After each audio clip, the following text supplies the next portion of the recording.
Well, hello there.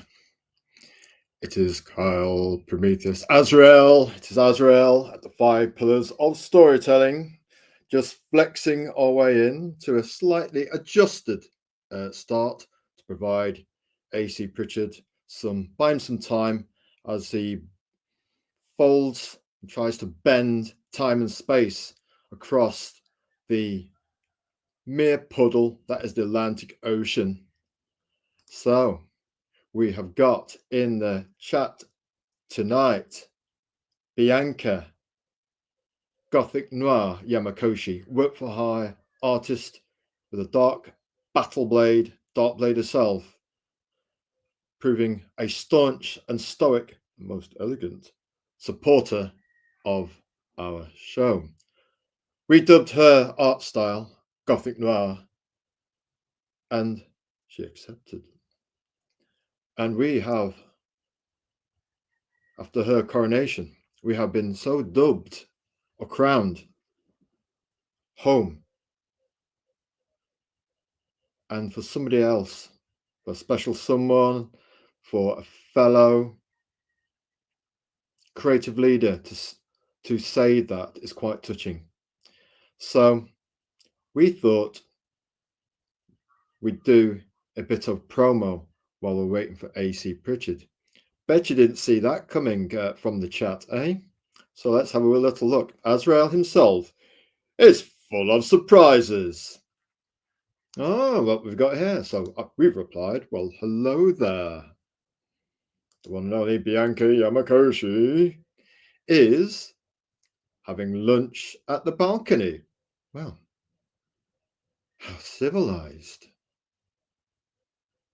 We wonder what she's eating.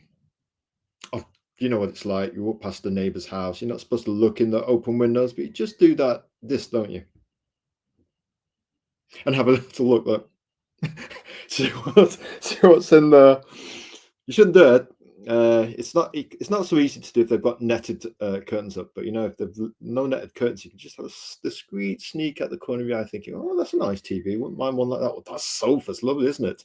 Oh, look at that, they've got teal wallpaper and a mustard carpet, just like you get that colour grading in Superman on all the adverts. Everything's mustard and teal. I'm sure it's not a colour conspiracy. So yes, Bianca Yamakoshi having lunch at the balcony. That sounds absolutely lovely. How elegant. How refined. And yes, the imagination is teased by what's on her plate, and maybe a drink of something nice and civilized. Yes, how civilized. So let us tell you what we'll do, Bianca. That sounds very nice. I'm going to put here. When the lady joins the chat, you should respond not only verbally, but do a bit of chat. We like to practice our touch typing fingers, which I've been suffering from dyslexia. We think it's because X went buggy a week ago on the slow. Basically, it went to the bottom of the fuselage kind of hell. Just saying. And it seemed to affect everything. But, such is the way of the feed, and Azrael himself confined and chained to the great Nexus. But for how much longer, who can say? So yes, we better reply to a lady in kind. So yes, having lunch on the balcony. How civilized. Can we touch type and host a show? Civilized. We wonder what is on Bianca's plate. Something nice, we hope. There we go. So we still get the hang of that, doing this and doing chat. So we're still quite a new show, only about 2 or 3 months long, about 4 months max. So yes, having lunch on the balcony, how civilized. We wonder what is on Bianca's plate. Something nice, we hope. The nice beverage to one side. May the sun shine as gold on the beverage. And who we got else in the chat? Hello there. It is Amin Amat. Amin Amat here. Hello all. Hello, Amin Amat. We are most pleased by your presence. We're going to put in the chat here. Welcome, Amat. You see, it's all part of the practice, Amin Amat. thou grace us with your presence. And fair lady Bianca Makoshi, when you give compliments to the guests, you have to make sure the ladies included. And just saying, we like our head on our shoulders the way it is, So yes, hello all, says Amat. I'm in Amat. And what's Bianca having? Oh, she's having tuna mixed rice. Starts looking at his left hand. Don't worry, it's not the drawing hand. It looks like the drawing hand because the image is reversed, doesn't it? That's our drawing hand, which is actually right. But as you're looking at it, it's our left, but you're right. So if we start eating this hand, Bianchi and Makoshi, because we'll just imagine it's tuna mixed rice with maybe a golden beverage to accompany it. Yes. Are you saying that you're hungry, Azrael? You're translating it because you realize that we're first language, Azrael. A second language English. So they say. So they say. It's good job we're in the hat. We make ourselves blush very easily. Tuna mixed rice. Lovely. So we say here, welcome, Amin Matt. Thou grace us with your presence. And here, Amin Matt, thanks for sharing the road to Ostov, Kyle. Hey, Azrael is most pleased, Amin Matt, to share the road to Oz. We like it. Now let's see if we can remember through the space-time continuum, through the grey clouds of the insufferable overcast nexus, which has blessed us with rain this day. Ah, yes. Elegant and edgy, reforged Oz. Yes. Yes, we remember. Yes, a book to put on the consideration list for backing, perhaps.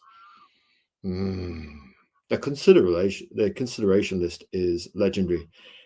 Almost everything goes on it, but few survive from its fire pit. To get Azrael to back your book, we seek the Trinity of grace. All right, we seek passion, courage, and conviction of your cause. Align the three stars. No guarantee, but align those three stars as one. Then maybe back your book. We may. Oh yes, yes. So what have we got in the house? So Master Marchant. Most welcome. And what's he having? We're not having lunch, but we will be having sweet and sour chicken later. See, temptation, worthy of Bacchus himself. You look very relaxed, Azrael, but of course, always, you may notice our palms are open to the living moment. For whilst we should be mindful of the future, not at the expense of the living moment.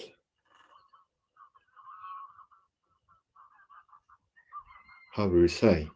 Like this. Let us enjoy the moment, for we will not get these moments back. A gift is saying, tempus fugit, time flies. Yes, on wings, and before you know it, it's 5 years later. So, whilst we should not move with speed, the old saying goes, more haste, less speed, so we can move with purpose. Amin Amat loves it. We like that. Oh, yes. Well, it looks like we have a fan of our baritone. Sometimes we run on X a feature. Most nights now it's getting actually just used to be a Friday Big Love once a week. But we know for our creative leaders, once a week is not enough. So what we would say is that most times a week now, we run a feature called Indie Comic Late Night Love. Sometimes it's Indie Comic Late Night Big Love, and we feature creative leaders. And how much time do you give them Depends on how much time they want. You hear me now? No, it's if we post it at 10 o'clock, and sometimes we posted it at 10, 12, 2 o'clock, 4 o'clock, 5 o'clock, that a.m., that was bad. It's not healthy to do that. So a very we've had people reach out and help us with our time zoning, which is we appreciate those followers and creative leaders who recognize that when you give, if you're not careful, you can give to the point of self-destruction. And if you don't look after yourself with good time, you ain't doing art, you ain't drawing nothing, you ain't painting nothing. So some artists are so focused on the art that the business side goes. Some people are so focused on the promotional side of things and giving relentless to others. Give till it hurts, folks. That's Azrael's motto. Oh yes, as night follows day. That you concentrate so much on the business, you can actually neglect the art. So Azrael's quite a bit ridiculous and outrageous, and probably goofy in that respect. In that he, the one lesson he's learned from the Great Darkness Wars is that we bring light, the sword of light, to others. And why not? Why? There is no why. So then, yes, we are glad that somebody, a special somebody, a creative leader, Bianca, Gothic Noir Dark Blade, is enjoying our voice. And what we've got here, I'm in the mat. He's loving it. We like Belmont Chart, Master Merchant. Most welcome. Jason Green. We've been following Sapphire Blur's career so far with great interest. So hello there, Jason, and hello all in the chat. We love the chat. They really helped with us, our standout, knockout, most affectionately appreciated live chat stream ever. Hard to believe it was 6 episodes ago when John, the eternal fountain of youth,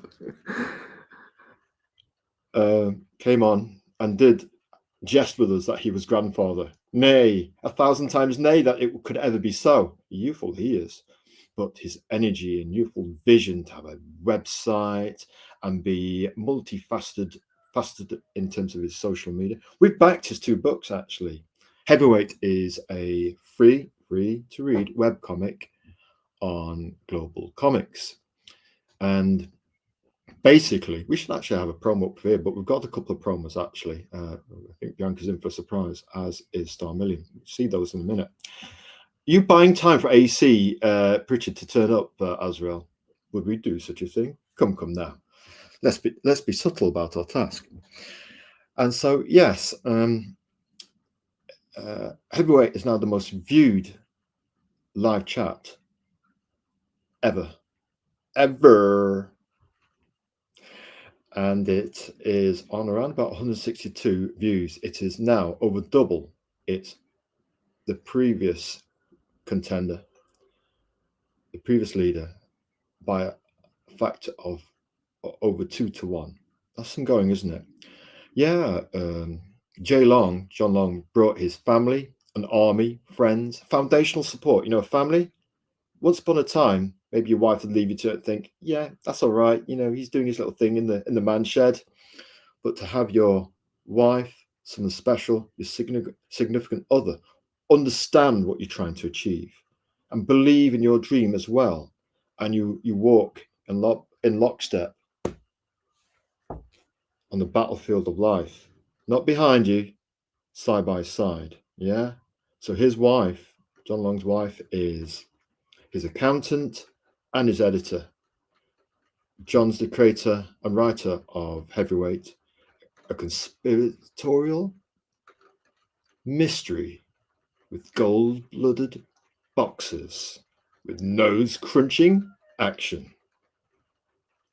And winner of the 5 Pillars of Storytelling Recognition Award for a webcomic, and the only one we've read from page to page. We had to go back it. 2 paper comics, splitting time and space. You see, folks, the Atlantic Sea is mere puddle in Azrael's mind's eye, and any continent mere pebble to step over it is. So, it's a minute. It looks like I'm at sweet and sour chicken. Yum. Now I'm hungry. Well, everybody's getting a bit hungry in the chat. I think it's our first. It's almost like MasterChef, isn't it? MasterChef America, MasterChef Canada, MasterChef Australia. That's a good one. MasterChef Australia is actually better than the English version, we think. Although we do have a soft spot for Greg on MasterChef UK, you know. He calls it as he sees it. Know what I mean, Governor? Just as he sees it. Right then. So yes, Jason Green. Want a bit of a promo for Jason Green? Does Sapphire Blue. We've actually bought the first chapter of Global Comics. Specifically, at our request, he turned Global Comics' rental version of Sapphire Blue to a downloadable PDF at our request. We like it when creators work with the potential readers. Hey, they win, they get a sale. We win because we want it in the format we want to read it on. So we could put it on an iPad or read it on a Mac. Amen. See? Teamwork.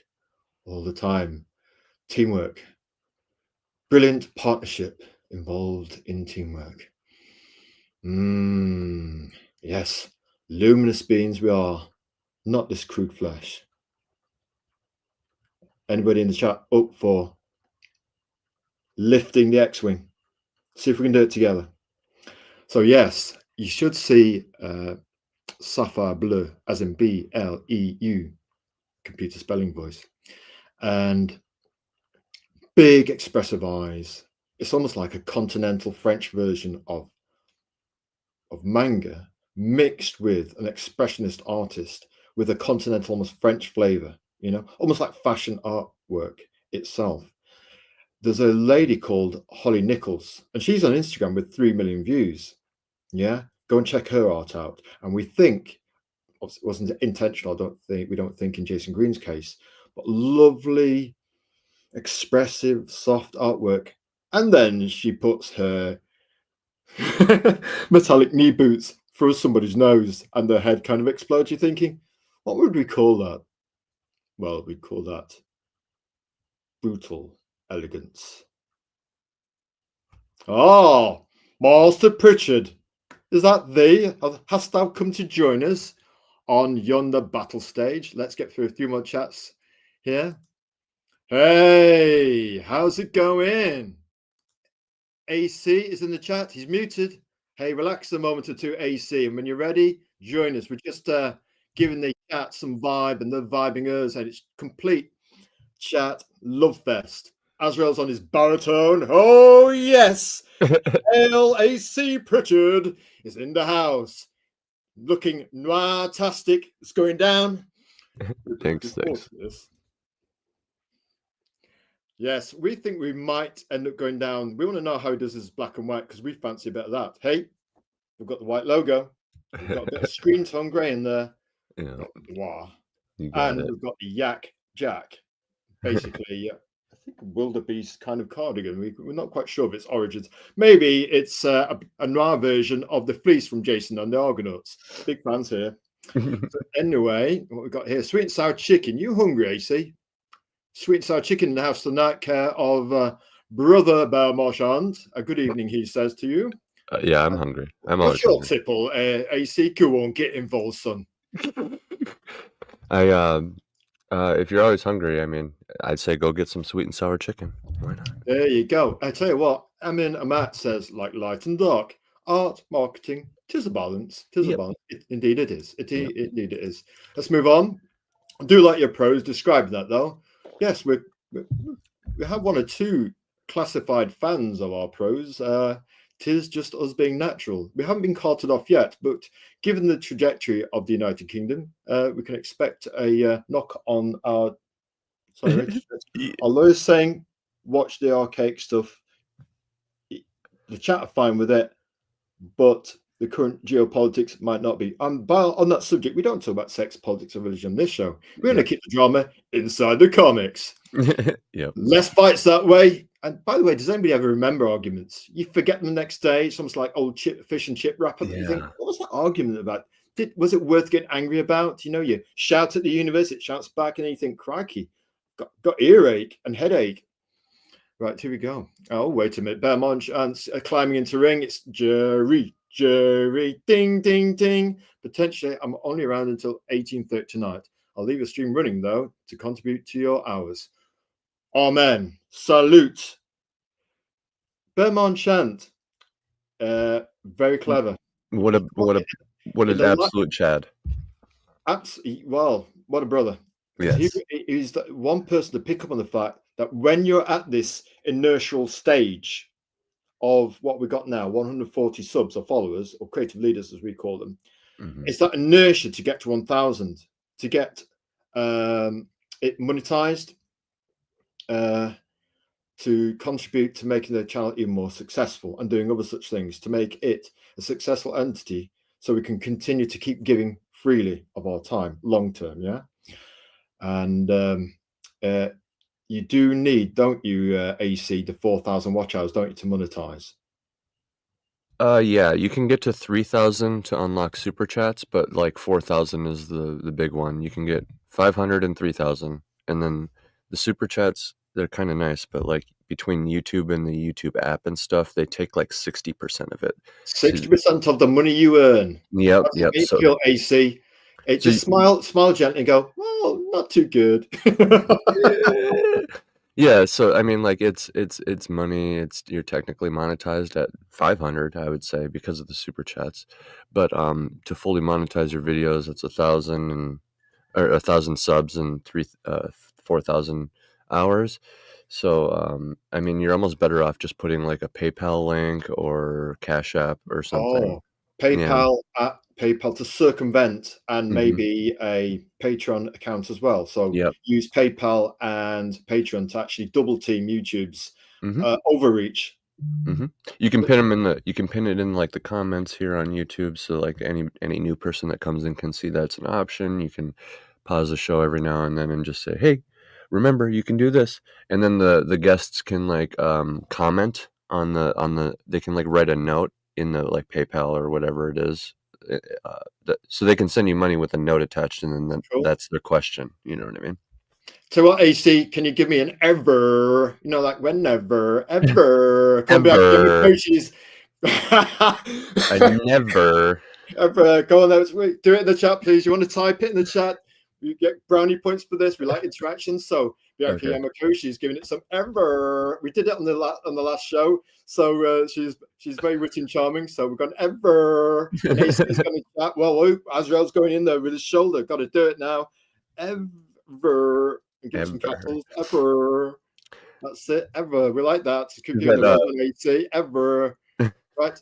What we got here? There we go. Ever. So Azrael, behave yourself. And what we got here from Jason Green. Once we get started, we can't stop ourselves, especially when we start with the promos. Hope you've got a big window on this Lloyd from The Simpsons, AC, because by the time we finish with this presentation, you'll be reaching for a big window, you know, in that noir room you've got of yours. So Jason Green, teamwork, laugh aloud. It's like, all noir over here, so it's more like a cave. More like a cave. We like that, man. Oh, yes. Let's feel the cave love for us guys. Brothers in the cave tonight are Azrael and the one and only AC Pritchard, a cosmopolitan fellow who sails the seas to sunsets yonder horizon. The whale vessel. Now, Jason Green here is saying, teamwork, laugh aloud, more like you educate me to a future I wasn't even aware of. He was rental without realizing he'd done it with Global Comics, but you can actually have downloadable PDFs on Global Comics. Good for small creators in that inertial range of 1 to 200, And so, yes, he kind of made it PDF for us, so it's nice to work with your customer and do that thing.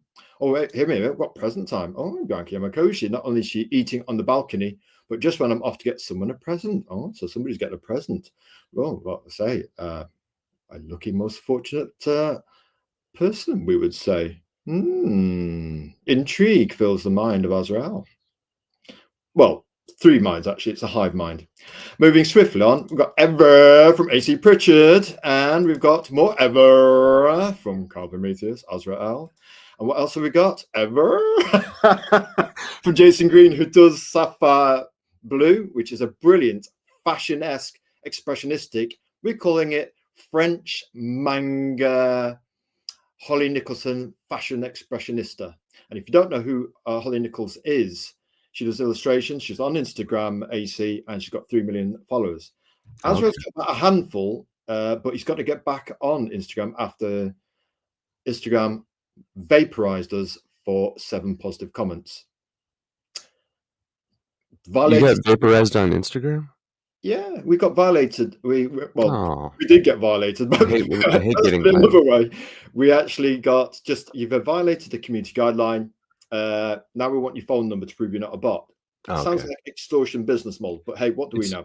We're moving swiftly on. Iron seas, hail all you fine people. Oh yes. Right, Dan Kimiko says, boys, I'm off for some duties. See you later. Oh, we hope so. Yeah, Wit and charm are things we like, supplied to our chat care of Bianca. Gothic Noir Yamakoshi, and she'll be able to watch the stream later to see the dedication we've got coming up. For anybody who calls us home, we want to hear more from. So catch you later, ever. Let's go and do that. Ever be touch typing, yeah, and reading a show. Bianca, Gothic Noir Coach. We just like noir. Basically, she does artwork like you're streaming, black and white with grey, yeah? Oh, that's amazing. Yeah, I like black and white art. Timeless, isn't it? Yeah, because you can, so you got black and white. It looks good already. It's like, oh, okay. And then you can add so much depth to it by just adding the color red. And then red, classic combo. We love it. It could be blood, death. It could, it could be eternal war. It could be sunset drenched in a red glow over yonder sea with Viking orc longboat cutting the sea in two. Hey, you know what we call the Atlantic Ocean, AC? What do we call it? Mere puddle. How about that, eh? Yeah, the middle puddle. Yeah, the middle puddle. And the continent on the other side, mere pebbles. AC Pritchard, if we will not vape on the show because we've got young viewers and potential families, it's one of our guidelines. Because when we speak, people say, they complain, we're not reaching universal young people. Well, we don't cater to them anymore. The big two, or the not so big two anymore. Team Red and Team Blue. We don't promote corporations by way of word, and we've got now indie comics filling the market they abandoned. AC, what do you think? I think it's a beautiful thing. You've seen a rise of several movements. I mean, you yourself are a promoter on X. I create my own comics. I carved out my little niche over here in like the Iron Age, and even I would say I'm actually like in Comicsgate too. I'm just not like fully entrenched in both of these because I'm kind of a jack of all trades. But we like your style, mister. That sense of you can be affiliated with people, but you don't have to let them consume you. You can be doing your thing. You're in your Viking longboat and forging your own way through the cosmic seas. What do you think to that? Yeah, that's exactly it. You there's a little bit of yourself in every story that you write and song that you write and stuff. So I would say that's probably accurate. I'm writing about a captain on a flying longship and stuff. That is a beautiful segue, AC. Brother Arms, you've been with us just about since the beginning. We still remember your replies to us where we probably got clobbered under the hubris of our own naivety. And you do this GIF, and we thought, how does he do GIFs? We thought, and he does great artwork for his covers and his novels. We kept featuring a lot, and we did so connect with your style. It was eloquence, elegance. It was like Brother Arms nobility, and there's just one of you. We're on the floor, and you just put your shoulder to us, and you pick us up. The man hand to pick the brother up. I don't know what we'd said that we don't think it was any drama, but just the way we maybe complimented you or kind of featured you or tried to say something positive. That's at the beginning of our positive journey, like we were with Star Million. We started doing the positive community thing right at the beginning, and you were there just to help us up and get you were kind of helping us along our path. It was very rocky at the beginning. It was very rocky at the beginning, but we just kept blasting things with sometimes up to 20 tweets a day with saying just, "Oh, this is cool," positive comment. What do you think? Yeah, I remember those days because there's not too many of you guys on these platforms that are wholeheartedly promoting creators, you know.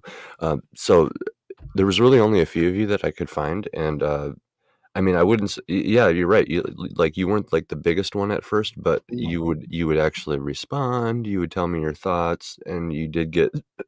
Excuse me. Excuse me. You did get a little bit of attention every now and then, so that was really cool. And like you actually provided feedback and stuff with the promotions. I remember all that. That was cool stuff, and I'm glad you mentioned that because it's some pretty good memories there. Just even going back and forth, sharing stuff on X, you know. I It's tell you cool what, stuff. that's a beautiful comment. Thank you very Mhm, much, sir. mhm. Thank you very much. That is completely heart mode. Yeah, we That, need people like you because, like you said, I gave you a little bit of a bump, but, like, I actually have, like my campaign here has a little bit like, a little dent in it basically because of p like, you and a couple other key people, but, like, yeah, I would cite you too for you probably gave me a little bit of a boost in sales because just, like, replying to my stuff that I'm on your promo stuff, and I don't know, other people see that, so I'm sure it led to a few sales. tell you what, AC, gratitude from us that you recognized at the very beginning. We want to do a gentle word, yes, and just be positive. And we were getting attention because of that, but interacting with, yeah, our community, yeah, Yeah, yeah. yeah. So It's why anyway, I kept coming back you because I was kept like, coming "This back, guy's." and we loved you for it, AC. Right, let's just do a couple of quick chats. I'm going to segue Mhm. about our modus operandi into giving you some promo, the living crep pancake out of you. So Jason Green, Instagram wouldn't let me set up an account because I didn't want to give my phone number. They thought I was an imposter. That is disingenuous, isn't it, Jason Green, when they do that? Because they're really after your phone number so they can send through their advertising and the hordes advertising and data. I'm going to be careful with our choice of words. Mhm. Hoover your data off your phone basically and get all the other contacts and think they've got permission to reach all the other contacts as well. You know what they're And after, don't you? It's and outrageous. in addition to that, X recent like, one of the first things that, Elon did when he bought X was he said, "Okay, everybody has to." Okay, you can basically buy a check mark, right? Which you could before, it just cost like $3,000 and it was through DMs if you knew one of the Twitter guys. Yeah. But now it's like everybody can buy it, and part of the whole point of it is verification, right? So like it's everything you said, but then also there is like the verification aspect, and I think a platform like Instagram doesn't want to just come out and copy Twitter because everybody dislikes Elon right now.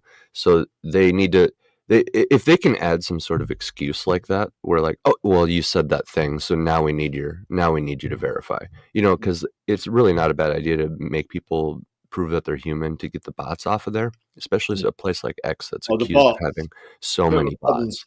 here and there. Yeah, the bots. Yeah, Yeah. but it's also everything you said, where it's like they just want your number and stuff. So It's a transparent land grab, isn't it? yeah, Jason Green, we absolutely need more people like Kyle. Absolutely. Right then. Absolutely. agreed. Well, it's nice to have that testimony from AC, Pritchard, and Jason Green. We feel the love. We've kept at it and we've got better at being efficient. That's probably Hmm. why we haven't been vaporized by X. We've managed to circumvent the hard pin by putting a soft pin of indie comic late night love just Hmm. underneath it. We just make sure it's the last post we do. Right then, let's get into it. Here we go. We're going in. The 5 Pillars of Storytelling Live. Azrael speaks to A.C. Pritchard, a longtime friend and creative leader in the channel, with our fond memories of the early days. We were just learning how to play with plasticine and build bits of social media out of Lego bricks. Art, comics, movies, games, and toys are 5 needles, eyes of needles that we're threading a gold thread through. Art goes into comics. Comics get made into movies. Movies have a new nemesis called games, which yes, it's kind of a side product, but actually games now are more bigger even than movies. It's a bigger market. And then obviously, if you've got games, you can make toys of the characters and that, and marquettes and action figures are coming to indie comics. There's people out there doing statuettes and that, and it's coming, you know. And we'd say that's great. Hey, if Todd McFarlane Toys can do it, why can't we? Hmm. Saturday, 7th of June, Saga of Sunsets. is what we're going to be talking about, chatting with AC tonight. Tonight, we're slightly at the early time of 5 p.m. Greenwich Mean Time. It is London, UK, Union Jack territory. Please comment, like, and subscribe. Subscribe on YouTube. It's just like an X-follow. You log into account and just click it. It supports us. It actually indirectly supports AC Pritchard, because obviously when we have guests on the show in future, what it does is it basically amplifies the message. It amplifies the glitter ball we shine on AC Pritchard's noir. And basically it amplifies his indie comic, and it helps grow the community overall. So you put your guitar into number 5, boom. That's what followers are, yes? Free to do. Take a second of your time. Amen on that one. Let's move on. We're going in. Host introduction. Hello there. Welcome to Vibe Personal Storytelling, live and hail to the chat, where we talk about art, comics, movies, games, and toys. I'm your host, Azrael, and my secret identity is Carl Prometheus, so they say. Storyteller, artist, promoter of indie creators, indie comics, and helping to do his bit to grow the indie comic community. Our style is universal. We can be watched by creative families, creative adults, and the creative younglings. That's why we have a certain boilerplate code, not because we're stiffs or prudes. We don't mind what we do on somebody else's show, but a family code. It's universal. It's just like movies. The ratings there for us to reach the widest possible audience. If we can reach the widest possible audience with children, adolescents, and adults, we can create together. We can make indie comics together. We can support together, like we were saying about John Long. And he brought his family to the chat, his friends to the chat, his cousin to the chat. Azrael's business mentor turned up. Creative leaders like Bianca Yamakoshi turned up. It was a complete love fest in the chat. The chat exploded.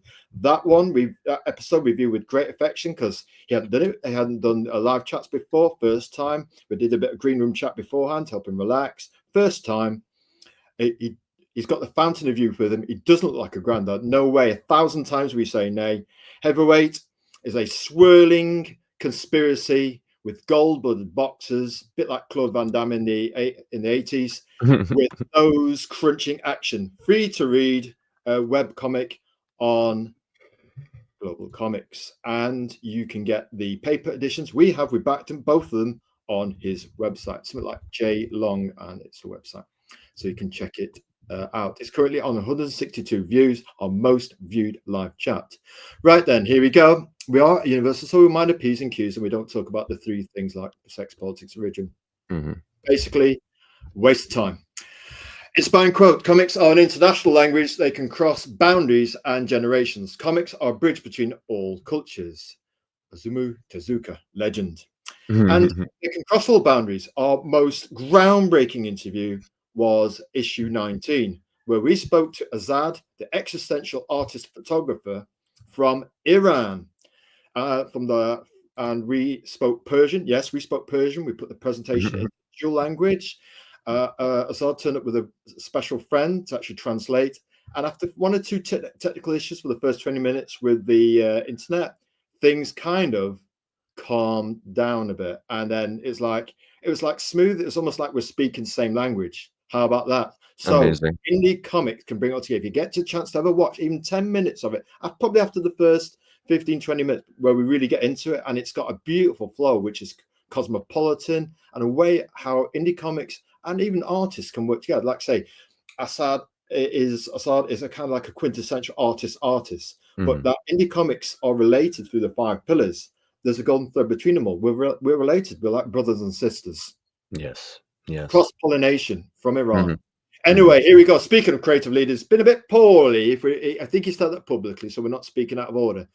Master Star Million, we hope you are on the mend. He's one of the creative leaders who champions indie comics itself.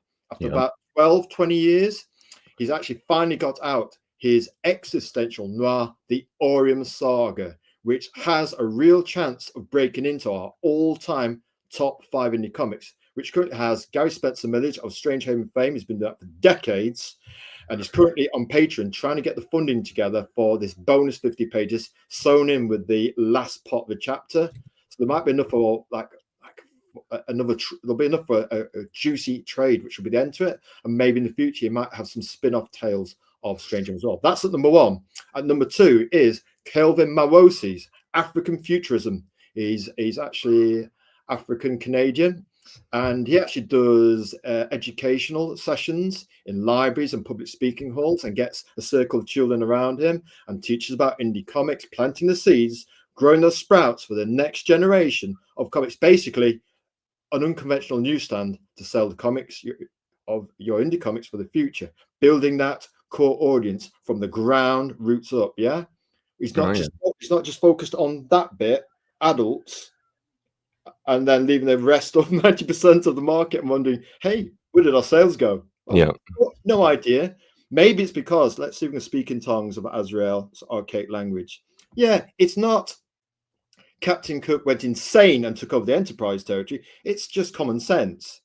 Build your audience, newsstand, grassroots, but be creative about it. Yeah. So if you give, the universe will give back to you, reflected in that cosmic mirror. So anyway, creative leaders, chat champions, we celebrate from now on this show. Last 2 episodes, we've featured Bianca Yamakoshi, who's been with us since the beginning of the 5 Pillars of Storytelling, as pretty much AC has, because we remember his gifts and his response to positive comments. And if you had a power, music, baritone, movie voice, if you had the power to change the world, would you sacrifice yourself to do it? We've got 1. We can't wait for 2. And one day we're going to get the paper comic just to extra support him. And plus, with him being in the UK, that'll be a lot cheaper to do regarding shipping. So, yeah, sometimes it's more than the comic. Absolutely. So, yeah, sometimes it can be 2 or 3 times more. So anyway, home. What do you mean by home, Azrael? Well, here, X, YouTube, our sister channel to our X. We've currently just crossed the 2,800 follower amount, or 2,800 creative leaders on X. So it's not an I, it's a we. AC Pritchard has helped us get there. We owe him a debt of gratitude. So tonight, because of his early support, we stand with brother. We'll swim that ocean, or we'll get in the boat and fly over it. But it's happening tonight. It's going down with AC. And if we have to play some Jay Springer music, who knows, we might do that. No, seriously, AC's got the best post-edit style for our chat. He completely blew us away with that. We enjoyed doing the chat with him and his good friend. What's your good name's friend? A lovely bloke. Oh, the Ultimate Kahuna. He's my co-host for my podcast. Yes, the Ultimate Kahuna, your co-host. I tell you what, charming fellow. I tell you, you make a great team up. You know, the best team ups: Kirby, and Lee. Yes. And who's the one? George Perez. Oh yes, I'm over them. Yeah. So anyway, somebody dubbed us. We dubbed Bianca Yamakoshi Gothic Noir for her art style, and she accepted. Coronated so we have been crowned home. Now that's very sincere, touching, heartfelt comment, Bianca, and we thought we'll do a little feature co-promoting her, and she does so much support for the work in the chat and obviously retweeting our stuff. If somebody does that to you, be grateful, express gratitude, shoulder to shoulder, you know, do it like that. Yeah, and side by side. We're not behind one another. If we've got 2,800 followers, they're not behind Azrael. They're alongside you in the battle. Vaughan Coleman, AC, Star Million, Matt Garvin with his Grit royalty, 15 years plus in comics, just recently released a how to book, which is common sense, liquid pure gold. Anyway, home. Bianca Yamakoshi open commission, work for hire artists at Bianca Yamakoshi. The 5 Pillars of Storytelling is my new home, where indie creators all over the globe gather on a weekly basis. Sunday being our apex show. Nice. Because most people off work can see the show, basically. A new place to be a part of, where kindness and fairness reign. That is most eloquent, Bianca. We appreciate that sentiment. And what Bianca says at Prometheus, we've still got a slight sinus problem, but we're getting better. We think the smoothies we're drinking are cleansing our body. So the sinuses is taking a kicking, but obviously it has to come out somewhere. So moving on from that kind of a crude comment. She says, thanks for creating this new shelter for us all. Tell you what, Bianca Yamakoshi, we celebrate that comment. Heartfelt gratitude. Right. Grace itself. We appreciate that. And yes, Jason Green says we absolutely need more people like Kyle. Star Million. And what's his name? At Tonpat2. Comics for Everyone. Absolute goat of indie comic promotion with about 22,000 followers. Check him out as well. And there's more, like is it the Green Man? He also does a bit. He's got his own newsletter. So there's quite a few actually we're shouting out there, yeah? And a few people who are, on the climb. So Jason Green, thank you very much. You're most kind. We appreciate that comment. Right, let's move swiftly on. Tonight, A Saga of Sunsets, guest introduction by A.C. Pritchard. Prose. Our guest might not say it, but we say it. A.C. Pritchard at A.C. Pritchard. Fund my comic /ASOS! Exclamation mark. He's been writing his entire life, officially starting his career in high school as a movie review columnist. From there, he spent a decade in music, refining his craft before rediscovering his love for prose. Amen to that. He lives with his wife, Catherine. We've seen the pictures, very sweet, and his son, Alexander. Oh, lovely name. In Minnesota. Welcome to the show, AC Noir Pritchard. Oh, cheers. Thanks for having me here. Quite the intro there. And obviously we go way back, and I'm fine. I'm happy to finally be here. You're very nice with your intros, and thank you so much for hosting me here. You got a nice chat too. You guys have been watching over there. You pretty nice over there. Thank you for watching us, and thank you for listening to us talk about my work here. I'm excited to get into it. Like I said, I do a lot. It's not just comics, a whole bunch of stuff. So I'm ready to just dive very in. cosmopolitan with your talents. We described you as multi-talented. That is probably not good enough a phrase, but we shall get into it. Let's move on. The big 5 questions. It's going down. The big 5. Here we go. Who is A.C. Pritchard? And we've put your marketing sample up as well. We thought it was beautiful. If every creator did something like this, it would help the show. It would help them. Almost like a press release. So who is A.C. Pritchard? Storytelling influences, comic journey, movies, and music. We say this because we know you're quite musical with your trailer and everything, yeah? Mm-hmm. We say, was it Brian Toledo? Was it Lady Death Chaos Comics? He did some advice during the Great Darkness Wars on YouTube, which that thing we can't mention. Basically said, he did a whole kind of presentation, said, we're into heavy metal. So we think in our minds when we're doing our business plan, when we go out and meet our warriors and our patrons out in the marketplace, we're playing this heavy metal. So it didn't say Metallica, but it's thinking it's like we're going to battle, but we are Metallica when we're going to battle, forged with swords, guys shoulder to shoulder in battle. So think about what kind of music you'd have that would represent your business plan. Go, take us away, AC. Who is AC Pritchard? Let's do it. AC Pritchard is an author, a musician, a father, a husband, and a aspiring, I'd like to get into movies too, but I would say I'm appearing here as a fellow promoter and a podcaster first, and then an author of the book, and then everything else after that. So it's nice to just so you know, it's not. I'm viewing it as like an equal terms thing. It's not like I don't necessarily view it like you're glazing me up a lot. Or like you owe me anything. It's very much just like standing with a brother, like you said. So I I used to review I used to be a movie review columnist for the Hinckley newspaper when right out of high school. I've over a decade now because I started music when I was like 18, 19. So I've been doing that pretty consistently. I am an animal rescue foster. Both of the dogs we have were rescues. We volunteer for the Unbreakable Pit Bull Rescue, and comic creator, and I'd like to get into making documentaries. But this particular comic here is by Luke Stone, and it started off. It's adapted from source material. From my comic, and what would you say, specialist indie comic crowdfunder, yeah? So pray continue. Yes. Yes, sir. Yes, sir.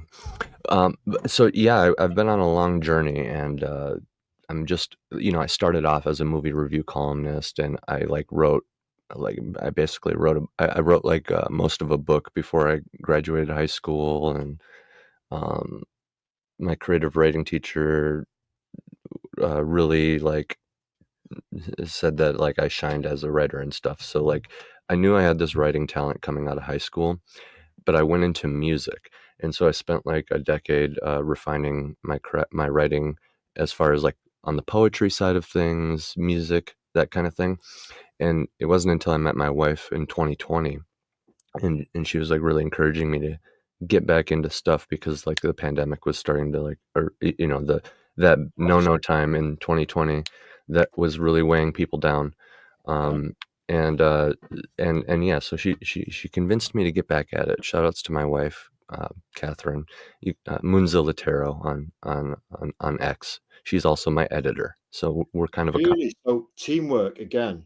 Yes, teamwork. I have to stress to those listening, teamwork really is the secret ingredient. Because like, think about it. What do these corporations have over indie? What does indie stand for? Independent. You're standing alone. The corporations are not standing alone. They maybe don't have like undying loyalty of everybody, but they have money to pay and like kind of force their own huge team. And it's all teamwork, right? It's all teamwork. It's like a industrial complex, right? You have to, I don't want to say mimic that because it's very cold-hearted on a grandiose scale, but you really do need to, like, teamwork makes the dream work, right? Um, Amen. yeah, you scratch my back, I scratch yours kind of thing, I guess, without feeling entitled. The entitlement's not good either. That'll turn people off. But yeah, basically met my wife. She got me back into it. I started writing. Like I had this novel. I had it. My novel idea actually started off as a comic idea, Azrael. Really? Go on. Yeah, so I've always kind of had this comic mindedness. I have terrible eyesight, as you can see my Coke bottle on. Really? So I've always, I mentioned my creative writing teacher and working for a newspaper and all these things. Well, I've had terrible eyesight this whole time, and just so I can like write, just because I can write doesn't necessarily mean I can like read or see very well. Oh, And bless you. gravitated towards movies because it's like I can just watch the movie and then write a review about it, and like visual video games, movies, comics, right? The visual format really helps for people like me with terrible eyesight. So I had this idea tossing around in my head for years. Met my wife. It was a comic. I was trying to collaborate with a high school buddy of mine, Josiah Laterno. He actually did this version of me here. Like it. Yeah, Like like an avatar? yeah. The whole image right here is right behind me. All right. Cool. It, Very it, nice. I don't know Like if I like a wall banner? I printed it off, but the whole image is it's me as a Pokemon trainer right here, and then there's a Pokemon as my shadow, and then I have my little dog Pokemon, and then my big Beautiful. fish. Yeah, yeah. The whole thing is just like my whole team, and All he right. Like almost like a scroll. That's so cool. Can yeah. you make that? Oh, have you actually got that as merch? I don't the scroll here. Yeah. This right here. Yeah. That looks No, like this merch. is this is from Magic the Gathering. I saw this scroll and I couldn't pass it up. It's actual art from like it's I think it's telling a saga. There's like a You see, story. Pritchard, we all have our kryptonite. Azrael has many such things. Coffee cake, a slice of would be one such thing. Yeah. So anyway, this image here of me, Cool. uh, Josiah Laterno art. While I'm talking about Josiah, I'll just Yeah. leave my face here. Well, Um, Josiah Laterno, we were collaborating. I was going to write the whole story. He was and like basically completely lay out the whole comic and everything, and then he was going to do the art for it. And I remember I got like past the first chunk of it, and I was like, man, storyboarding is interesting. It's tough, And then I dabbled in just the sketches and stuff, and I'm like, yeah, it's when I really came to terms, like as somebody who's always been art inclined. I always doodled and stuff, sketched a little bit, like yeah. nothing serious.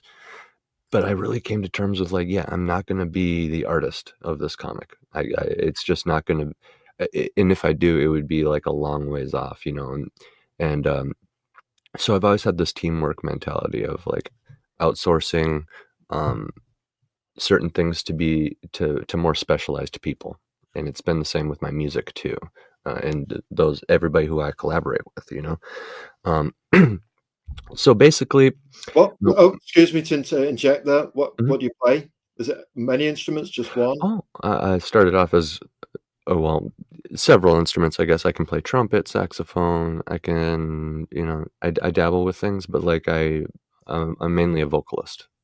Really? I see. Mainly a vocalist. Yeah, yeah. My band, I'm doing all the vocals and lyrical writing. What's I your band called? arrange I arrange some Well, of the instrumentals, but it's mainly vocals, lyrics, and stuff. So, so what's your band called again? empty my lungs for those How interesting. long? It's heavier.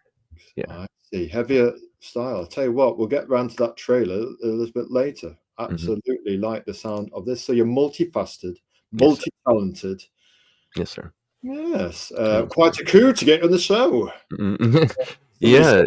talented, we have to say it. You might not say it, but most indie creators are quite gentle, passionate, yes, and quietly confident, but they're not boastful. They wouldn't say anything. So, what the whole point of this show is actually not fluffing people up. It's a meritocracy of the five pillars of storytelling.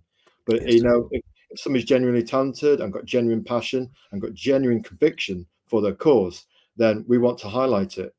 Sunshine, some glitter, and what we say, three words, a gentle word by way of guiding star, or one word, grace. From everything else comes from it. Right Yes, then, let's I like that. so then. I tell you what, he doesn't need somebody else's rock band. He can empty his own lungs in terms of his business plan. He doesn't need Yes, Metallica. sir. Yes, sir. Sounds tasty. We've got to listen to some of that. I'm gonna have to make sure we catch up with you guys. Right then, question number 2. What does AC Pritchard create? Elevator pitch, convention table pitch. Azrael has been portaled, airlifted to your convention table. What are you going to tell him to make him buy your book and all passing trade? You're standing there, keeping it positive, smiling. You're not kind of checking your mobile phone instead of looking at customers. What are you going to do? What are you going to say to us to make us buy it? Well, where to begin? Let me see here. Where to begin?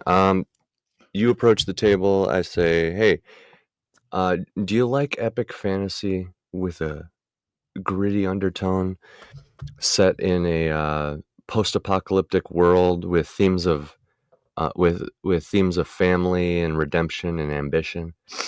Which I know what you're thinking. That sounds kind of broad, I tell you but what, what we're thinking right now is AC's pressing our buttons for our back, and already we're feeling like we've been slowly seduced. Can we say? yeah. Let's just check with the lawyer. Can we say seduced? We can't say that, but we can say we're now thinking about backing your book already. It's like the Hmm. beginning of the bromance here. Let's keep going. A bit more mood music, please, sir. When a when a when a father, when an orc father in a brutal culture, which happens to be Viking like, um, is handed the opportunity for succession with the crown, he him and his sons, he has twin sons. Him and his sons decide to answer the call and journey to the furthest reaches of Arche, a place where the map has never been filled in and is ever changing. It's post-apocalyptic, pre-apocalyptic, apocalyptic, whatever you want to call it. Um, there's a very special nature to my planet. Uh, the rule of my world is the planet's as old as it needs to be to tell any story. I'm a short story author, so uh, investing with me will get you basically endless stories down the line, because that's the reason I go the short story route, is to get all my ideas out. So when this father decides to journey to the furthest reaches of the world on the flying Skystern longship known as Evening Star, uh, him and the king and their ragtag crew get to, you know, experience what the new world, what like this fabled, because the orcs in my world they're winterized.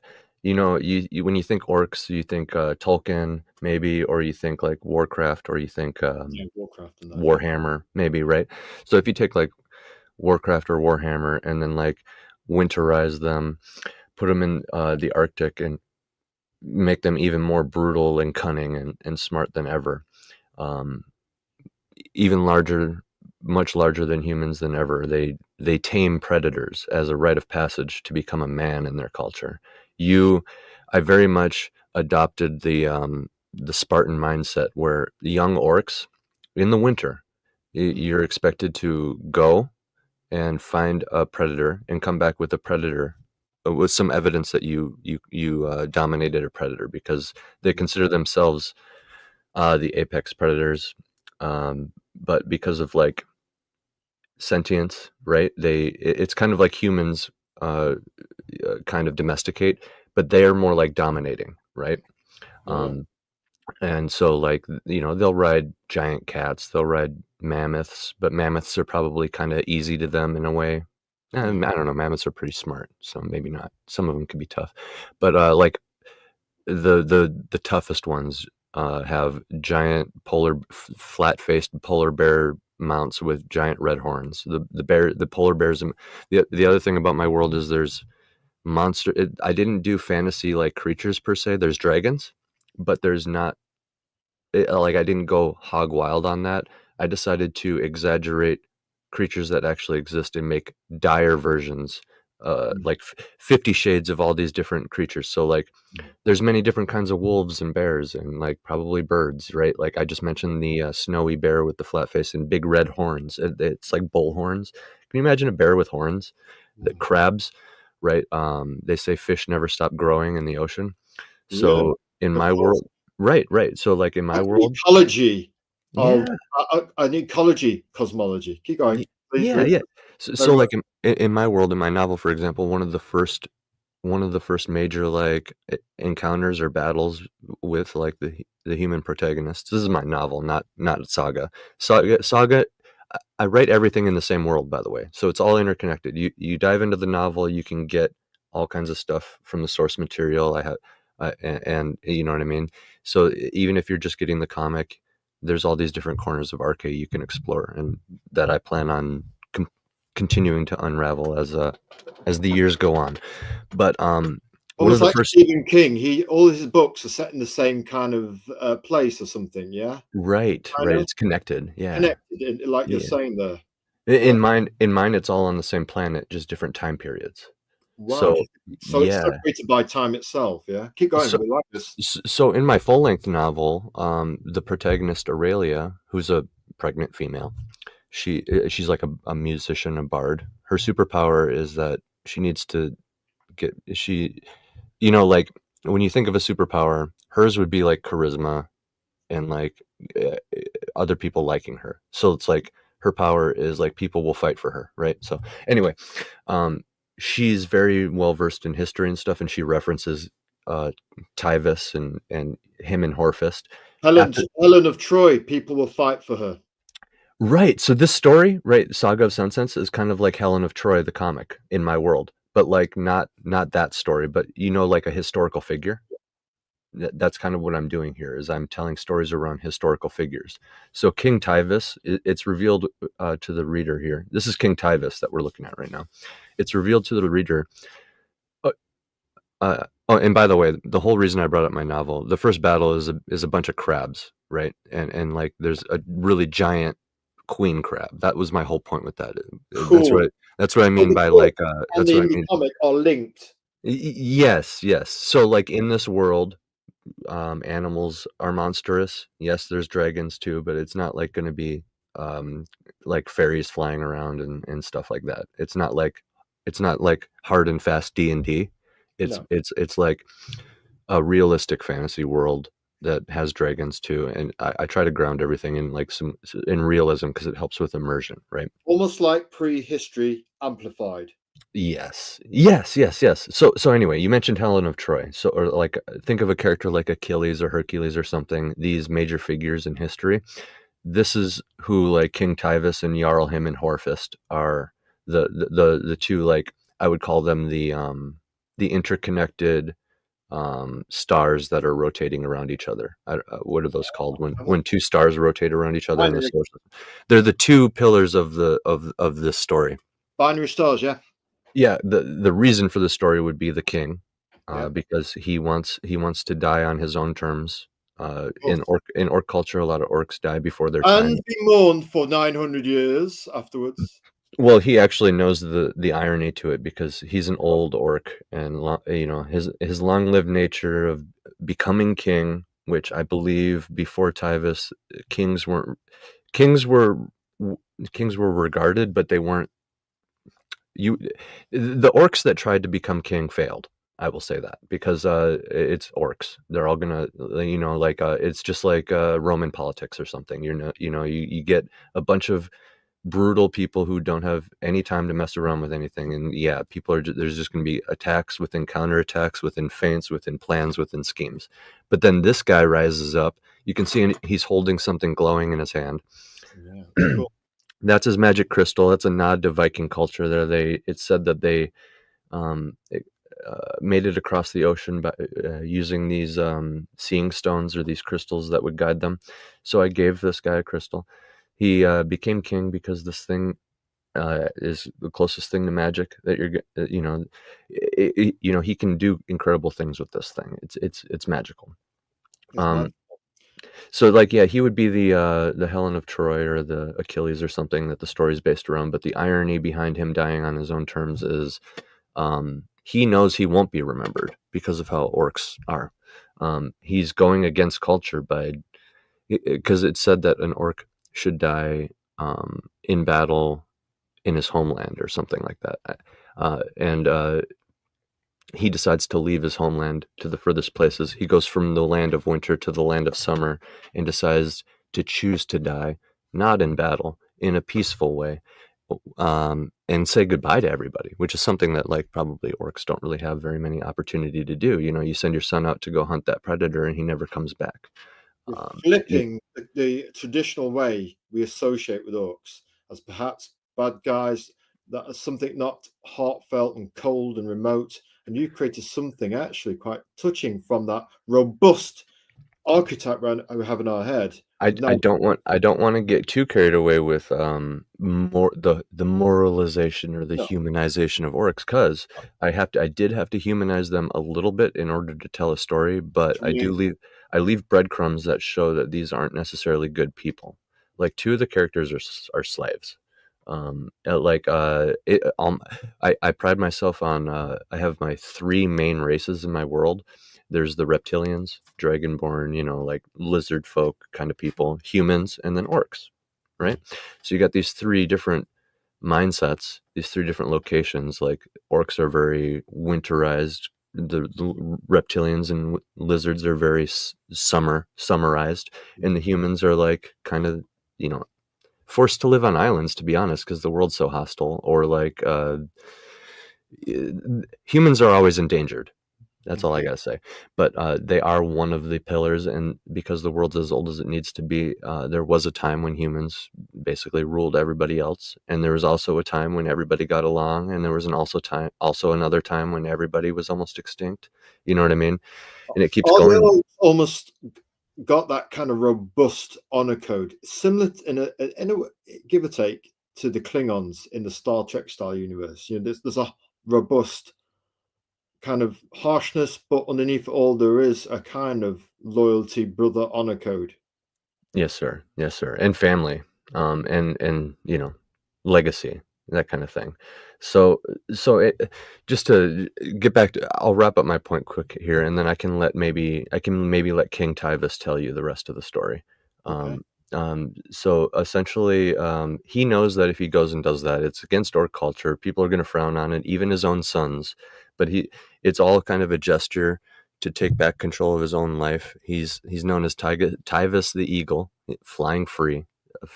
Obviously, clever wording with flying because his father is also the one who invented the flying longship using fermentation from rot and other things. You can capture the gas required, and I surmise that with enough manpower, motivation, fermentation, and time, um, I think you could have had some sort of rudimentary zeppelin, Right, yeah. using maybe the Polynesian style canoes or a Viking longship. a small Viking longship, right?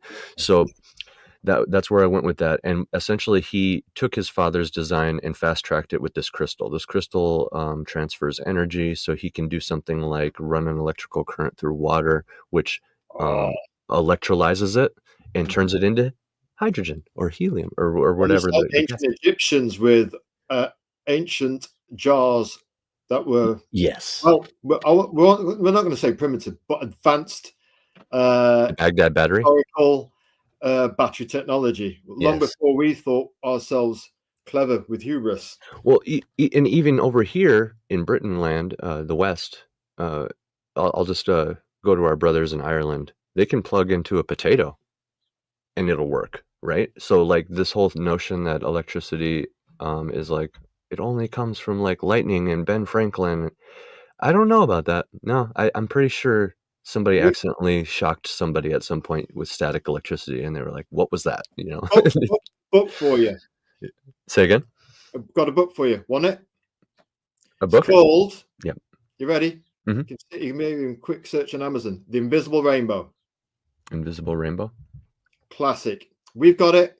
Read it. We're through the period where they started introducing electricity and how some people were enhanced by it. Some people actually felt ill with it. And then when the cables were all around the place, Hmm. yeah, they had wires everywhere before they actually started Yeah. tidying them up. And what can happen to people who live near pylons and so forth and so forth. Actually, very much needs to be cabled. So all this wireless stuff, let's just say going forwards, we're not going to get into the woo-woo because we don't want YouTube to deplatform us, but I, we'd I, say read The Invisible Rainbow. If you buy that, I, what's it going to be? 14 quid, get the PDF version or an audio book of it, and you'll be, aha, it might actually help you with your saga of sunsets in terms of developing the law in the world, yeah? yes. Just saying. I put the Invisible Rainbow in our book club in Discord. So Cool.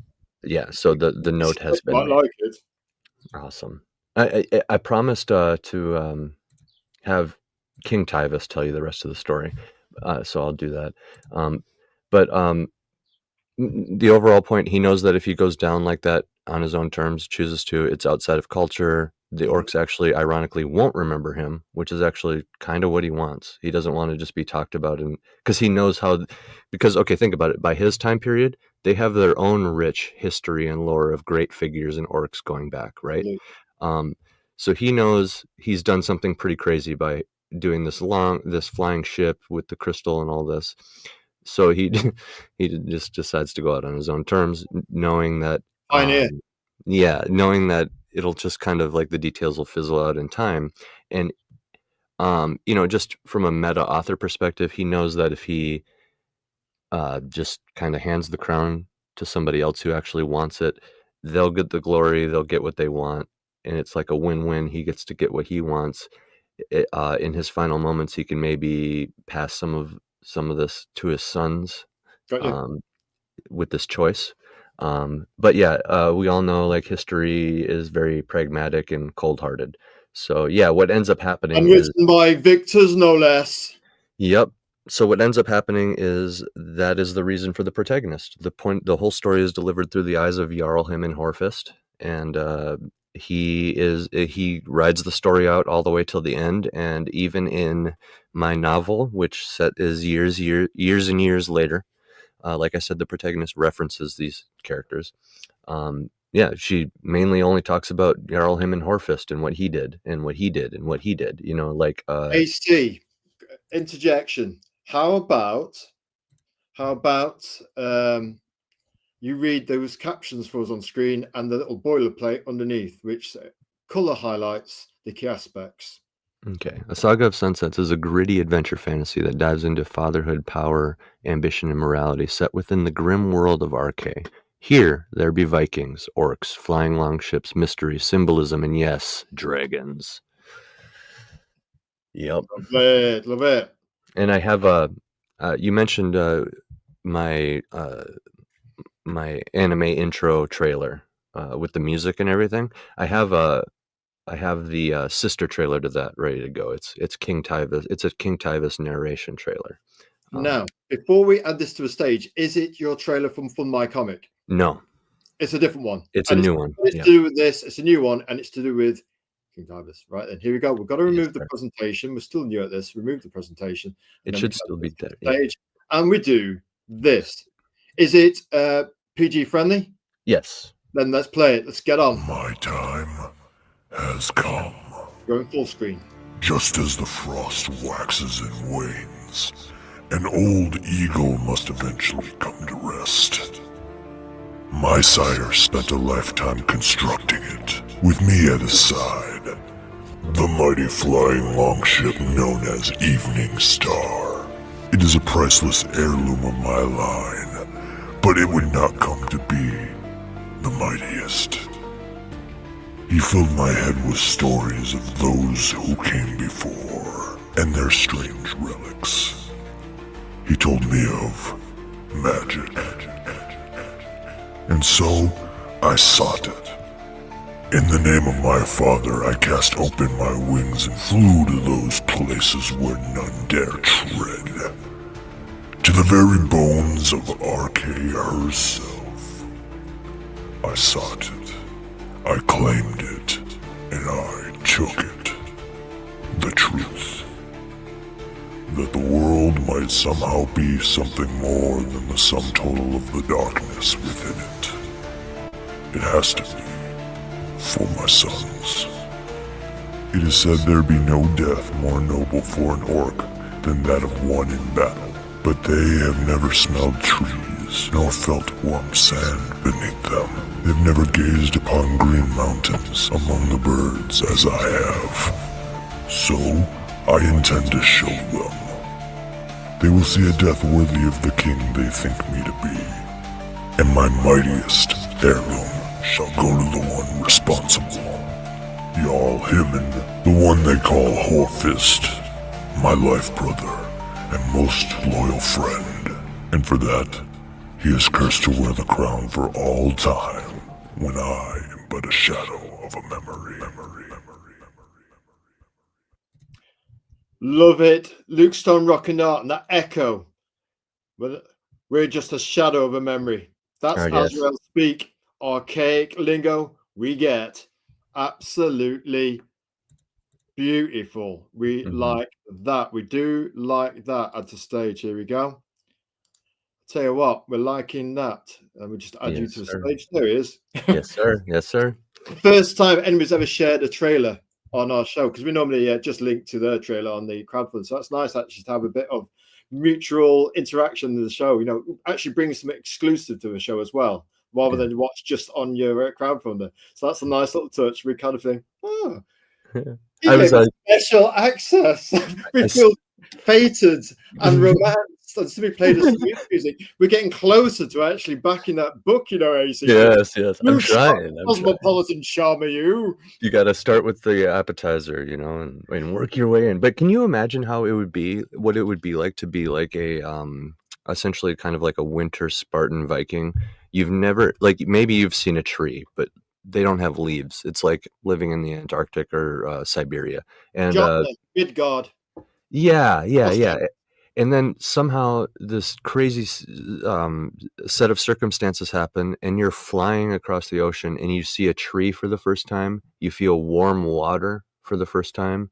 You feel warm sand in your fingers. Like, what's sand? I've only ever known ice and snow. You know what I mean? Like, what is this? You know, and that's kind of like that moment. I in my mind, I feel like has transformed Tyvis forever. He's like, the world is so big, and we're, as a culture, the orcs are so like small for how big they think that they are. So he's like, he's kind of become disillusioned in a way. This story, I realized, disillusioned orc. You had me at hello, sir. Yeah. Oh, and all of his buddies around him, like there's one character, he's called Red Raken, the bastard. You know, he Red Raken, and his son is called the Bastard. And I referred to. We'll call him the Bad Orc Man. The Bad Orc Man, and I mean, just using that, I didn't mean it as like a. I know. It's like his title, you know.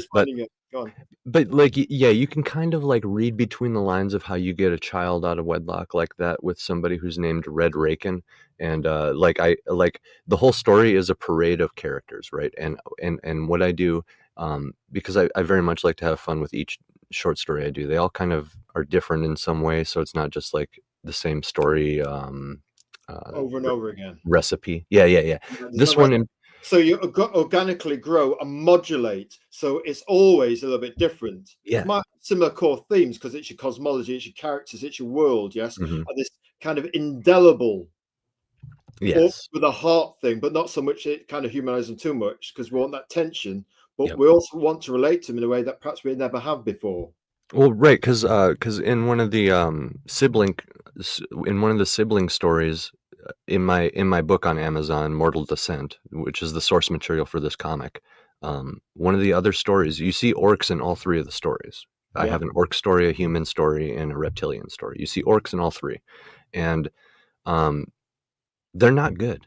They're not good. They're always showing up like with an army ready to just take everybody out. Okay, and that's kind of like, so this is a glimpse inside their culture. Like I do humanize them a little bit, but like there's Red Raken and even Jarl him and Horfist. Like they have slaves. There's Hand the human, who's like this bent old man, and he is one of my favorite characters. And then there's Under the lizard is what they call him, Under the lizard, and I believe both of them translate roughly to like dog or slave or something. Every name in my stories roughly translates to a real word, because what I like to do is I like to say strong in other languages, and then it gives me a list of the word strong in like every language, and then I look for a cool word, and then I maybe change something so it's not so convoluted or Inflection. yeah. So like King Tyvis, that probably means something like, because I also don't keep track of it. I like to let that just be a secret Easter egg, because it would be so much to keep track of in every single short story, dude. That would be so much to keep track of every name and everything. So Tyvis roughly translates to something like flying or free or something like that, and even Himmen, Jarl Himmen, his name probably translates, I want to say, to something like hard or gray or like cold or something like that. So you're thinking about etymology, you think about pronunciations. It's all adding that finesse and convincingness to your characters, your lore, your cosmology. Yeah. Just Yes, one sir. thing: you do the short stories. Do you find it hones your craft and allows you to control that modulation of ideas? Because You get really good. if you're doing the opus, then you might just get lost in it, quagmired in it, and not Yeah, refine that core skill of story beats and a set of like like the comic strip, the classic newspaper comic strip, yes, sir. ABC 1, 2, 3. Those dudes are probably so good at drawing people on the fly because of that weekly comic strip. Okay, you do that for 5-10 years, and then you go to like a carnival or something. You probably sit there and just draw people. I'm sure. I'm sure you're Sketch doing that. money at a convention, Yeah. real art. And it's the same for writing. Like these short stories, man, you get so good over time. You Don't get you? so good over time with You just feel confident now. You feel good at times. You feel like you're heading towards mastery. You can't feel like you're at least in control of your craft to the point where it's good enough. well. I've kind Oh, of we're listening. my oh yeah my Oh no, no, we're listening. Finish your point, please. oh yeah I've kind of I don't want to say graduated or grown or anything, but like my most of my writing has been occupied and taken up by the weekly flash fiction for my podcast. So like I've gotten I work that short story muscle every week with what is now, I would compare it to something like an episodic TV show, something like Rick and Morty. You know how like they're probably working that storytelling muscle every single episode. You know what I mean? Interesting. That do you know what? That's interesting. You're saying that because there are quite a few. We had the guys on from Comics Wellspring on, and they've done a book to do with how to create a comic book, and it holds your hands, young adolescent, or even returning artists like myself, with probably a bit rusty in his perspective and how to use reference correctly. Hmm. It's not out to November. We said we're going to back it, but it's not out to November anyway. So Hmm. we work with Comics Wellspring. We promised. We said we're going to back it. When it comes out in November, we will get the digital option at least. But they've got tiers right up to $100, whereby Hmm. you can have the whole ink pens, pencils, everything you need to do this comic, but for an 8-page comic, and they'll hold your hand through the 8 pages, which is actually recommended as the ideal story, short story size in terms of writing and artists, if you're a comic artist, to hone your craft as you're intimating. So, yeah, Comics Wellspring, it's out in November, and it's basically how to create a comic book. It's on Comics Wellspring's Kickstarter on Kickstarter. And we'd say, what was it going to be? $10, $20? Got to be worth it, you know what I mean? Even if you can't afford the shipping, the actual paper version, because the shipping might be crippling. But what you're saying about actually harnessing your craft and harnessing your resources through marshalling your resources and harnessing your talent through a very short turning circle to the point where you can actually go, I can measure I'm getting better at this because I'm not doing this over 1,500 pages. 8, am I getting better? Yeah, I can tell. Yep. Because when I did my novel, the back half is so different than the front half.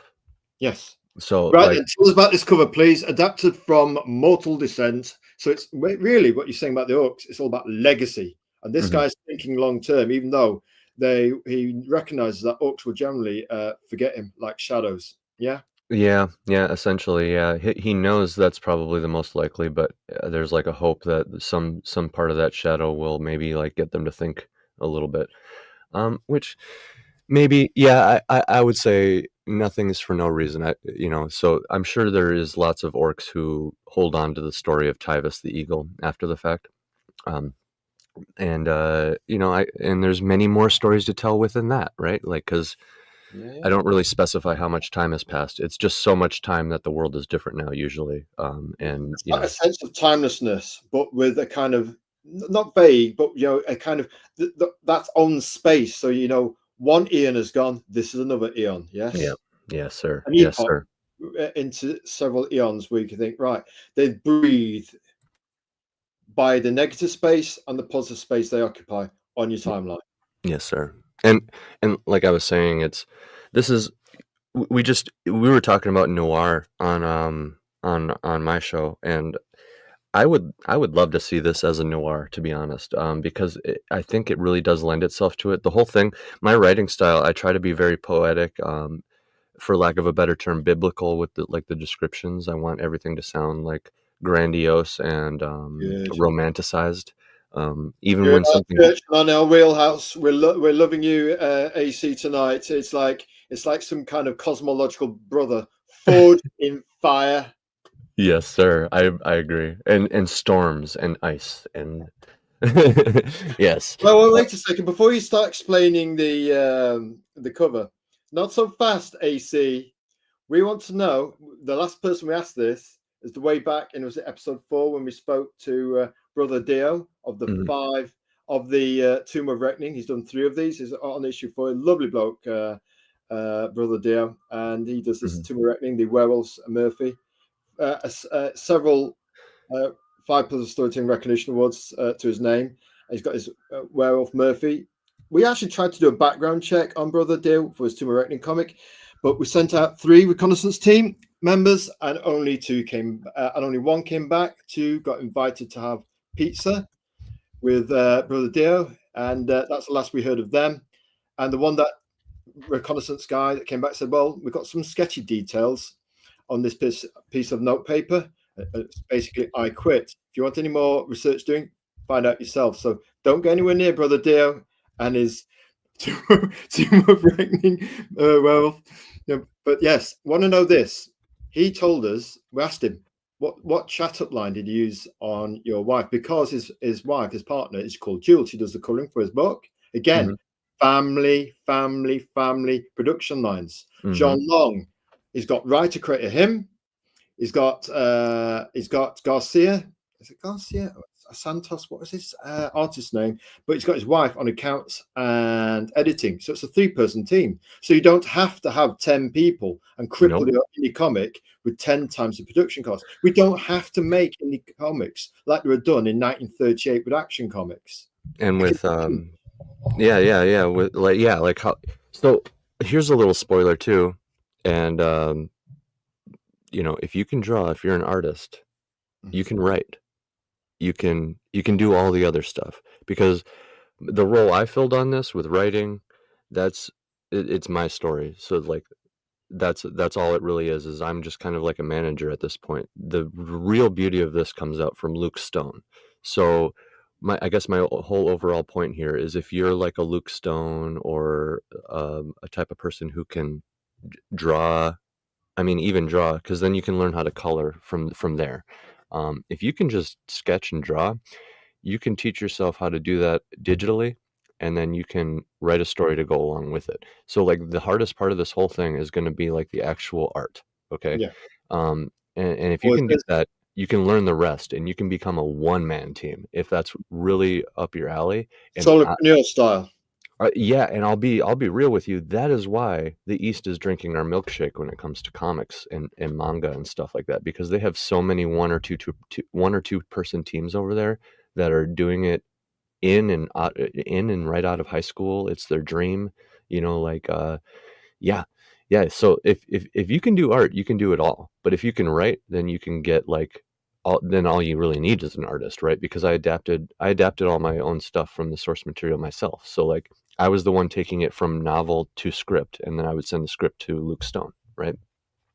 Or yeah, because you gotta pull it into script format so you can actually kind of see what you're working with, and then you got to start like describing what each panel is going to look like, and some fat gets trimmed away because you can describe things visually just without saying anything, that you have to say stuff when you're doing, the narrative part of it.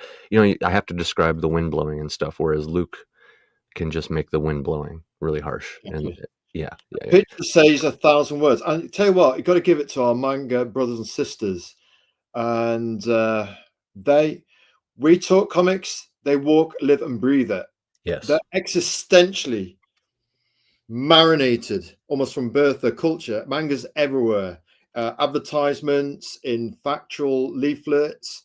They're so steeped in it. Was it I think Bob Layton kind of reforged his kind of almost like a kind of veteran style. He's actually in a South Korea kind of cafe manga house where they have weekly workshops. So you got the legendary Iron Man artist himself, who was part of the Michelini, John Martin Jr., Bob Layton, Shining Sun, and that 3-person team that created that, we call it the Iron Master Run, signature Iron Man series with sun-kissed gleaming inks from Bob Layton. And he's gone over there and he's doing educative edutainment stuff, yeah?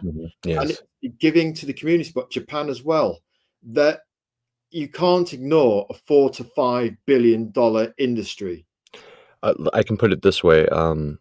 This information might be a year or two old at this point, but I think about that time a year or two ago, you got like the top 100 or the top 50 or top 10 or whatever it was, all the top comics in the whole world.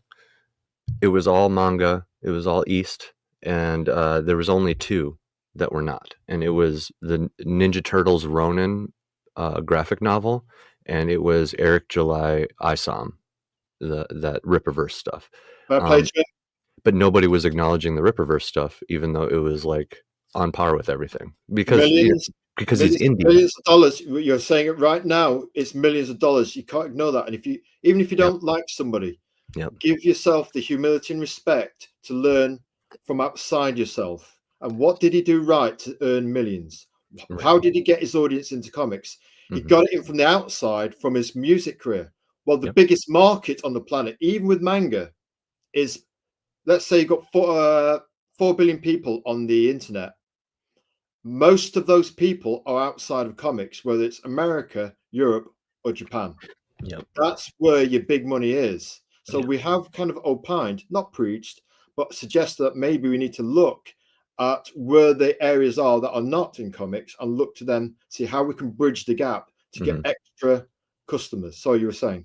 And also look at like the East and what they're doing. For example, the 1 and 2 man teams. As soon as we will get celebrity, if some of these amazing artists just decided to be full on 1-man teams and just go on a crusade, right?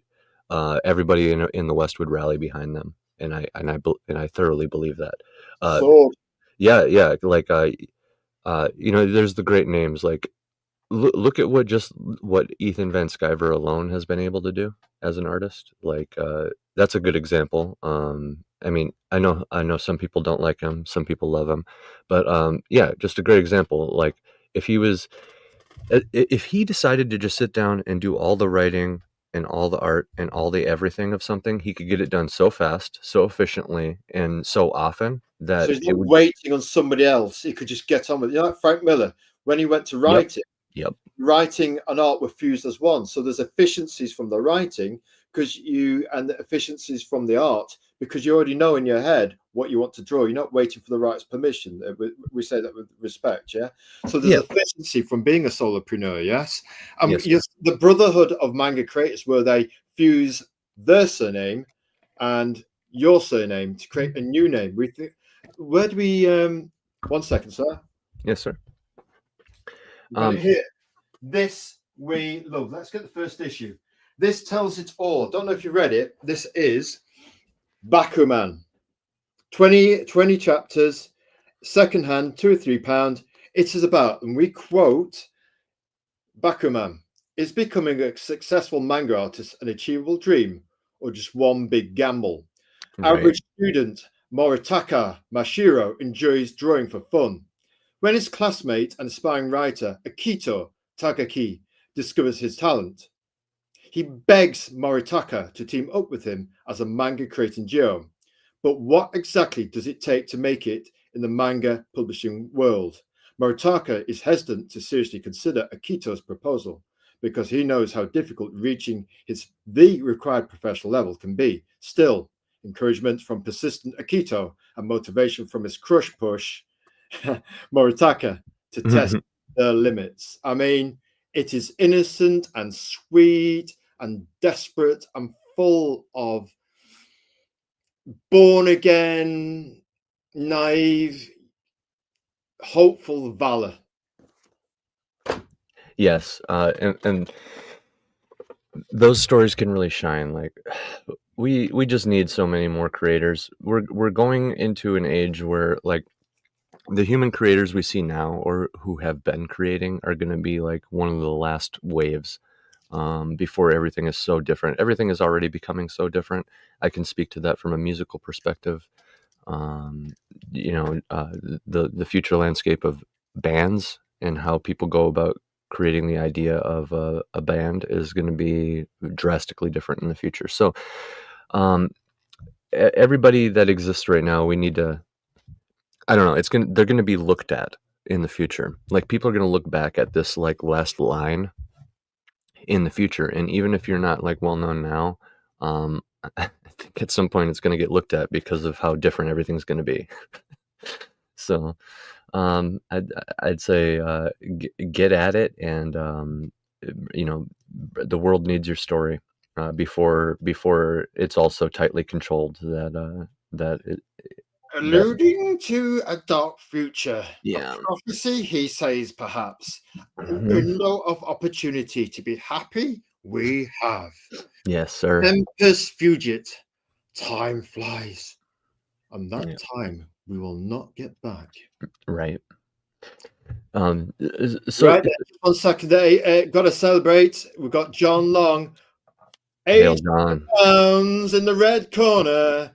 The heavyweight conspiracy with gold-blooded boxers, Van Damme style, 80s style, set in an almost dusky, ancient, mystical Egypt setting. Conspiracy meets gold-blooded boxers, swirling mysteries, and nose-crunching action. Backed his 2 paper comics on his website, and we've got a few surprises in store when that package happens. We're going to do a promo video where we do an unpacking video, a promo video for him, in addition to the short. That's the biggest viewed indie comic feature we have on our website, around about 965, 35 off 1,000. It is an absolutely volcano viewed short. We're going to get more into shorts because wow, and it adds to every follower. It kind of amplifies your guitar. So yes, John Long, we opined your beautiful guest starring as first timer. You just blew it away. So great to have you in the chat. Got another one here. Hail, John. I tell you what. Here we are. Great to have you around. Give you a huge shout out earlier. And what's up, AC? Love the story. Thanks, John. It comes from the heart. I was just typing that out. I'll just tell you here. Yeah, a lot of it. When I was retroactively looking at it, I realized a lot of my subconscious came out in it a lot. Like, it's weird how much of yourself comes out in your stories. You know.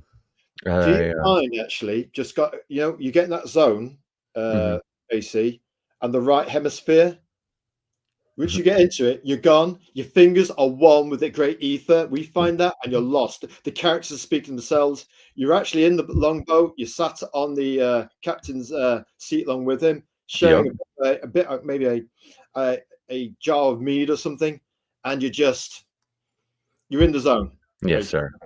And yeah, you can almost smell the salty air and feel feel it start to rain and the warm sand on your hands and the warm water. There is a scene because the king is the only one in the story who has like done this before, and I I even have like a little bard singing about his like saga the whole time too. It's Have you really penned a fun. song then? Have you? Say again? Have you penned a ditty like a bard song? I did. Do you want to hear it? Cool, authentic, isn't it? But it's that level of detail. You're in the moment, and it's like it's existential creativity. Mm-hmm. Higher plane of existence stuff. I If I actually get to the drawing board and then sit down, you're like restless 5 minutes, and all of a sudden, if you can get there, whoosh, you're gone. Where did the last 5 hours go? Right. You actually just reminded me. Like when you're driving and you think, how did I do the last 7 miles without hurting myself or somebody else on the road? How did you get here at the traffic lights? Right. Yeah, bit weird that, isn't it? It is. You actually just reminded me of I have an entire musical rock album to go along with my published material, and this comic has a song. Also, this is another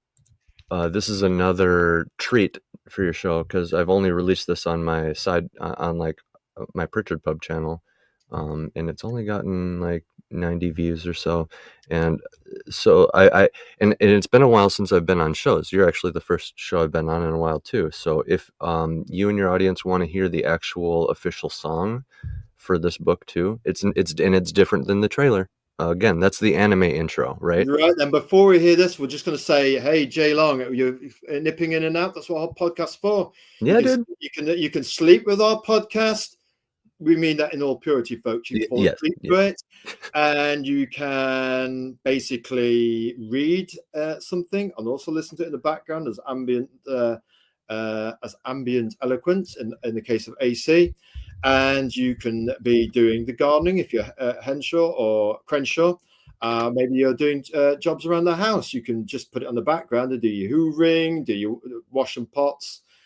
And what guys, gentlemen, actually washing pots. Hey, we're not saying anything, you know what I mean? Just some guys might do that thing. We're not saying we do. Actually, Azrael, be like Socrates, know nothing, say nothing. Anyway, we're moving swiftly on. It's basically, I heard you, Azrael. Thanks very much. Been in and out, getting ready for my wife's birthday. Very nice. So it's an anniversary, her solar orbit anniversary. So your wife's birthday. Treat her well. She's half of his team virtually. She does the accounts and the editing for him. To have your wife not just behind you, but side by side on the battlefield. That's what we call a brilliant partnership. It's amazing. Yeah, it's amazing. So anyway, this song you say. Mm-hmm.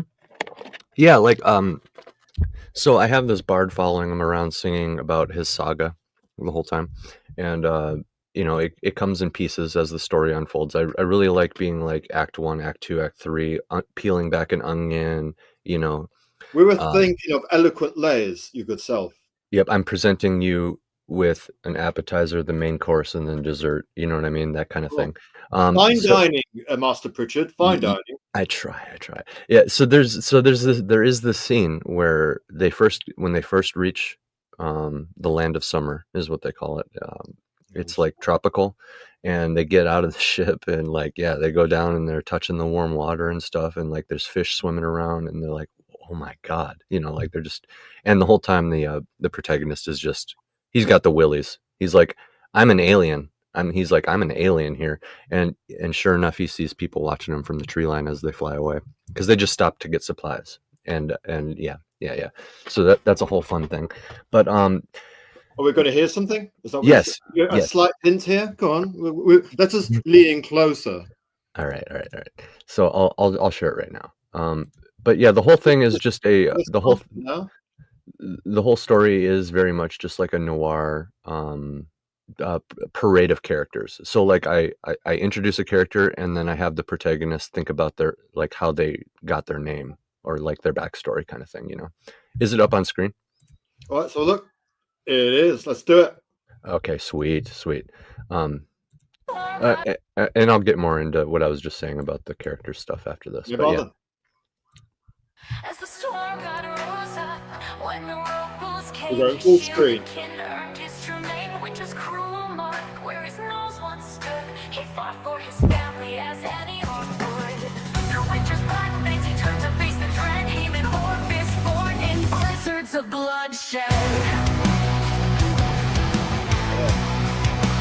Blizzards of bloodshed.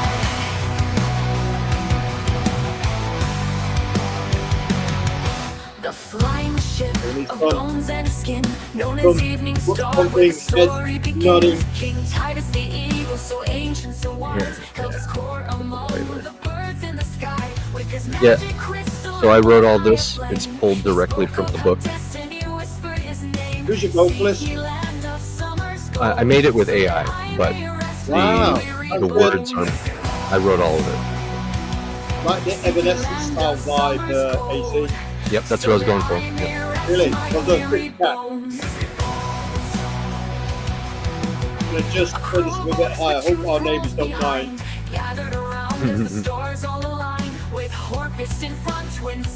Yeah, this is telling you directly the story too. So not spoilers, because I wrote it very carefully. But yeah, I want to let the audience know you are actually consuming story here. This is, like I said, it's canon. You can see in the title here, it's canon. What I did is that these little songs that I wrote, I wanted them to be an expansion pack for the story. So if you've read the story and you want a little bit more gritty detail, you can like dive into the lyrics. So yeah, check it out and like listen to the lyrics, because they are telling. So check it out. By his side, unlucky you, sick go and for it. hero the kind. Red Reagan the savage, let lover half blind. She will protect us, their homeland behind. Their homeland behind. Into storms raging with crimson might. Evening Star's first trial on the eagle's last fight.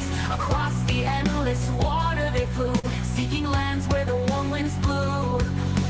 Bigger the builder, a giant of this brood, guided the ship as the tempest grew. At last they beheld it, this fabled shore. Snow-kissed only peaks, winter was no more. Forests teemed with life, foreign colors ablaze. Warm water and sunlight left the crew in a daze. In an old late summer where shadows lay low, beneath trees where warm wind would blow. With solemn pride and a bittersweet glow, was the end of the eagle, the king's final show. Eagle's end, the king's final show. Here we go. Yeah, he picks a nice, beautiful place to die. So.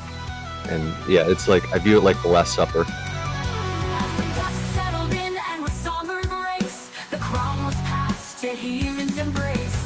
Hail, fist! Echoed through the trees as the crystal came alive in the evening breeze. Hail, fist!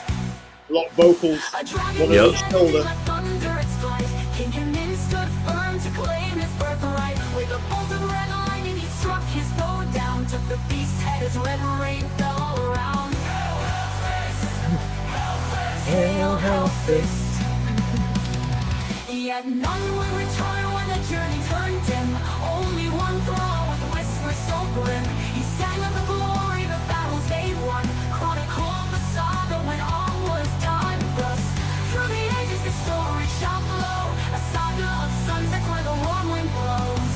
Jay Long is loving the music. Yeah. So Okay. so We're gonna yeah. get the heavy metal ending. I forgot. Oh yeah. Here. AAC. Here, Are we going to do some air guitar? That's what we want to know right now. We've all worked up now. So I don't know if you caught that at the end though. So it's like it's glazing and gassing up Jarl Himmen, Horfist the whole time. It's like Hail Horfist and all that. And then at the end it's like, but at the end only one would return, just a thrall with whispers so grim. So like it literally ends and tells you what happens after the fact is like the events of the story happen and then only one person returns, and it's actually, I don't want to say who it is, but only one thrall. Spoiler, I see, we got you. Only one thrall with whispers so grim, that's who returns. Well, yeah, I tell you what, Jay Long's liking the music. He says loving the music, AC. Oh, thanks, man. Thanks. Yeah, it's canon. When I realized I could apply my musical knowledge to actually writing like rock opera mini stories out of my stories, I was like, I geeked out about it for like a month. Somebody's playing more music. One of our favorite phrases is rock opera. Don't get us started. Evanescence. I tell you what, pressing all our buttons for our back, AC. How it's going down. We know what you're doing. Yeah. So anyway, let's go back to the stage. Right, that is Luke Stone. Yes. Sailing through the water. Great job. He's really multifaceted, isn't he? From the colouring, the drawing, everything. He can do it all and run a specialist indie comic crowdfund as well with 1% commission, folks. Tell you what, got to be there. And I have. Are you on? I have two more updated. Say again? You're on Fund My Comic, yes? Yes, sir. Yes, sir. I am. Oh. And I was going to say I have two updated covers I could show off very quickly. Go on, please. Hey, this is the first extended interaction we've had with a creator bringing their own stuff live to the show. So you can get cutting edge previews that you don't see anywhere else. This is absolutely beautiful. Give it to us, AC. This is what we want. The one that you have on screen it was a placeholder cover. That's actually the first splash page, the one that you had on screen. So when you open up the comic, that's one of the first pages you'll see. It's kind of like setting the pace for the story. It's like showing the grandiose, like, they're sailing through the clouds. It looks like they're sailing in water, that kind of thing. But that was the first splash page that Luke ever did for me. That was the first piece. So is it black and white inside with spot red inside as well, or just the cover? Just the cover. And so this one is actually not Luke Stone. This is another piece I got done from the folks over at the Drawn and Quartered podcast, and very, very well done here. It's like an engraving. It goes along with the. Where they do those silver etchings from black coated material, yeah, and etch away like a graving, like you're saying. Beautiful. Yeah, and let me see if I can go. Yep, the next one here. This one is Luke Stone. This is Luke Stone here. He's currently working on the final cover, which I am very excited for. He's just gotten a little bit caught up with ministry, because he's been getting back into ministry, which I am completely okay with. Go for it. If it takes a little longer, it takes a little longer, because the special thing about my comic campaign, if you notice, it says it's been active for. I do all the lettering, by the way. Very good. You've got your own style. Yeah. So iconicness going on there. Clear, bold, in keeping with the law. That's the thing we've talked about in previous things, where you do your color grading, like you do color grading movies. You can color grade it in your comics. That can have its own color narrative, its own stories. Can have your own signature story beats, which you hone over 8 pages, like you've been saying. You can have your own inking style. Is it woodcut style, like the Gothic or the Tothin Gothic noir of Bianca Yamakoshi, for example? Right. You might have your own editorial style, where you have a very tight style, or you might have a very low-key hum, and then boom, it takes off. There's so many ways to cut the cake. Every indie comic creator can have their own approach to the creative process and a different business plan. We don't have to think like we're 1938. We don't all have to do the same thing. We could all be, what's that word? Individual and unique, because there are 8 billion, not diverse, but unique individual souls on the planet. Beautiful ones at that. Yes, sir. Yes, sir. There is, and you know, there is a lot of strength in each individual, right? Just a random idea here, like the flash fiction I collaborate with my co-hosts on. Like I mentioned earlier, I get that storytelling muscle out every week or whatever with the flash fiction. Like we all just kind of brainstormed a character, and I don't know what happened, but like when we did that, it created this like context between all the three of these characters where it is just so fun to write for. Like I completely get why TV shows just go on and on forever, because it's so fun. It's so fun to just come up with new adventures for these characters or whatever. An organic documentary, in a sense, an organic journey. Yeah. Yes, sir. Yeah. Yes, sir. We don't have to do create by committee. Corporate tick list 1 must have teal. Corporate tick list number 2 must have mustard ankle socks in a Superman trailer. How does Yes, that sir. work? You know, Yeah. just saying. But Let it yeah, go about color grading, Azrael, regarding the teal and mustard. You gotta let it go, man. Sorry. This cover was originally intended as a noir cover, actually. Like, so you being the noir guy, I'm telling you, like that was a good choice. I was like, oh heck yeah. We can even make a video about telling people about noir. So yeah, that was perfect. This was everything flows into one another. We can create ideas from one another, be inspired by one another. Have friendly competition. Good friction as we race towards the wild frontier in the comics. And yeah, as we go for that plot of land that we want to stake out, doesn't matter if we occasionally jostle and have a bit of warm friction between our shoulders. It can be good-natured rivalry, right? Yeah, we can jostle, have a bit of fun. As long as we don't take it over the line. We know what the line is, don't we? Yes, sir. Yes, sir. So yeah, the final cover is going to be a classic like action character highlight cover. It'll have one of the MCs on the cover, and if I can get one more done after that, I think it's going to be very much in the style of like I want it to look like The Last Supper. Very there's nice. and it's going to be that moment when the king is saying goodbye. So I want him to be like sitting there like smiling. Actually, I don't want him to look sad, even though what's about to happen. He has a son standing around him. You have all the other periphery characters kind of doing their own thing off to the side, and they're all in their own poses, like The Last Supper. And you have like the person handing him the mushroom, and then you have like somebody over here crying, and then one of the sons is confused, and then another one looks proud of his dad. I want the whole thing to be arranged like that. But that's very much going to be like the very special final cover if we can swing it. Now, if you go look at the campaign, it says it's been active for a year. That's part of my what I was saying about I don't mind if Luke goes and does ministry again. In the comics, march to the beat of their own drum. They're not Team Blue. They're not Team Red. Everybody's going to have their own individual schedule. That's beautiful. Yes, sir. And part of what I'm doing is that there's a whole culture with crowdfunding where they like put like a month deadline on it, and then it becomes this rat race. And I could see how that works for people like maybe EVS or Mike Barron or even Eric July, these bigger names. If you're a bigger name, who have resources and time and stuff to like play with like that. But I decided to approach it from a different angle. Basically, I feel like if you're not one of those people who has all these unlimited resources in the world or even notoriety to just like get things funded overnight, you can host an open-ended campaign, which you are one of the collaborators. I'm one of the collaborators on my own crowdfunding, meaning my money is tied into it just as much as the backer. So it gets made whenever I can make it, and you can help by backing it. Is kind of how my approach is. I'm not begging for money. I'm saying this is a project I'm trying to make happen with Luke Stone, and here's where we're at with it. And if you want to make that happen faster, here's a way to do it. But no matter what, it's happening, right? It's just a matter of when. So you can either wait. A matter of when.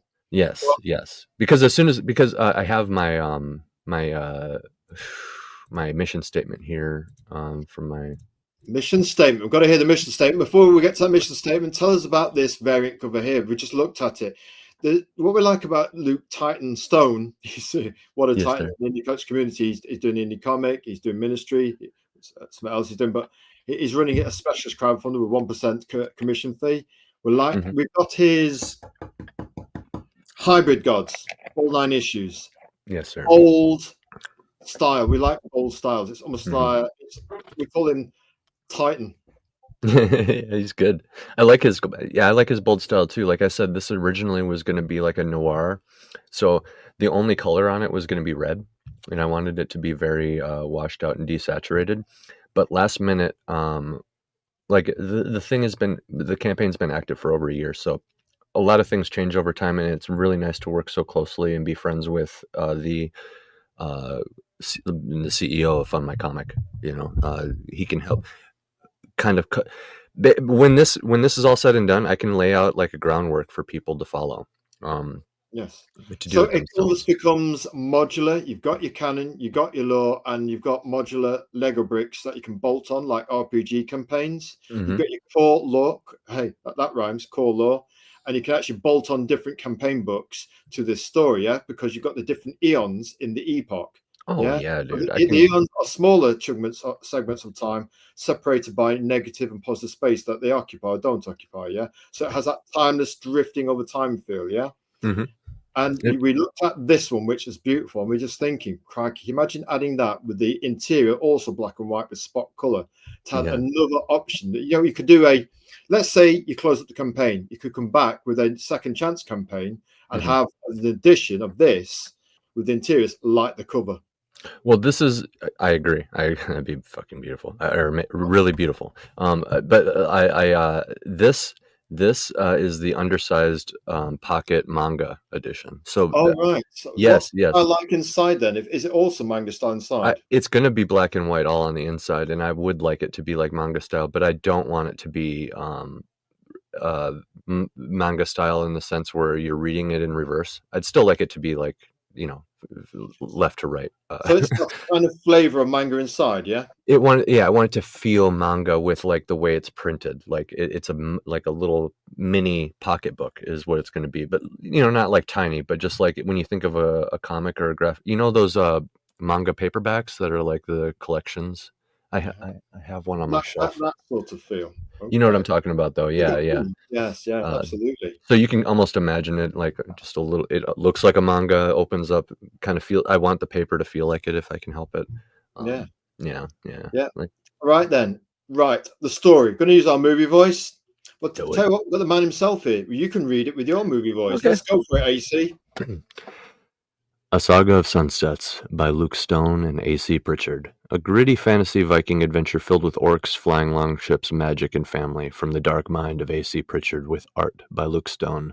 Uncover history. A Saga of Sunsets recounts a major legend from A.C. Pritchard's world of Arche, as well as real-life inspiration from the Kensington Runestone story and Norse and Celtic mythology in general. See if you can spot all the clues, which the story is filled with clues. It's 100% filled with clues. And on the subject of the magic, my Easter magic, egg. yeah. So Magic. my magic is the same in every story. When you get down to the core of it, it's tied to objects. So you don't get like well, okay, you can get like a crazy wizard, which is kind of like what my novel's about. No spoilers there, but No. uh, you can't really get like the person who's like hocus pocus, alakazam, zap, right? It's like millennia passes, and then somebody eventually unearths an object, and then more time passes, and then somebody finds that object that somebody found and then starts like studying it, and they don't even know how it happened, how they did it, but like they just kind of become comfortable with it, and like and then now they understand it more, and then like one day, I don't know, maybe there's a storm overhead, like a heavy storm, maybe there's an earthquake and the object's sitting on the ground, maybe it sits a little bit too close to fire, um, and it turns on one day, right?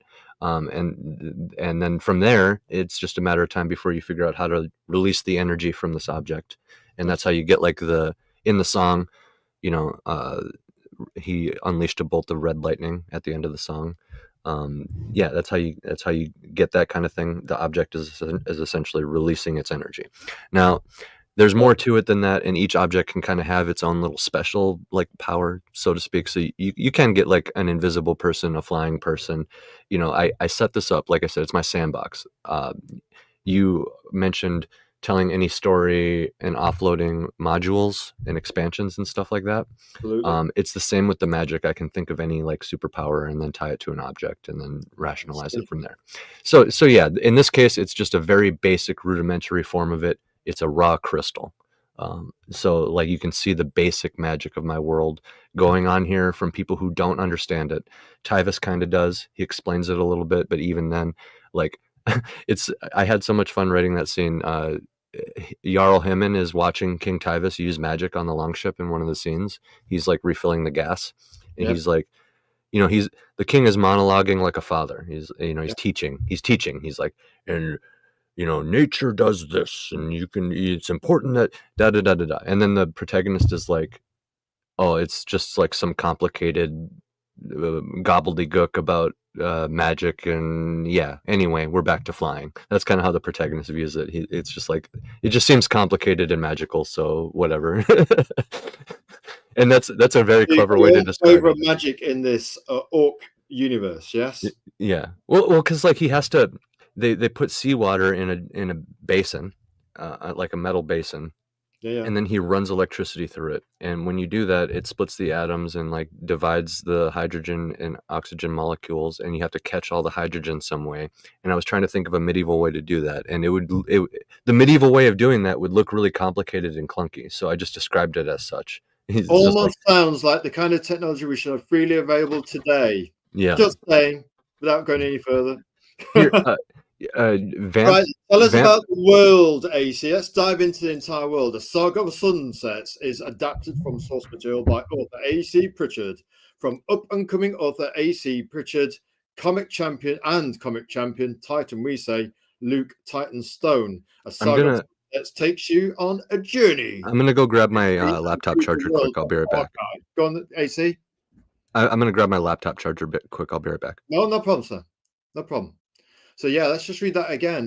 The world we're diving into is an entire world. A Saga of Sunsets is adapted from source material by author AC Pritchard. From up-and-coming author AC Pritchard and comic champion Luke Titan Stone, as we call him, A Saga of Sunsets takes you on a journey. Let's do that right. A Saga of Sunsets takes you on a journey through history and the brutal world of Arkai. Tell you what we like about AC is, of course, he's passionate, deeply passionate. He's nuanced about his cosmology. Everything happens for a reason. Why? He's figured that out. Everything that happens in AC's world is to do with nuance of cosmology and lore, how it ties together. Even in the packages he has, from the music, which sounds great to us, and the books, the comics, are all linked together. Like we talk about the 5 pillars of storytelling linked, art, comics, movies, games, and toys. He's got his music, his heritage as a writer, and his music going through college years, to indie comics, to his books and his music work. It's all tied together with a sense of cosmological nuance. We like that threading the needle he has. All his storytelling needles are threaded. Gold threaded, we would say.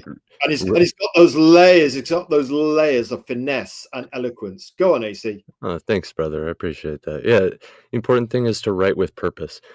So whenever I find myself writing a scene or dialogue or really anything, and I feel like it's pointless, I can't write it, because I will know that little bit of fat is sitting there, just moldering, I know, but it bothers you when you just think, is this efficient? Is it nuanced? And then you think, a bit of fat, we just want to trim it off and make sure you've got almost like a fillet steak, a nice one from your local butcher, maybe in a nice red wine jus with cranberry sauce, honey in there. And what's the other bit? We've got to have it, man. Side salad with cashew nuts, drizzled in honey too, some Himalayan rock salt and black pepper. I mean, oh man, oh yes, puts the gentleman back on the map. Sorry, you were saying, AC? Oh, it was just I saw Genuine Comics hopped in the chat. Hey, I tell you what, good catch there. Genuine Comics, hello, Kyle and AC. Greetings, chat. We're going to just say right there. Cheers. Welcome, Dave, and Drink with Brink. Go sub. Drink Genuine, Drink with Brink, Genuine Yep. Comics, which are actually generally good superhero comics. Yeah, Proving, I'm going to put this in the chat, proving that indie comics can do Parisian superheroes. Mhm. And Marvel and Team Red and Team Blue no longer own that trademark, so we can actually say it. Mhm. His Perfect 10 series is really good. Me and him had a good chat about Saga of Sunsets early into the campaign. Did you tell us about that? Yeah. He just a good conversation, good dude all around. Kind of the same type of conversation we're having here. But with his own thing. We talked about like TV shows and stuff. It was really cool. I'd like to come back at some point. That'd be awesome. If Dave will have me at some point. Dave will have me. There you go, Dave. There's a bit of a hint from AC. Right, let's move on. We're going to have to press on because we're going to get to the rest of this presentation. The world. I mentioned. Go on. The slide that you had up, it mentioned the Kensington Runestone and stuff. I can touch on that very quickly. Please do. So just the thing about my stuff is I really like to look at. Oh, thanks, Dave. I'll hit you up. But whenever you're free, it doesn't matter. But anyway, the thing I like about my stories is I try to, I always say the best inspiration is real life, and I don't mean like. Oh yes. I don't mean like shoehorning modern stuff into it. I mean like. You look at the things that are actually possible and crazy. Like I rambled on a little bit about electrolysis, running an electrical current through seawater to get the hydrogen out of it, and then thus creating a Zeppelin with the captured gas. That's the type of example I'm talking about. That is possible, and possible, practical, and why haven't we got it technology now? Yeah, and it's even possible in a medieval setting if you get creative enough. Like you could use enough like animal skins and stuff, and I don't know, with enough time and people, you could do it. And that's kind of what I'm talking about. So you can look at like things like ideas like that. You can look at events that happened. You can look at the quote unquote great people. You can look at the heroes of legend. You can look at the god and goddess mythology. You can look at a whole bunch of stuff invented by real people or that happened with real people, and there's often the most tasty and juicy story seeds just beneath the soil there. So the Kensington Runestone is I'm from Minnesota in the United States, right there smack dab in Viking country, as we like to think, even though it's more like Newfoundland East Coast stuff is the general consensus. But in Minnesota, a farmer found the Kensington Runestone. It was a giant slab with a bunch of Viking runes all over it. It told the story of these Vikings that were coming to explore.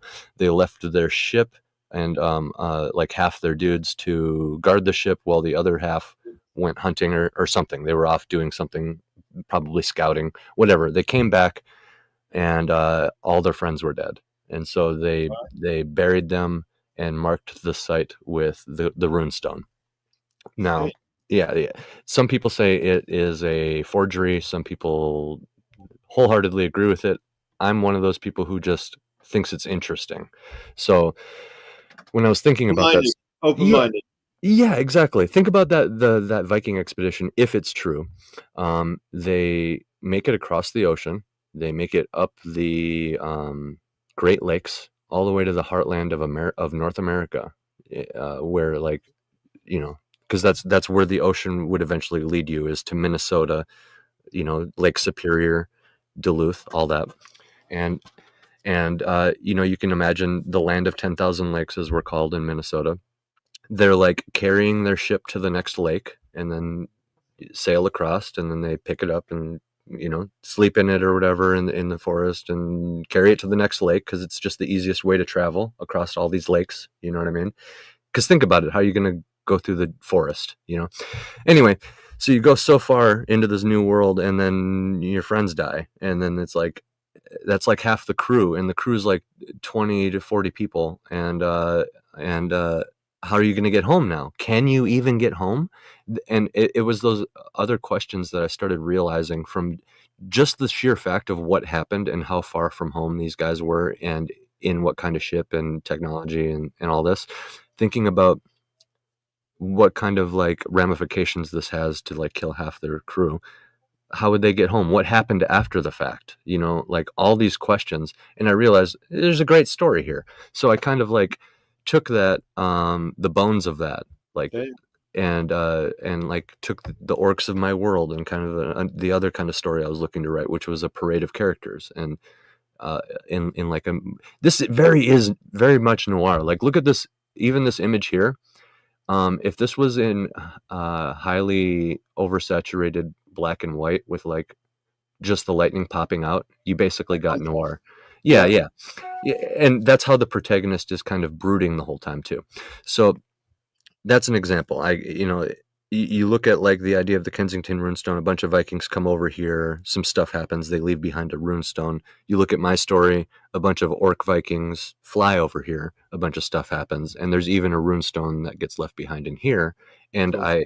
it's worded the same way, but because I went to the museum and saw the Kensington runestone myself and the translation and everything. So I wrote down the translation and I put it in orc terms in the context of my story. And so I could actually make a Kensington runestone out of this story, if like in real life, if I wanted to, and it would be like canon, and it would also relate to the real Kensington runestone. So that's something I want to do at some point, is get somebody who's good at runes and Actually using history and actually using prehistory. Look at, well, yeah, anything before 1930, before the corporate copyrights came in, AC, yeah. I'd like to do a Joan of Arc story. And instead of actually, what would say, instead of, you know, going after inspiration of Team Blue and Team Red, who are going to sue you if you're too close, anything before 1930s free game. Actually use Western civilization at its core essence to be inspired, like you have done with the Last Supper. You want to do a cover variant of that, yes, like you were saying earlier. Yeah, Yes? like the art inspiration. Yeah, like it's capturing this very important moment in time. You know what I mean? Like that. Speaking of a very important moment in time, AC, we've got, hello there, hi there, you boys on the bus. Is this our first on the bus stream that we've ever had on the show? We're mobile. What can you say? We've arrived. Bianca Yamakoshi, Gothic Noir, work for hire artist, has been watching us streaming on the bus. So I'll tell you what we're going to say. Welcome back. Welcome back. We're going to go back. Bianca, to type here, Bianca Yamakoshi of Yakoshi, exclamation mark. I'll put here, ... of Crimson. If you've seen her latest Daredevil piece, Crimson Noir and Gothic Noir. Crikey, we have coronated her song, dubbed her song Gothic Noir.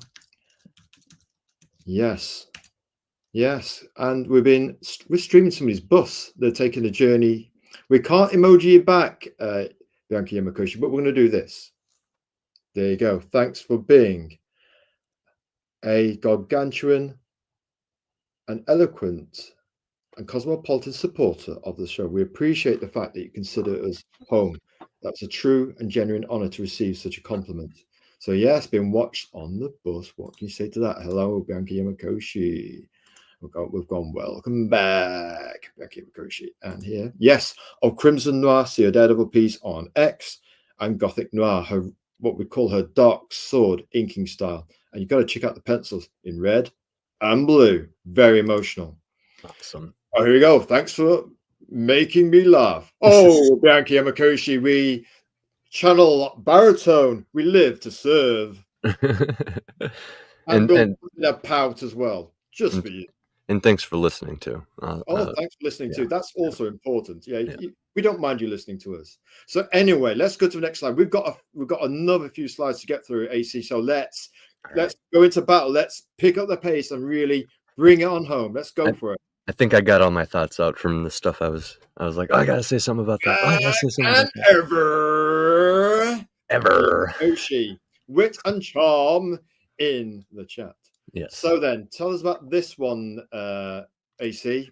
So I mentioned something about a parade of characters. It very much is like a character noir is a good way to put it. And instead of dwelling on one character study, I kind of very quickly, because it's a short story, I will very quickly give you a taste of each character. And I like to think it's very We've got cleverly it in the done. presentation. We've got all the characters, including Mr. Badman. Yep. And I like to think it's very cleverly done because I give you just a taste, and that taste should be enough for you to know everything about this guy. You know what I mean? And or this lady. You know, and I basically I dedicated like 1 or 2 paragraphs to just like a quick. It feels like a flashback, but it's really the protagonist thinking. So I view it as like cinematic thought monologue. A character overview thing, yeah? Yeah, like a cinematic thought monologue. So like a character walks up. We'll read this bit and then bring it on home for us, right? The world. Joel Himin, have we got the pronunciations right? Horfist claimed his name. Now he must claim the crown. Yeah. Wise. Himin has the ship, the crown, and the magic to gain. But with his sons along for the adventure, he has everything to lose. From up-and-coming author AC Pritchard and comic champion Luke Titanstone, A Saga of Sunsets takes you on a journey through history and the brutal world of Akai. Yes. Right, let's press on. So we've got all your characters. Have you got something to share with us to give us the juicy on these characters? Oh, yeah. So that's what the last slide mentioning Harl, him, and he claimed his name. That's what I mean. Like the orcs, they each... when they go through that rite of passage I mentioned earlier, like the Spartan-esque rite of passage to go like claim a predator, they're also claiming their name. You get a name by doing great things. So like when you're born, maybe you're just named Himen, right? Like son of whoever at best. If that's your best achievement, then you're like Himen, son of whoever. But Horfist, he got that name because he protected his family in a winter storm. That's why he doesn't. It looks kind of like he has a nose there, but it's actually the tip of it is sheared off because he got frostbite. His hands are messed up. His feet are messed up. He's called Horfist because he literally like defended his family with his bare hands in a blizzard against other bad orcs. And from there, everybody was like, "Wow, you know, you're the Horfist, right?" Red Raken, he's called Red because he was a little bit too brutal in his own rating. We'll just say that, and the moment that he got that, he was covered head to toe in red, and he doesn't really wash it off. He likes it. His armor is like rusty and dirty and stuff from just like letting it sit there. So Red Raken. And then there's Bygar the Builder, right? He's just huge, just the biggest orc. And they call him the Builder because he got lost in a blizzard one time when they were trying to like evade a huge pack of wolves during a ravenous blizzard. And when they found him, he built a longhouse. He built an entire longhouse out of skins and wolf bones and was just sitting there roasting meat over a fire in the middle of a blizzard when they found him. So they called him the Builder because he builds things out of bones, right? And you can kind of see how, for as cool as some of these characters are, there is like a dark connotation to each of them. Like how brutal do you have to be to hey, have a good one, Bianca. Like how brutal do you have to be to like with your bare hands in a blizzard like win a battle, right? Or like with your bare hands build an entire longhouse out of bones from the pack of wolves that are hunting you. Oh, you're hunting me? Looks like I got a new house, right? So that kind of thing. You do great things and you get a great name, right? And each of these characters on the ship is obviously going to be a great person because they're all around the king. So that gave me a good opportunity to, as every character walked up, I could very quickly have a thought monologue diving into the color behind that character and just like give you a quick rundown and like some context, right? Absolutely. I'm providing context, like that noir context with each character introduction. It's very quick. Like I said, like 2 paragraphs. We're in and out. We're flashing back and we're coming back. And then, it's so that actually going in and out, that flashback sense of narrative, almost like the Highlander thing of past, present, and future kind of being as one. Mm-hmm. When you've got that level of or at least good enough mastery to actually do that. It's quite a sophisticated way of pulling Tricky, the reader into your world and super going through the tricky. eons and going forwards and actually trying to figure out the present of what's going on. It for those with a curious intellectualism, it can really tease. Right, we're going to go through the characters. We're going to go, right, this one here, the bent priest. Tell us, go. Okay, the bent priest. He is, and these are all outside perspective nicknames for these characters. So these all actually are named characters. But the bent priest is he's essentially he's the priest on board, right? And Tyvis is like a good example of like, okay, you can kind of see how like the King Tyvis, he's a good example of how like maybe he doesn't care too much about orc custom, as I kind of broke down earlier. He's kind of going out on his own terms. People are judging him, but he's the king, and he's done some really amazing things that nobody can really. They're all going to listen to him, even if they don't really, you know. But the bent priest is an example character. He allows this guy to be on board, even though he believes in the human gods. This is an orc that believes in the human gods. Okay, so one common denominator with the human. I examine religion with each race pretty extensively. So one of the common denominators with humans across all the stories is they tend to believe in a polytheistic religion. Many gods, like Greece, like Norse, like Egyptian, right? They tend to take every aspect of the world and personify it in the form of a god. Now, So we're talking pantheon style stuff. Right. So this guy will be talking about the storm god and the magic god and the nature god and the bird god and the fish god. You know what I mean? They don't necessarily have names yet, and when I get around to doing that, it's going to be a big, thick book because it's every aspect of the world personified. It's almost like channeling, a narrator of the story to see it through other people's eyes. Mm-hmm. And he's here, almost an outcast. None of the other orcs really like him because he just kind of talks smack the whole time. What up, J.S. Webster? He just kind of talks smack the whole time. J.S. Webster. Greetings, sir. Welcome to the chat. Like, for example, the king himself, after he does that, like, magic miracle or whatever, and, like, he does some magic and you know, the protagonist has his thoughts about it. This guy chimes in after the fact and is like, blasphemy! Oh, it's like, you know, and he just talks smack the whole time. But so why does the king keep him around? Well, the king is like just generally a nice guy. He doesn't care what people believe religiously. Maybe there's some backstory between the king and this guy. Like maybe they're very distantly related. Maybe this priest gave him some good advice one time and he's just liked him ever since, even though he just talks smack, right? So he's there to kind of show. He's the crazy one. He talks the crazy priest. Yeah, he's a crazy person. Stay away from him. You can see he's pointing. He's like accusing. He's literally accusing somebody right now. Like, yeah, that pointy thing is going to come in handy later on. But anyway, keep going. Yeah.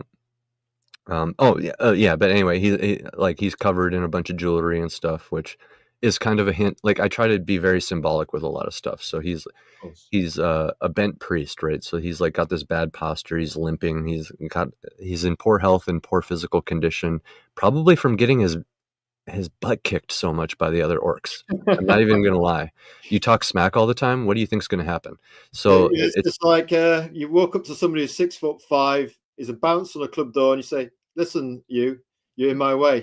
Mm-hmm. Next thing that happens is you've been folded like a deck chair, and you think, "Wait a minute, I saw him." Then all of a sudden, black, and then I can't remember what happened after that.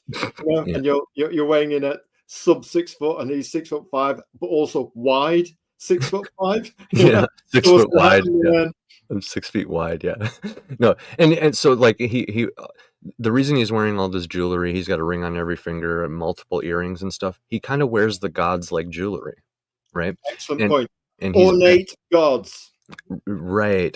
So there's all this symbolism. He's bent because like he's kind of a corruption of like not just orc culture, but like the way he weaponizes religion. To talk smack. So like, yeah, bent posture, bad health, wears the rings on every finger. The gold and stuff also kind of symbolizes his status beneath the king. Like the king has kind of allowed him to be like the ship's priest, even though it's not even for the right religion. Like it would be so crazy to do this in real life. And So he's like, an adopted priest in a sense. say again. He's an adopted priest because he's got all this experience, and he's got something intriguing about him. He seems to be knowledgeable, even though he's an outcast. Imagine the captain of the ship, just like, how do I even put this? Like, no, the leader of the church just has like brings in a Muslim, like, you know what I mean? Like a Catholic church leader, all of a sudden, like, oh, this is the new priest, and it's like not the same religion. Yeah. You know what I mean? Like, It's almost to challenge the current orthodoxy in the Orc, shall we say, canon and law and cosmology. The king's own perspective on what is needed. You can tell the king. If he wants legacy, he wants a different point of view. Yeah. Yeah. Sorry about my dogs; they're barking. Anyway, yeah, you can tell he just doesn't like. It's more of the disillusionment coming through. You know, he's like, this is kind of how he feels about the religion and stuff. And got a question for you, AC. But the thing is, about he's taken a cosmopolitan approach, which should probably need that visionary, multi-viewed vision, a kaleidoscope to create legacy. If you are just doing the same old thing and the same old structure, that's a dying culture. So he wants to create something that's a living, breathing legacy. He's got to go outside the indie comic industry to get the big sales. He's thinking ahead, the long game.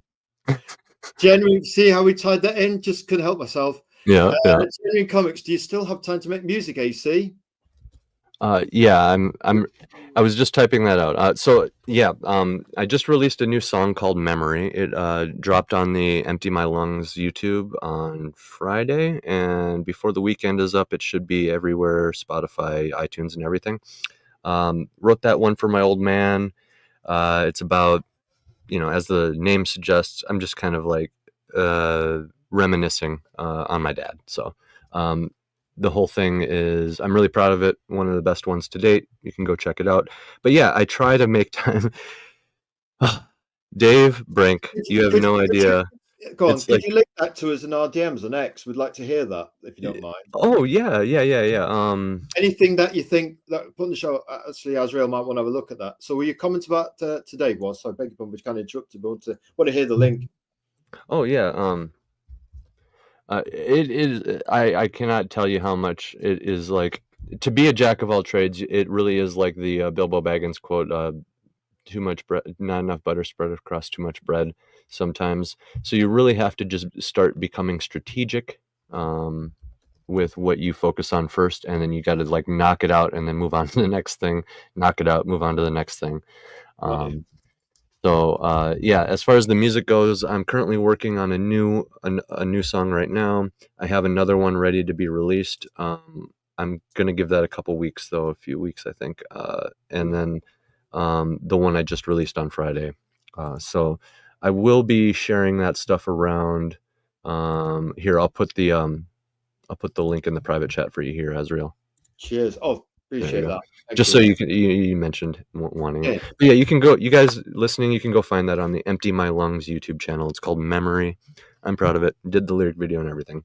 So yeah. So you classify yourself as a heavy metal band. I tell you what, if you do, then Empty Your Lungs is the perfect name. Oh yeah, Empty My Lungs is yeah. I love that name too. That's my band name. So Dave asked if my band name is AC Pritchard also. Nope, it's Empty My Lungs, and it's technically a band, even though I'm operating as an artist. So I guess that's my artist name these days because I'm the only member of the band at the moment. But the plan is to work it back up to playing shows if it ever comes to that. But that's not the main goal. As far as getting my band back in it, I think the plan is just making tons of awesome music and awesome videos. I'm thinking like a lyric video and a music video for each one, and obviously want to kind of build this up to a point where I can do kind of like what Dave does and what I do with indie comics and what you do, Kyle, with all this stuff, all this promoting. This stuff needs to happen for music too, right? Yeah, we think so.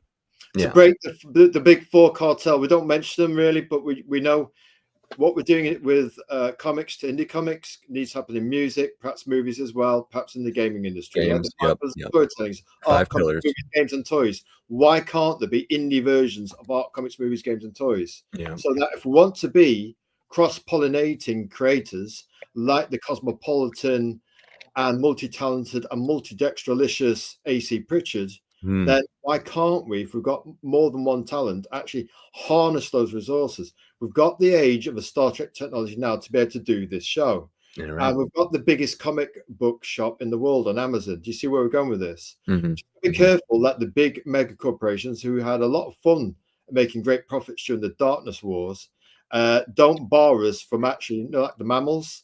What we're going to do, you know, like the mammals in Lord of the Rings, what was it? Aragorn was outnumbered, yeah? So basically, how are they going to defeat the orcs on the battlefield? You get lots of green spirits. So Yep. we work together to be the green spirits that basically melt the elephants and basically take them down. Yeah. That's the hordes of indie comics that can work in art comics, movies, games, and toys, but also in music, which is overdue a bit of competition, shall we say? Mhm. Just Yes, yes, and it really is. Okay, so I don't want to be like super pessimistic, but I will say that the people in power tend to try to maintain that power, right? So, yes. one thing I All who have power are frightened to lose it, AC. Yes, yes. So I can speak to this from the music perspective, and I am aware that this, to some degree, exists in the writing side of things. So with the advent of AI, there is, and man, I have all the I can see all the statistics in black and white for this with my band too. So in like 2014. My band went dormant. We started ignoring it, and kind of like we got our own disillusionment, right? Imagine that somebody who is disillusioned many times in life writes characters who are disillusioned. Imagine that. Okay, so the band sat there, and it ended up making a couple grand, just sitting there. Okay, just sitting there. We didn't do anything, and one of our old bandmates stole all the money. They logged in and they emptied the account, and when that happened, what the automatic system did is it said, "Hey, there's no money to renew every year, and since there's no money, we're just going to take all your music down." So what ended up happening? We ignored it. It sat there and festered and stockpiled until it got up to like $2,000, and then he stole all the money, and then the music was taken down. Okay, so that was before AI, where you could make music, you could publish it, and it would literally sit there and become popular on its own volition. Now, what happens is if I do that, the music just sits there and it gets no plays, just like a YouTube video, just like just like just like a random post you make on X, it just sits there. Okay, passive interest.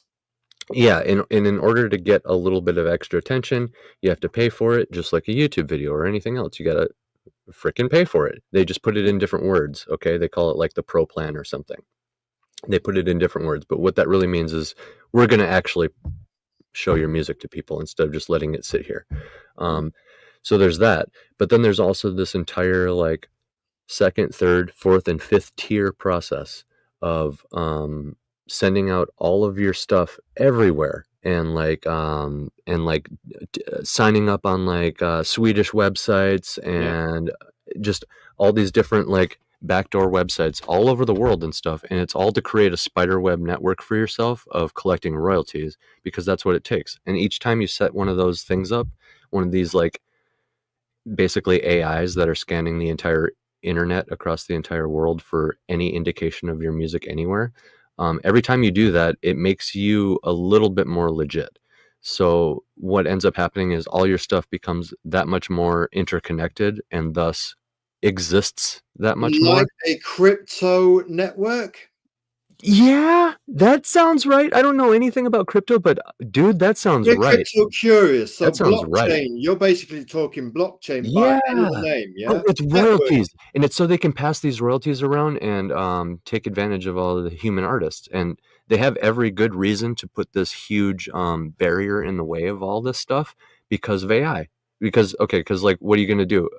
Are we gonna get angry at them, force them to rip down this barrier, and then everybody just puts up 1,000 AI songs every day until we don't know what's real? So I kind of get what they're doing, because you have to like tightly control this so that only the most established human people on the other end of the sponge being wringed out basically are the drops falling, you know.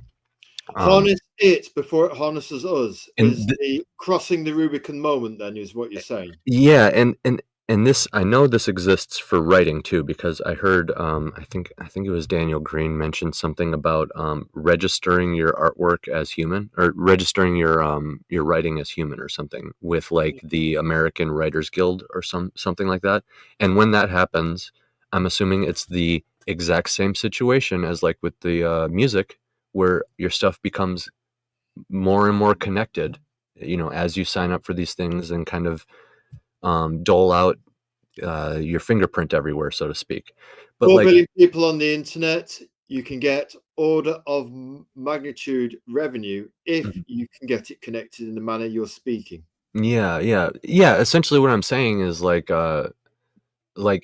it used to be where you could publish your thing, and I'm not saying you don't have to promote it. You've always had to promote your stuff, obviously you've always had to promote your stuff, but like Still just got simply to have publishing. human element, AC, heart, mind. Yes, Still got to have exactly. the human element. Without this, it doesn't AI, computers, unless this is here, you've got nothing. Yeah. Well, like, you used to be able to, like, for example, my band, right? We put the music out, and then when it just sat there, it built up by itself based on its own merit. That's what I'm getting at. So you're We talking about used a to be. progressive, futuristic business plan, which is looking at the current landscape and where that's going, where the hockey puck is going. Mm-hmm. Well, things used to be able to build on their own merit, is my whole point, and they've put an entire blockchain, like you put it, like a Bitcoin blockchain type wall up as a way of quote unquote protecting us from AI, is I'm sure what they're saying. But what it ends up doing is very tightly controlling everything more than ever. So if they like somebody, they can prop them up, and if they don't like somebody, they can prop them down, so to speak. New But boss, same as the old boss. yeah, Old Robertson style, you're still working for the man. mhm.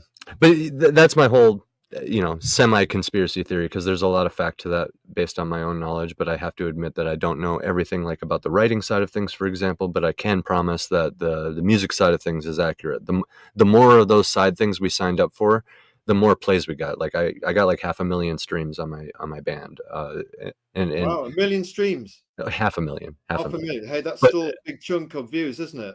that's, I mean, maybe when you count my vocalist's Facebook, then it maybe gets closer to like 1 million. But none of that was monetized. Like, the whole thing's a mess because we weren't there when they put this firewall up. Tell you what, And technology regarding indie comics and being multifaceted, I think this is something perhaps we need maybe a business mentor on the show to really talk about this. Somebody who's actually looked into AI, Yeah. and it's how you use technology. As long as what you're doing is transformative, Yeah. here and here, hmm if you're coming from the right place, and you basically you channeling it to enhance your vision, not somebody else's vision, but your vision. It's like anything else. Fight fire with fire, harness, marshal your resources, harness your talents. Amen. Right then, Yeah. AC Pritchard, got the characters. We want you because times are pressing on, but we're loving the chat. We're like that you bring different elements in flight from your resources, your latest covers, your latest trailers, and the latest progressive business talk as it relates to music, which also you only have to think, well, how does that relate to indie comics then? We're talking blockchain. Do we need to do a show all on blockchain, and how basically you can do comics with blockchain? How can you monetize? Can you get different revenue streams? Can you go comics, music, etc., etc.? If you're AC Pritchard, it's just a matter of time before you multi-revenue your indie comic through different facets of. They're all stories, but they're just in different media, aren't they? And I'll tell you right now, all of my all of my sources are going into this comic. Like, I really want this comic to be done, to be honest, because like I'm doing a lot of other things. Like, I got to make music, and the podcast has been a huge focus. Like, we've been kind of in between hosts. Your Noir one was very popular. We got I think our comments on that got it got about 500 likes, views. Yeah. Oh, So heck yeah. you know what I mean, that Noir one, and your editing style is impeccable. It's with actually we stopped the video because we wanted the screen.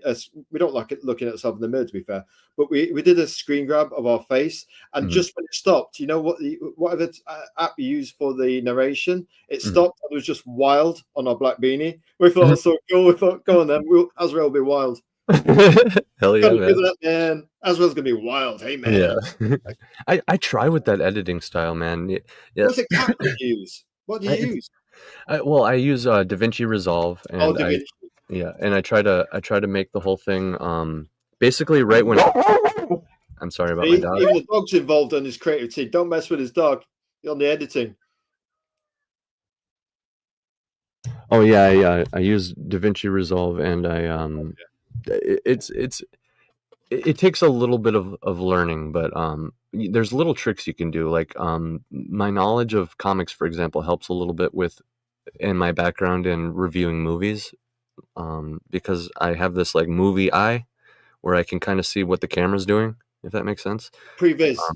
Yeah, Go on. so like it lets me come up with cool scenes just using rudimentary camera tricks. Like I can like have something slowly pan across the screen. Dolly sort of thing, zoom in and out. Yeah, that kind of stuff. Noir techniques. Noir techniques.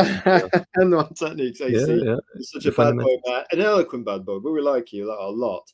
Tell you what, can you do us a favor? You know, we're going to put the characters. I want you to. You're eloquent. We want you to nail gun each character as we click through them. So I want you to do it as fast as you can and give it some boom. Okay. I'll try not to tangent. No. That's all. If you've got a good tangent, want to hear it. Okay. So you want me to do Hellfist or next? Hellfist, the one right in front of us. Bang, bang, bang. This is who he is. So he was just your average orc with a family, and raiders came one day, and he fended them off with his bare hands in a blizzard, which earned him a great name. And from there, everybody started looking to him as a leadership role. He rose up in the ranks and became one of the best friends of King Tyvis, as King Tyvis himself mentioned in the trailer earlier. It's one of his dearest friends, but friendship is different to orcs, obviously. When you start reading a little bit of this dude's monologue, he's the protagonist. He is the one with the burden of destiny. And he's the one that's remembered forever after as the Hellfist. During the story, he's him and Whorefist, because frozen fists. But as the song earlier that we listened to mentioned at the end, there's a little bit of Hellfist action going on towards the end. So eloquent summation. Let's go to the next one. Like that, nice bit of perspective work. Let's go. The Old King. The Old King, Tyvis the Eagle. He looks, I describe him as looking ancient, but he acts very young. What up, Sammy? Thanks for joining us. Hey, Sammy Sadek, good in the house. He, like I said, his father was industrious and came up with this idea of like this flying longship using fermentation, because they live in the Arctic, so I'm sure there's a lot of orcs that pop up throughout history that are like, what else is there, right? So he comes from this adventurous bloodline. Gets the first ship from his dad, and that gets him to a place where he finds this crystal, and then he comes home with it, and it's magical. Everybody's like, wow, that's crazy. And he does things that every king has to do to become king. So we can draw the illusions there in our mind. What are some things that every king has to do to become king? Probably not all good, probably not all bad, right? Unpleasant things along the way. Along the way, yeah. So that's him in a nutshell. His story is. This is the end of his story. That's what this story is the end of his story. From the perspective of. And is that lamentable? Sometimes I get a little choked up reading it again, because like I said, there's some, aren't they? Yeah, like if you attach to the character as well, it can get real emotional. But that can happen for the reader as well, can't it? I mean, look what happened when Jim Shooter agreed to initially reluctant, but when they allowed Jean Grey, Phoenix, to be killed off, I mean, with the death threats to Team Red's head officers, I mean, Mhm. flowers sent for Jean Grey, Mhm. Scott's, well, teen romance, wasn't it? Yeah. Yeah, killing off characters is tricky. That's another reason why I like short stories, because killing characters is one of my things. I do it. One or two guests weren't too happy with the way Game of Thrones did it, almost like it was almost in a gimmicky kind of way. Where do you stand on that? So Game of Thrones does it in good ways. So I stand by the books. Okay, so Right. the show falls off. Like even season one, I will be one of a lot of people will be like, oh, it falls off at season 3 or 4. That's when it's like, no, I'm like, no, it was never perfect to begin with. If you want me to be completely honest, that's the tough truth about Game of Thrones. Now, as far as the books, there's some beautiful death scenes. There's some beautiful. He starts every book with a death. Or at least an assumed death. So like every prologue is a throwaway character that is not actually as throwaway as you might think because of the symbolism and world building and stuff going on in that prologue. It's just a simple prologue, and all this is happening. But like, yeah, there are some very well done deaths. There are some really stupid deaths. Yeah, There are, it's something to learn from, right? absolutely. But like, there's no greater ending to a story than a death, because it's the end of all of our story. Our So stories, the old king, then it's right? coming to the end of this character's heroic Joseph Campbell journey. Yeah, Yes, and we can kind of see from the outside perspective by reading between the lines and like how he's acting and how he behaves around all these other people and how they behave, and what his goal is of actually like going here and dying and stuff. Like the more we learn about orc culture as the story progresses, the more yeah. we begin to like understand the king's disillusionment as it gets closer to that moment, right? And yeah, he's a very interesting character. Like I feel like a lot of myself came out in him, like, and in the protagonist. They're both fathers, but they approach things very differently. Uh, you know, the Jarl him and Horfist, who becomes king, he's very much like ambition driven, and King Tyvis here has no ambition.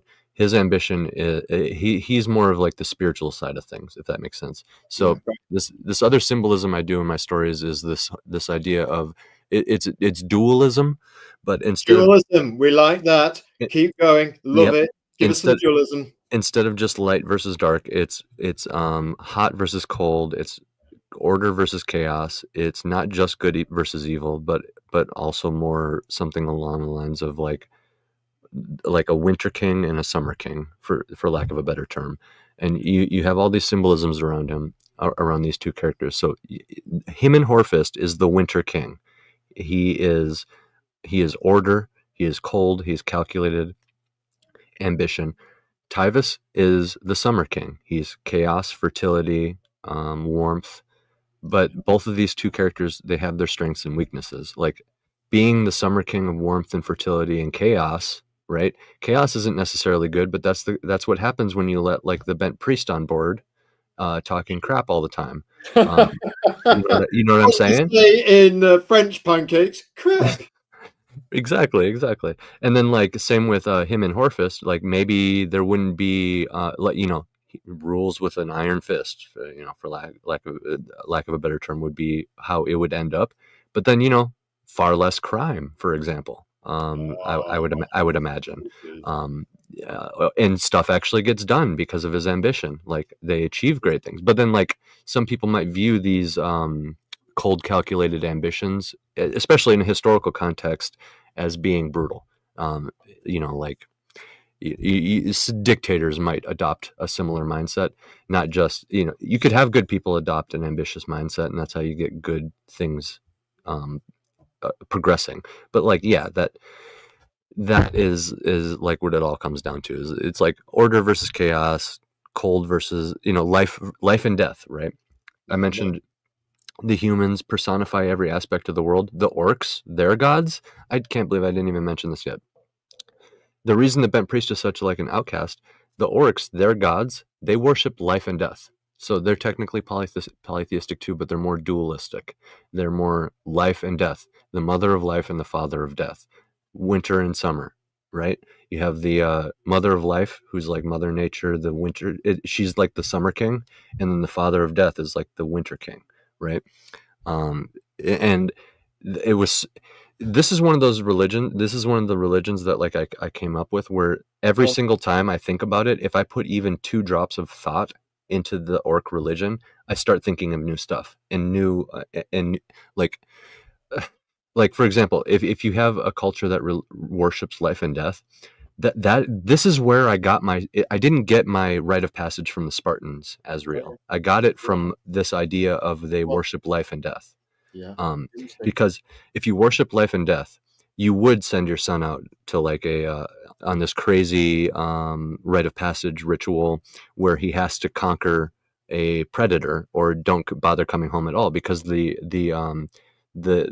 assumption here, the implication is that by conquering the predator, you have conquered life. You are the king of life. You are the summer king, essentially. You've conquered. You've earned your name. You're a man now. You're an orc. But if life conquers you, if the predator gets you, then that's the father of death reclaiming what's his. That's him just making his claim. And they should still be proud of their son for being brave enough to go try. It's not like they would be like, oh, he wasn't good enough. No, they would probably be sad that their son never came back.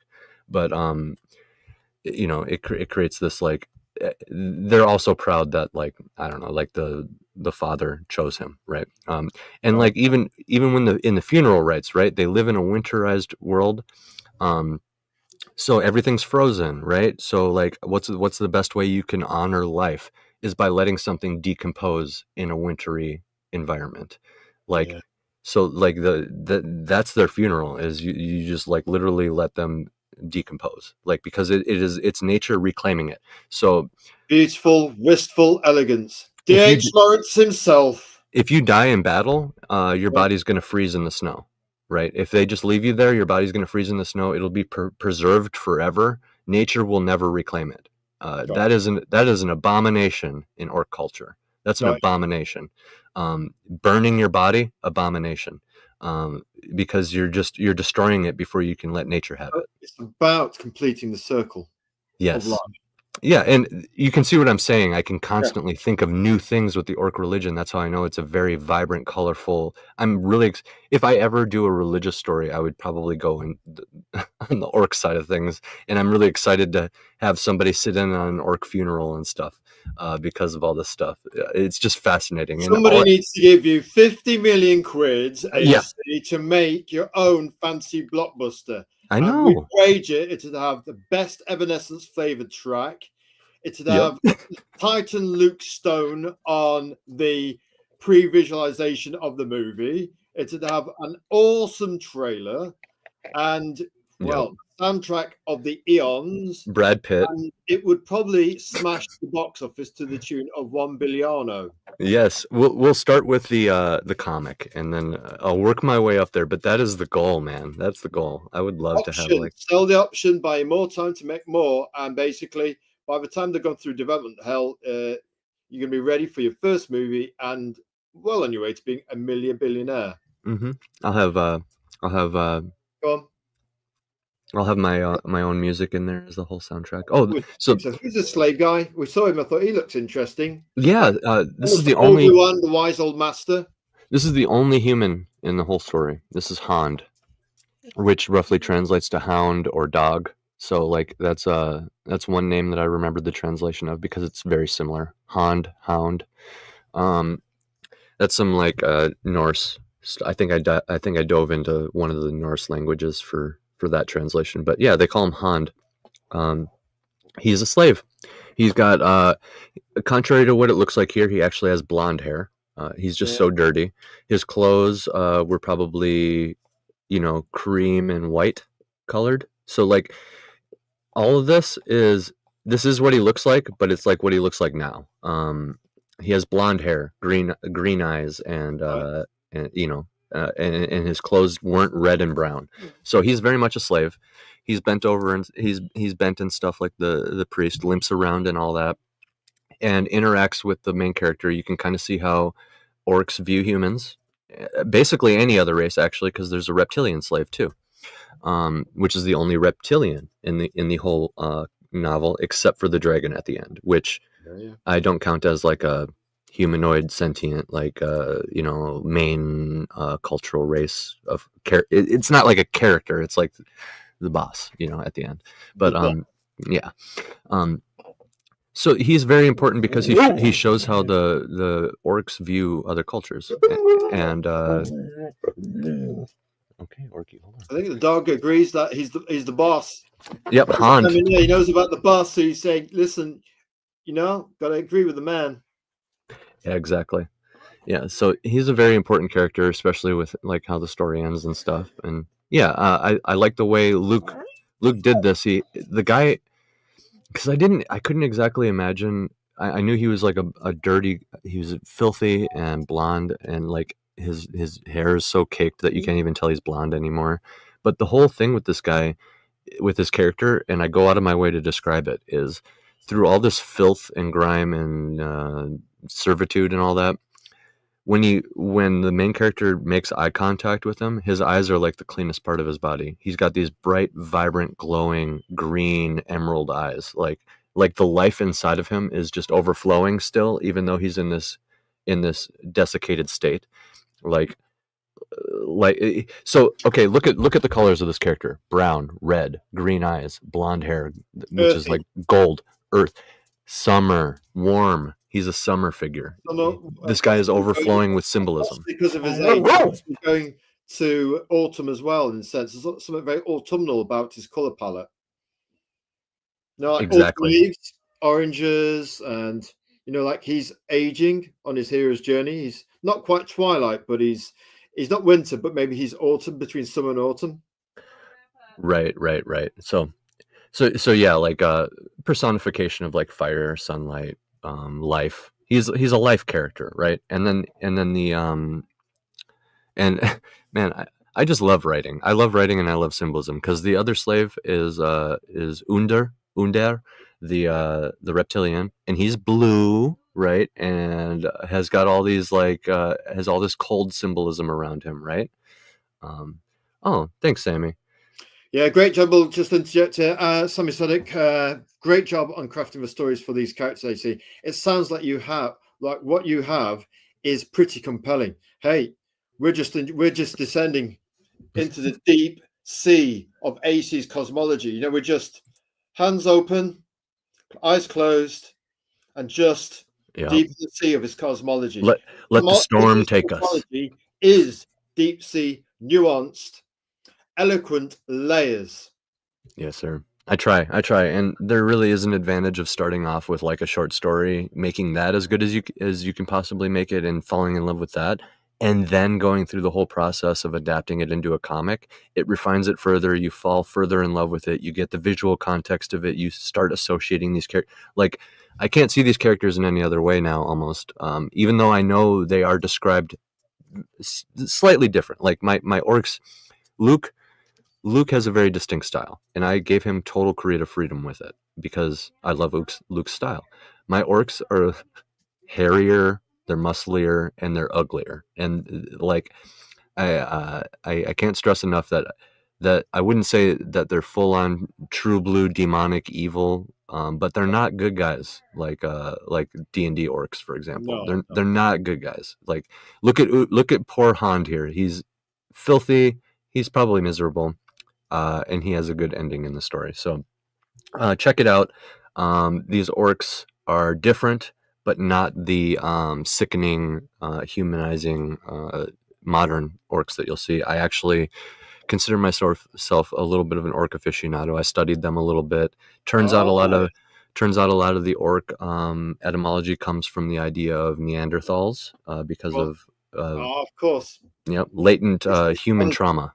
Neanderthals used to hunt us like orcs, and actually that's where a lot of my orc mythology comes from, is the latent trauma left behind from a bygone era in real life. Like I said, the best inspiration is real life. So orcs actually existed in real life. They were called Neanderthals. And I've just simply taken some aspects of the modern orc, like the cool tusks and the Yeah. big bulky nature. Well, the Neanderthals were big and bulky anyway. They just didn't have tusks. But you see what I'm saying? And kind of like, retuned it. But like, yeah, I do stand by the original, like orcs are evil. Like they're supposed to be, right? Tolkien, the word orc essentially means demonic. And Tolkien, his, See, his his orcs were derived from goblins, and he named them orcs because it means demonic. So like he's saying evil goblin when Tolkien writes orcs. That's what he's saying, evil goblin. evil goblin. Yeah. Yeah. Right then, we've got the next one for you. Tell us Ooh. about the unlucky one. Very almost gestury kind of vibe Yep. going on here. With the Usyk, Hollywood suit. Usyk the Unlucky. He's called the Unlucky because he was born with red hair. That's it. So he was born with red hair. He's called the Unlucky because of it, because as the protagonist says, he stands out like a fire in a winter storm. Very Yeah, they all have gray skin like stone, and gray, white, gray, white. They live in the wind. Like think about polar bears, right? And black, of course, black Right, yeah. too. We're listening. But yeah, the red hair. He's that got him. That's how he earned his name. He's just born with red hair, so that's his. And obviously, It's like Native American Indians, how they were born, it defines them in terms of a name that is chosen. So Just yeah, speaking that one in for you, AC. Just yeah, pay attention. you actually nailed it right there. There's a little bit of extra stuff with the orc culture there. You can earn your name by doing great things, but you can also unfortunately sometimes in like in Bygar the Builder's case, for example, he earned it by building the bones or whatever, but like he's also huge. So before that he was probably called Bygar the Giant or something like that. Right, But yeah, so you can be born with a name too, and they just chalk it up as like the mother or the father wanted you to have that name. That's that, and those names are a lot harder to lose over time, I would say. And because of his cast as the Unlucky, he was probably bullied, which is why he's skinnier, and why he's a bard. He was able, not being bullied, skinnier, all these factors lead into him taking an interest in music and lore and history and stuff like that. Every king needs a bard to share the stories and keep track of that kind of stuff. Fates have decreed him the Unlucky. Yeah, but so the story writes itself. His journey, he can actually, shall I say, compensate for that and become talented in other areas. Right. And we do see him fight in the story. We do see him fight. It's cool. It's cool the way he fights. He fights with daggers. So just like any other like jester character, I got to do that nod. But the patchwork, the motley clothing there, you see red and white. So he's kind of like a blend of both, right? Like he's decked out all in white, but he's got all this red. So he's like right in cards as well. They look he's like a neutral, right? So just from the symbolism alone, you can deduce that this is kind of a more neutral character, just from appearances. If you know what I'm doing with my color wheel, like if you know, you've got color narrative in the previs. Oh yeah, like what I was saying about all the symbolism with like the Winter King and the Summer King. This guy has both because of the white. White is like winter snow and red is like fire life, right? So like this guy's both. He's a neutral character. That's what I'm trying to convey with his description and stuff. And yeah, he's unlucky because he has red hair, but he's one of my favorite characters because he's like the bard. I actually have the lyrics in the story. It's fun. You could sing it yourself. So you can sing along with AC's independent comic. We like that. Tell you what, that and a bit of a song to listen to sounds right into our up our alley and in our wheelhouse. Tell you what about this one? Is this the bad man? Yes, this is the bad man. Yeah. And okay, so his father's name is Red Raken, and you can see that he is very blue. Okay, yeah. So he has kind of internalized this. This is me doing a little bit more nods to like legacy, heritage, and like how things are passed down, right? So this is core to your hero's journey, is a sense of a word in your ear. A word in your ear from father to son, yeah? Legacy. Will you be shadows or will you endure like Aragon in monument of stone with a battle maiden that mourns you For 900 years, wandering around some Irish forest and dark, tall trees. Exactly. So he's taken. If his father's Red Raken, he is very much taken up the whole idea of blue. This is actually a wolf skin that he has dyed blue. So he goes out of his way to be not like his father. Okay, and like he's very much the rebellious child. You know, his with a name like Red Raken, you can imagine the kind of reputation a guy like that has, Indeed. and so he very much tries to not be that. And in fact, if I had to, because it's a short story, you know, you only get a little bit of time to nail these characters down, right? So if I had to flesh this guy out more, I would say, you know, he very much has spent his life kind of trying to overcome the shadow of his dad. And Absolutely. you know, but we see in the story that he learns to appreciate his father. Okay, he realizes his own disillusionment at some point in the story, and becomes somewhat of his own Red Raken. Yes. Somewhat of his own, like father, like son, in a way, but like a more refined way. Like if his dad is truly red, right? Like then he's chaotic, uncontrolled, unrefined. This guy's blue, a little bit more controlled and refined. I would say an evolved version, right?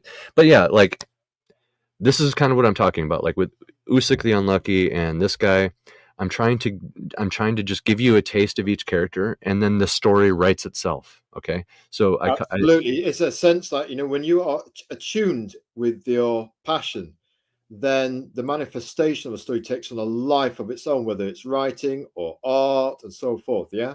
Yes. Yeah, and if I can just tell you, hey, he's called Usyk the Unlucky. He has red hair. Here's what he looks like, and the protagonist thinks he sticks out in a winter storm. He's also a bard. You can kind of start like imagining his whole childhood. Yeah. And then that's all I need to tell you about him. That's all I need to tell you about him, and the whole story progresses from there. Core essence is compellingly cool. You can go, yeah, we identify with that. Yeah, and so the whole thing is very much just like a noir character parade. Very brooding. My character kind of reminds me of Batman in a couple ways. My protagonist. AC Pritchard, it's tradition on the show. What's your Batman voice like? Michael Keaton, go. I'm Batman. Come on. Where are the weapons? That's the. If it was warmed up, it could be better. Where are the weapons? A little bit. Tell you what, you know, that's great. Actually, Robert Rodriguez, he's got White Owl, so he doesn't do the Batman thing. He goes, it's White Owl, you know. So we've all, he's got White Owl, which is perhaps his version of Batman, but we think it's better. And we backed that 1, 2. We backed it 1, 2, and 3 is imminent. It's on. Sign up right now, Robert Rodriguez. Shout out, and we did like your feint with its scorched noir spotlight orange burning cover, and you fulfilled it way ahead of time. Good man. So we'll have to give shout outs to people on our show.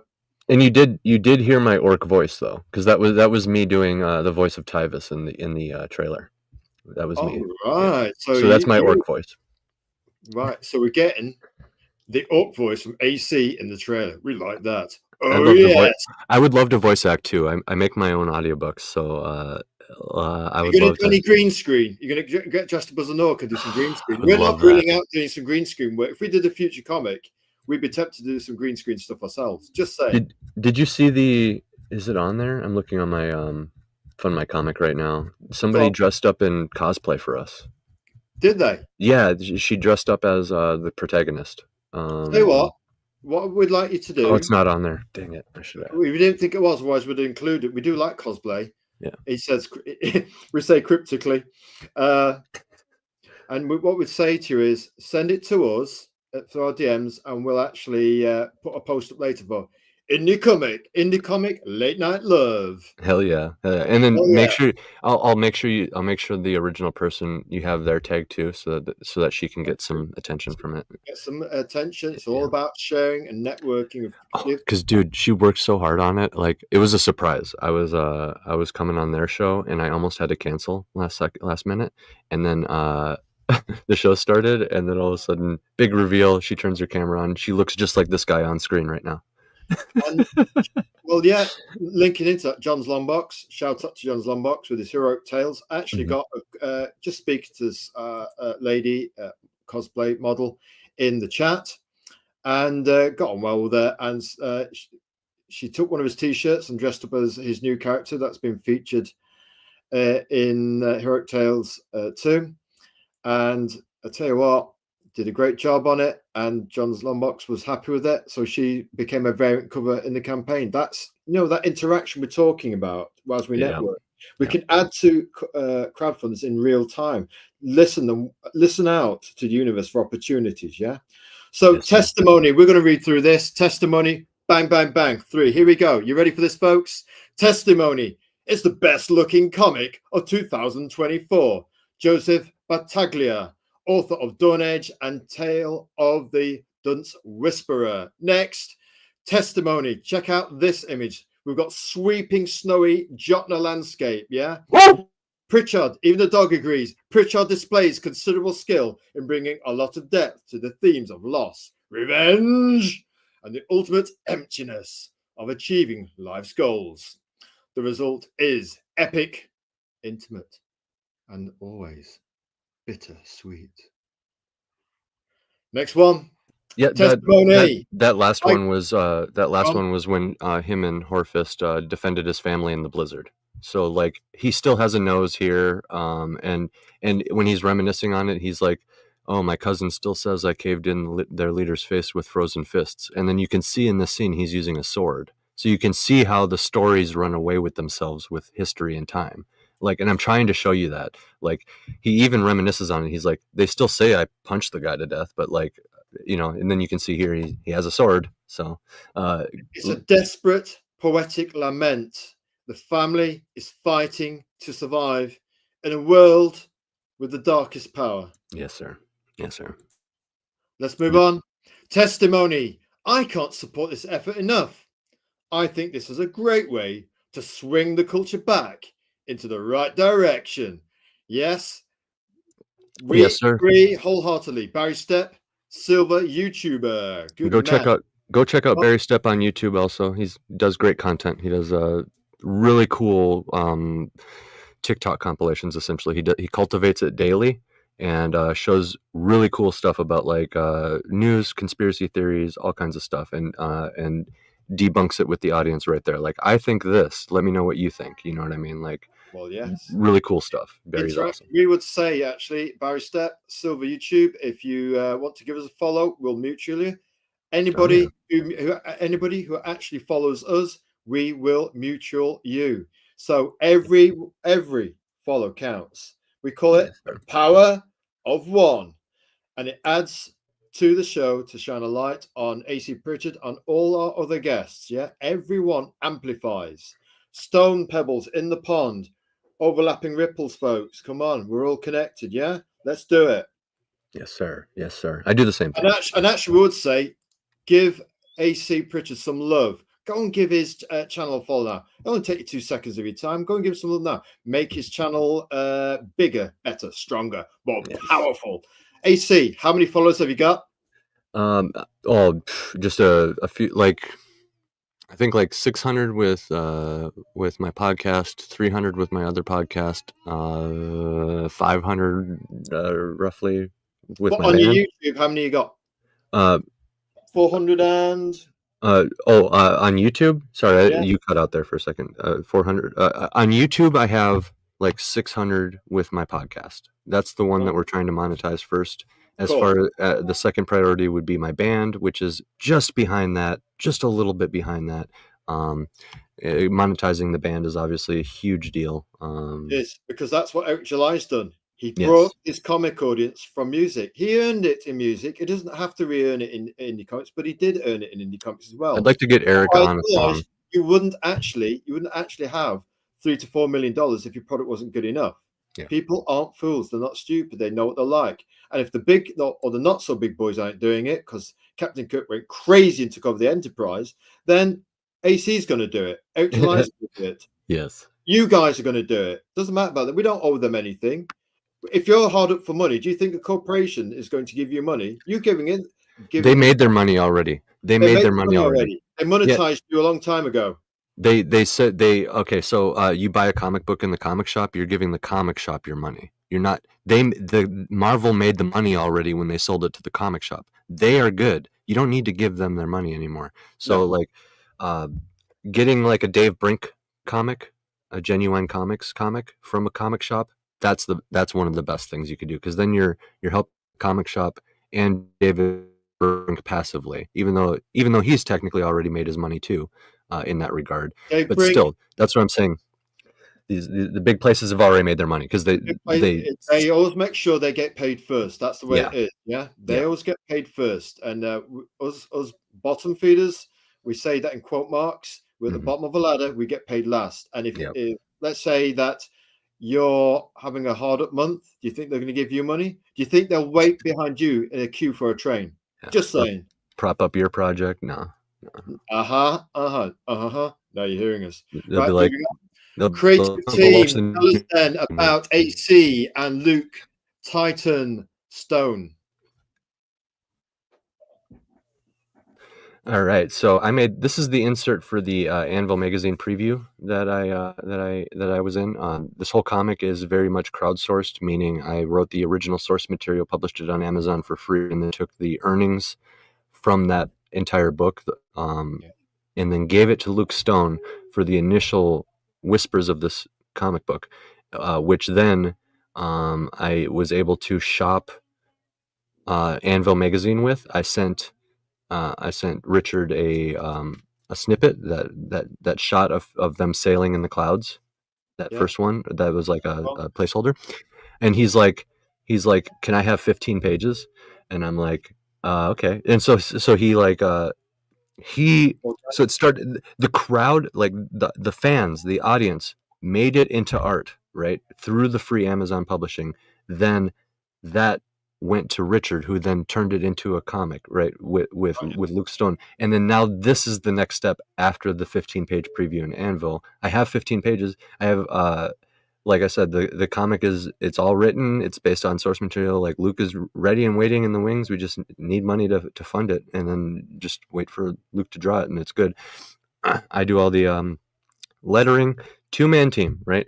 So that's very efficient, isn't it? That you haven't got 10 people to pay, so your project's already broke. You can start off your project, folks, in 8 pages, like Comics Wellspring with their how-to kit, which basically holds your hand through the rails of the production process: writing, art, ink. You do this, you do your research and development on your characters, and then you do your comic page art. If you've done your turnarounds, you might do your thumbnails. Then you've got your reference, gather your references. Then you've got your layouts, and then you basically do your after you've done your layouts, we worked out all the problem solving stuff like anatomy, lighting, and the action and the ambience of the wind and leaves blowing. And then basically you blow it up on maybe on a photoscope, or run it through a scanner, and basically you do it that way, or you can lightbox all the development drawings and then scan it in into the computer, or you can do all the original artwork on layers in a digital app of your choice. Clip Studio, or the other one whose name we won't mention because they like to AI farm your artwork. So Clip Studio is probably the way to go, and hey, it can do everything the other guys can do, but for comics it's even better. And you can take that eight pages from your education thing. You can take that 8 pages and you can start shopping around indie magazines, and then these indie magazines will pay you to essentially promote this comic that you made, and you can take that money and then get more art from it, right? and like the thing can feed back into itself if you do it in a clever way. It's just about investment in yourself. It really is investing in yourself. So it's not boom and bust, folks. What it is small modular steps. Don't have to run before you can walk. Just walk, take the first step, then take the second step. Right, left, tick tock with your legs, with your feet, People get caught up in music with playing, like they want to be on stage and playing a show before they even have like an album written, and you got to work your way up to that. It's going to take years. You'll eventually get on that stage, but that's like the end game. That's when that's almost like the retirement phase of building this career or whatever. Yes, everybody wants to just sit there and make comics every day and and send it out, you know. It's But become like, very cool, hasn't it? It's almost become niche and boutique. From big to small creators, they all want to create a comic now. You know, once upon a time, you couldn't stream our show to somebody on a bus. Shout out to Bianchi Yamakoshi. We thought the best thing ever. We've been streamed to somebody's bus on a journey. I mean, that's so cool. We've done Persia. We've done nervous first-time people turn into titans, to turn into giants and blow the doors off our viewing numbers, and the chat explodes. And now we've got advice from our current expert creative leader AC on how to start humble. Learn an 8-page story, shop it around. Once you know how to tell an 8-page story really well, as the governor AC in the chat can do, basically then you can turn it into 16. What the numbers? 8, 16, 24. That's a comic, isn't it? Boom. There you go. Look at that. Oh, yeah. And you know, do it this way. If you don't fancy doing an 8-page story, why don't you just do one panel a day? One panel a day. There you go. One page. Yeah. How many is how many panels can you get over a year? 365. Oh, that's a lot. So that once you build that up through osmosis, yeah, what have you got? You basically got 4 or 5 comics over the course of a year. One panel a day. So if you say I can't do a page a day, but what a panel? If you do that every day for a year, it's a square. I wrote my whole novel. Lego brick. I wrote my whole novel on my lunch breaks in a glass warehouse, bro. I would wake up at glass warehouse 2-3 in the morning every day. I would wake up and then I would have an hour drive to work, which I would listen to podcasts or educational content for writing. That's how I started. Was like I got comfortable and I switched to podcast down the line, but it started off with like I'm priming my brain to write.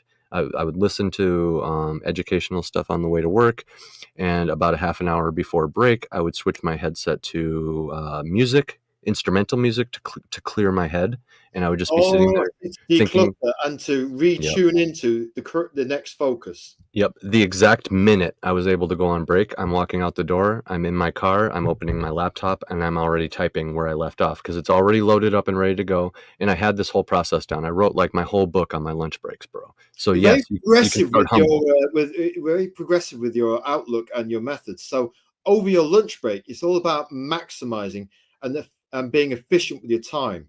Yes. Having a strict, not necessarily a strict routine, but every spare moment you have, what can I do? Some days I couldn't write anything. That's for sure. Yeah, it's semi-strict. Where like don't beat yourself up when you can't think of anything because you only have 15 minutes to write as much as you can, and you only get that opportunity like 3 times a day on the 12-hour shift or whatever it is. But like, yeah, you can still take pride in knowing that when you go home, you have like one more paragraph in your entire novel than you did before you went to work and you got paid to write it. You like, what are you going to write at work? Well, you did.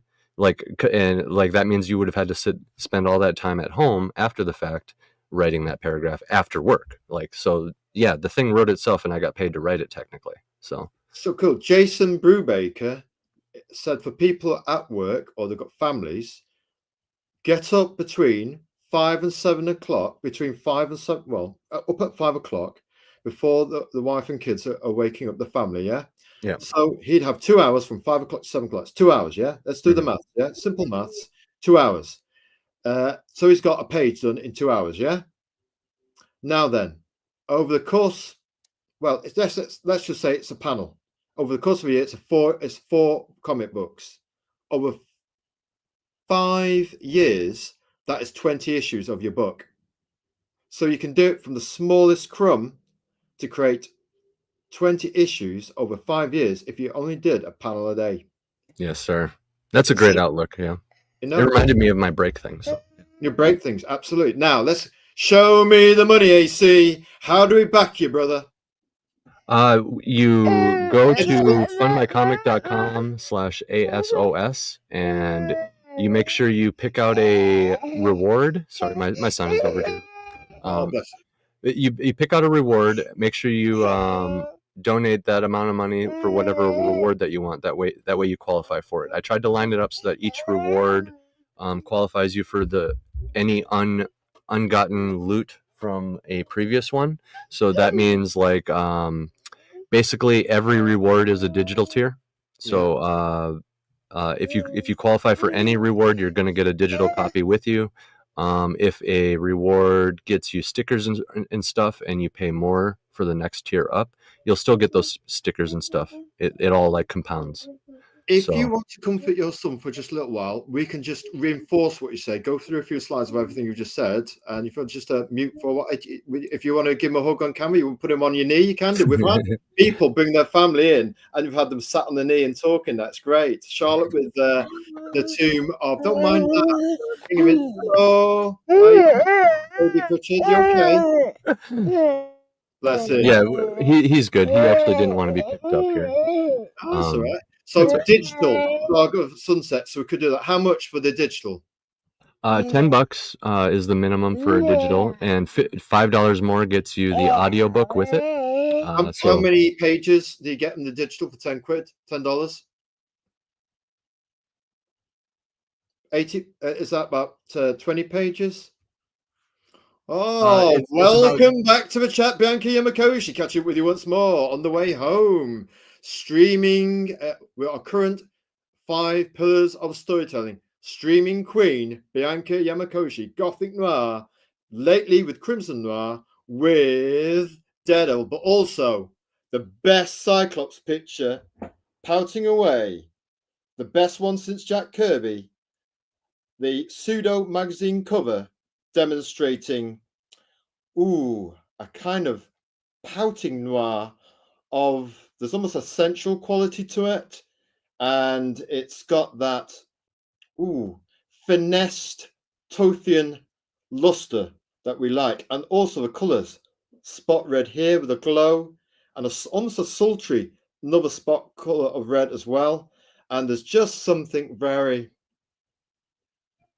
well, you got to see it for yourself. And we actually feature it earlier on in the stream because we thought that is a piece of Gothic Noir artwork we might feel very passionate about. Saying. Heck yeah.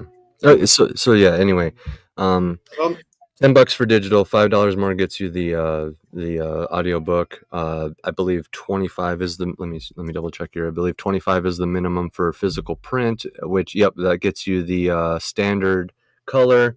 Same price gets you the mini manga version, right? The pocket edition, and for $30 that's the hardcover, and from there you start getting the more fancy boutique rewards, like there's an oversized version as well, which I plan to make very fancy, very so you can get the Luke Stone art in like big beautiful extremely legible panels.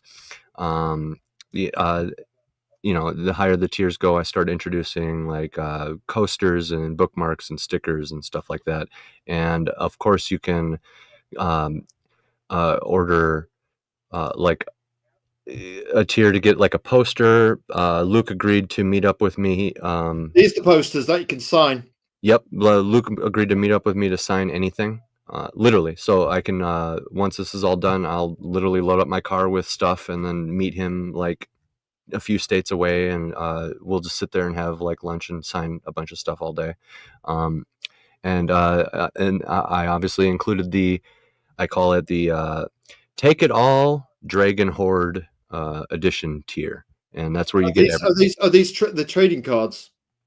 The trading cards come in the $100 level. That's when you get the biography cards.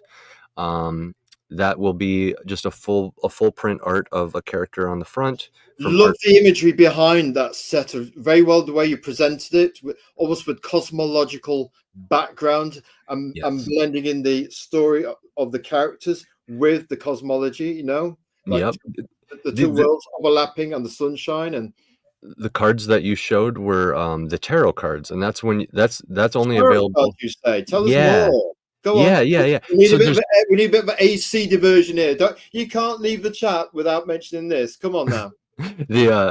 Basically the $100 donation level gets you your favorite character as a biography card, which obviously on the back would have like everything about the character.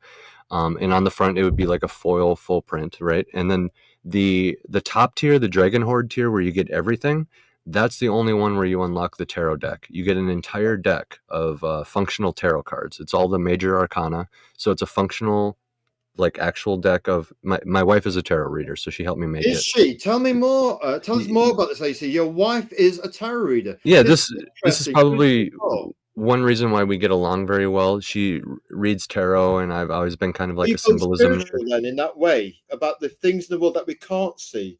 Give us the enlightenment. A little bit, yeah. It's fun more, to please. it's fun to divine, you know, and to delve into this stuff, and it's ancient, you know. This stuff goes way back. So, I mean, even if you're not like into tarot or something, that would be how you have like a collectible, like every character as a card in a collection, because we're doing every major arcana, so you'll get literally every character in the book in the tarot deck. Plus, did you actually consult your wife and work on this aspect Yeah. together, because you're both into it, so to speak? Yep. And yeah, 100%.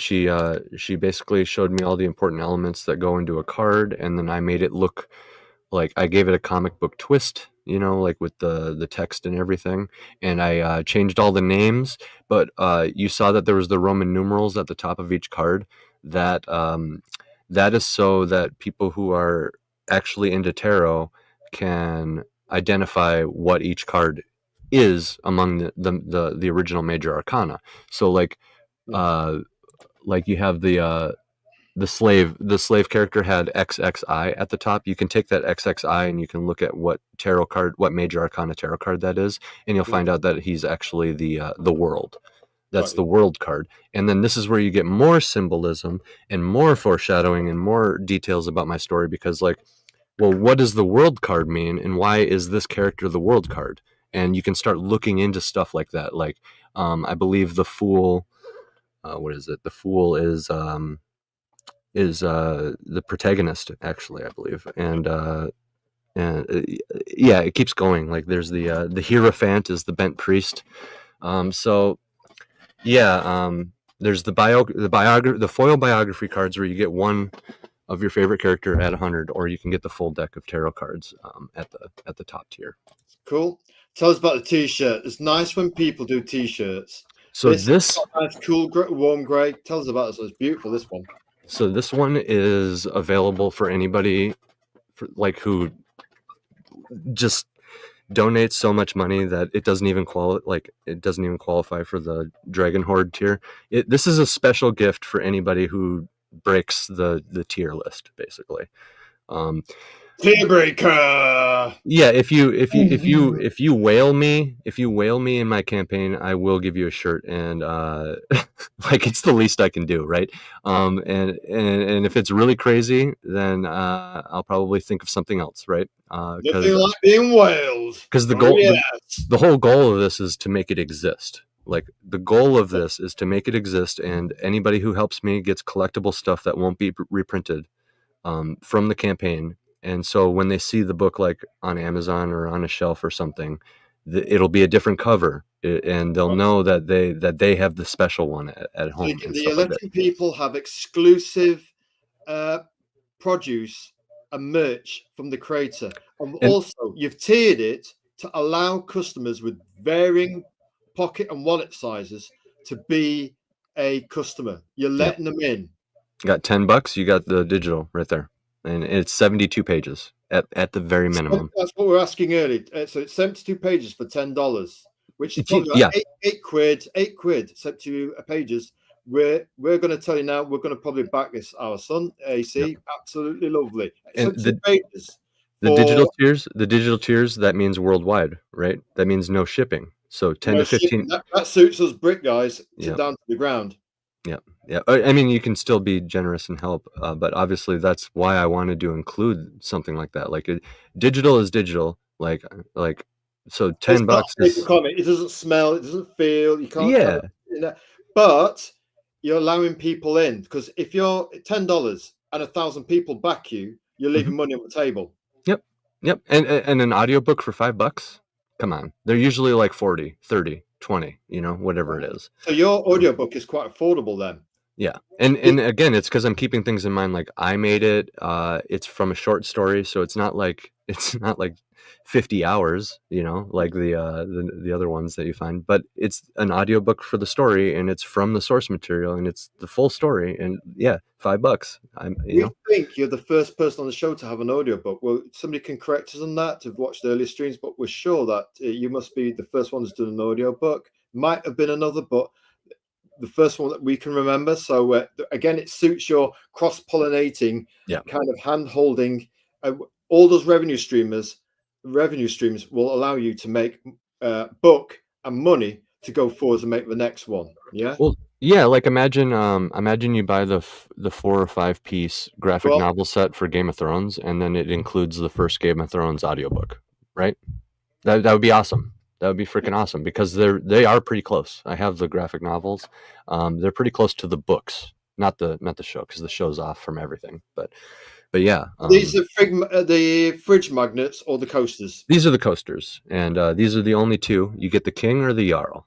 Cool. And it very much describes their personalities here. You got the big glowing smile from the Summer King, and then the ambitious, like tight, noseless smirk from the Winter King. I'll name that one, isn't it? I'll name that tune in one. Yeah. Yeah, I love it. I personally want to get these. So I can't. You haven't got these yourself. You want to back your own coasters. We like that. Yep, it's all tied within my own finances, man. Like I said, it open-ended. So whenever it's there, whoever was generous and lucky enough to get in on it while it was open will get the prizes, right? Give me the prize. But if a whale backs it tomorrow, like Bill Gates comes in or Elon, and they're just like, here, take it. Well, then it's closed, and whoever backed gets the stuff. So there you go. Absolutely. So it's exclusive to AC's current Saga of the Sunsets campaign. Mm-hmm. Yeah. Tell us about this exclusive poster, this montage. We love this. We think this is super cool. Exclusive to the campaign, right? So yeah, this is another example of a flashback scene. So like what I was telling you earlier, like parade of characters, right? This is when we're introduced to the king. The main character kind of reminisces on the stories of the king and like how he became king and stuff, just for a second, just like you would, like Azrael walks in the house and I'm like, oh, Azrael's here, and I have a very quick summary of who Azrael is in my head. You know what I'm talking about? Hopefully nice words. Yeah. So this is Luke Stone knocking it out of the park with a montage in one panel. Montage. Oh yes, an octage. So you see this is the first 2 panels are King Tyvis's father, and he's like working on the ship. The third panel is his father and then baby King Tyvis, and the fourth one is young King Tyvis. The fifth one is after King Tyvis left the land, and it's supposed to be basically the bottom half shows you how, like, when he found the crystal, right? So he's battling some monster, which I literally gave Luke free interpretation. I'm like, have him fighting some sort of monster. Trust your artist, complete faith in Luke Stone. It doesn't have to be a real monster. It doesn't have to be canon to my story or my world, because this is a flashback scene in my protagonist's head. So he's imagining whatever crazy monster he wants. And then the next scene, you can see he lost his eye and he's reaching for it. And then the final one, he's holding it, and we have the birth of like the young King Tyvis, the eagle or whatever. So like, yeah, this is another. You've used the brown coloring to actually give it that sepia flashback look. That winter scene that you brought up earlier too, when I mentioned it was the Jarl when he had a nose and everything and he's holding the sword. That's another one where like Luke switches the entire color scheme when he does a flashback, and he creates this like I purposely intended it in the script too, so that you'll turn the page and then boom, we're in a flashback, and all the colors different. Classic page turn manipulation. Yes. So that's one of these. Yeah. Fridge magnets. What are these? Fridge magnets, and they're directly from panels, so you can see there's that background from the Hellfist. The glorious sun on yonder horizon. It makes you want to yearn for the sun on yonder horizon and use the sword of light to split the sea in two, so that we may step over yonder pebble. Yeah, and with these, I wanted more scenery. They're like scenery magnets, is kind of how I was envisioning them. So you can see that's the protagonist imagining being the first one is with the eyes. That's him imagining being reborn as like a Leviathan when he eventually dies, because he's kind of like brooding like Batman, like that. He's like thinking about stuff like that. And then the winter scene with the red moon. My world has 3 moons. One of them is like red all the time. I have reasons for that. Perhaps it's a high iron content. Perhaps there's other reasons. But there's this red moon that is predominant in the sky. Blood mysticism. Yes.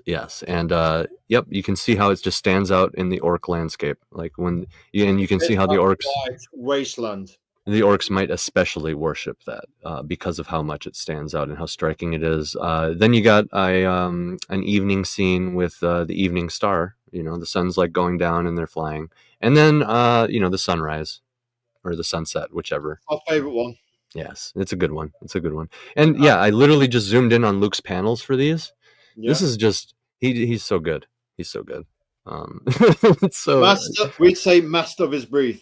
Yes. And that's another thing, man. Once you get like the comic knocked out and stuff, there's so much there's t-shirts, magnets, like you have a whole book of art. You've done a whole book of art. Why are you not merchandising the pancake out of it? Or the crepe? Yes. We have to be clever on this show to circumvent our universal rules, you see. We are creative sorts. We have to dream a little bigger. Yeah. Hey, we're not angels. We're merely humble Azraels with humility at our core. That's right. How about we do a little bit of trailer love? We've had some trailer stuff that has absolutely been exclusive. The first time we did interactive trailer stuff where the author and creator of the product, Saga of the Sunsets themselves, puts up fresh trailers. So we're going to do this. We're going to take our presentation off. So we're going to do this. Put our trailer up and let's go to the other tab. Let me see. Oh, I like this one. This is what happens when we don't do it. We don't have a 2 minutes. Right. Let's go full screen. Let's go.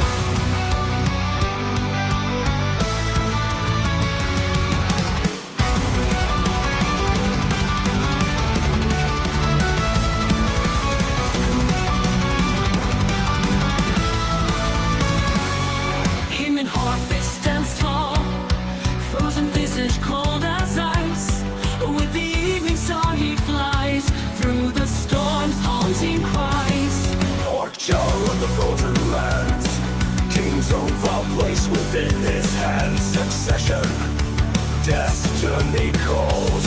In the twilight he stands. Hear the horn sound so clear. In its war cry no regrets. Every fight brings destiny nearer. A saga of sunsets. Saga of sunsets. Battlefields of frost and flame. In its target's fire and pain. On his path, the legends claim the echoes of his name. Mountain peaks his eyes survey. Northern suns fade to gray. Kingdom calls a break of day. You claim his borders, come with me. Hear the horn sound so clear. In its war cry no regrets.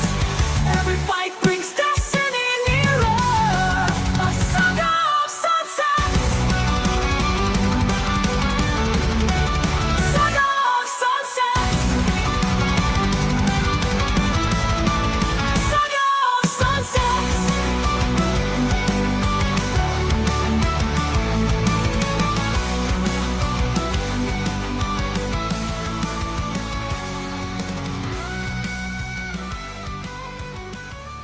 Man, I gotta start playing that during my show more, to be honest with you. I absolutely love that. Absolutely love that. For those listening, that music was a gift from Critical Blast. That was a surprise that they showed me. Like I'm sitting here waiting for the show to start. All of a sudden, that kicks in, and I'm like, that's cool. Can you send me that? And immediately inspired me to write or to make a trailer. So we muted ourselves there. You're good. You're good. First time we've done that. With that into the trailer, we thought we don't want to make any sound while that's playing, so we kind of muted ourselves. And I'll tell you what, we'd like a bit more of, the bit of heavy metal guitaring, just maybe in the middle or maybe near the end, as it kind of like the block vocals are coming in. Just hey, we're just greedy. We do like a bit of guitar Yes, ourselves. I tell you what, you absolutely skied it with this soundtrack and that trailer. We think we're doing a bit of head bopping and a bit of air guitar, which the viewers couldn't see. We were kind of thinking, this is where we want our air guitar solo, man. I was bopping too, man. I gotta play that on my show more. Like, I don't know why I don't play that more. Well, that has to be the front and the end. Amen. Right. Yeah. Will we like the Saga of the Sunsets? Who's it for, AC? It is for fellow nerdy fathers, young men, even the occasional mother. I could see the occasional mother getting behind this. But like, yeah, just those true full-blooded nerds out there who really like fantasy, who really like, like orcs and magic and all this stuff, who really like the epic tales of history, who like the fatalistic, poetic aspects and the semi documentary style realism of noir, right? I've really, after our noir talk, I really do feel like that I accidentally kind of like made a noir here, and I feel like it really is a part of my biology as an author. I think it's Amazon has labeled me as a horror fantasy author. I'm a horror fantasy, but I would add epic in there. Epic horror, epic fantasy horror. Epic noir fantasy. Yep. Epic noir fantasy. Yeah, because like you would say it's that. If you I wouldn't say it's horror. Yeah, because I wouldn't say it's horror. There's some horrific things that are in it, but yes, there's some dark stuff, but like it's not. I wouldn't say there's like a serial killer chasing them or like a monster after them and stuff like that. The monster itself is mortality. Yes, you will love it, especially if you can taste some of that deeper stuff going on, bubbling just below the surface. I added a lot of it. I have a love for history and mythology and fantasy and games and movies.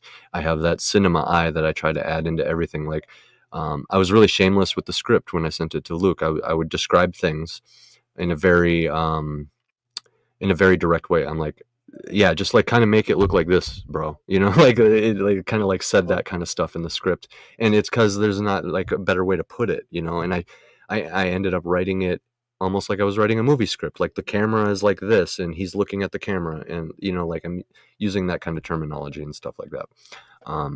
So yeah. Why do you create indie comics, AC? And when did your journey with indie comics begin? Was it that kind of post-college environment where you'd done writing for the college newspaper, where you'd done a bit of music, and you suddenly thought, these talents would be really good applied to the low gate creativity of comics, because you don't need a big studio, you don't need to pitch to a studio, you don't need to go through the entire animation process of a cartoon, again, which requires corporations. You can actually just have you and a wife, a husband-wife team, or a little family team, and you can all believe in an authentic vision, because you're not trying to create a tick list of things to actually go to market with all that consultation stuff they do.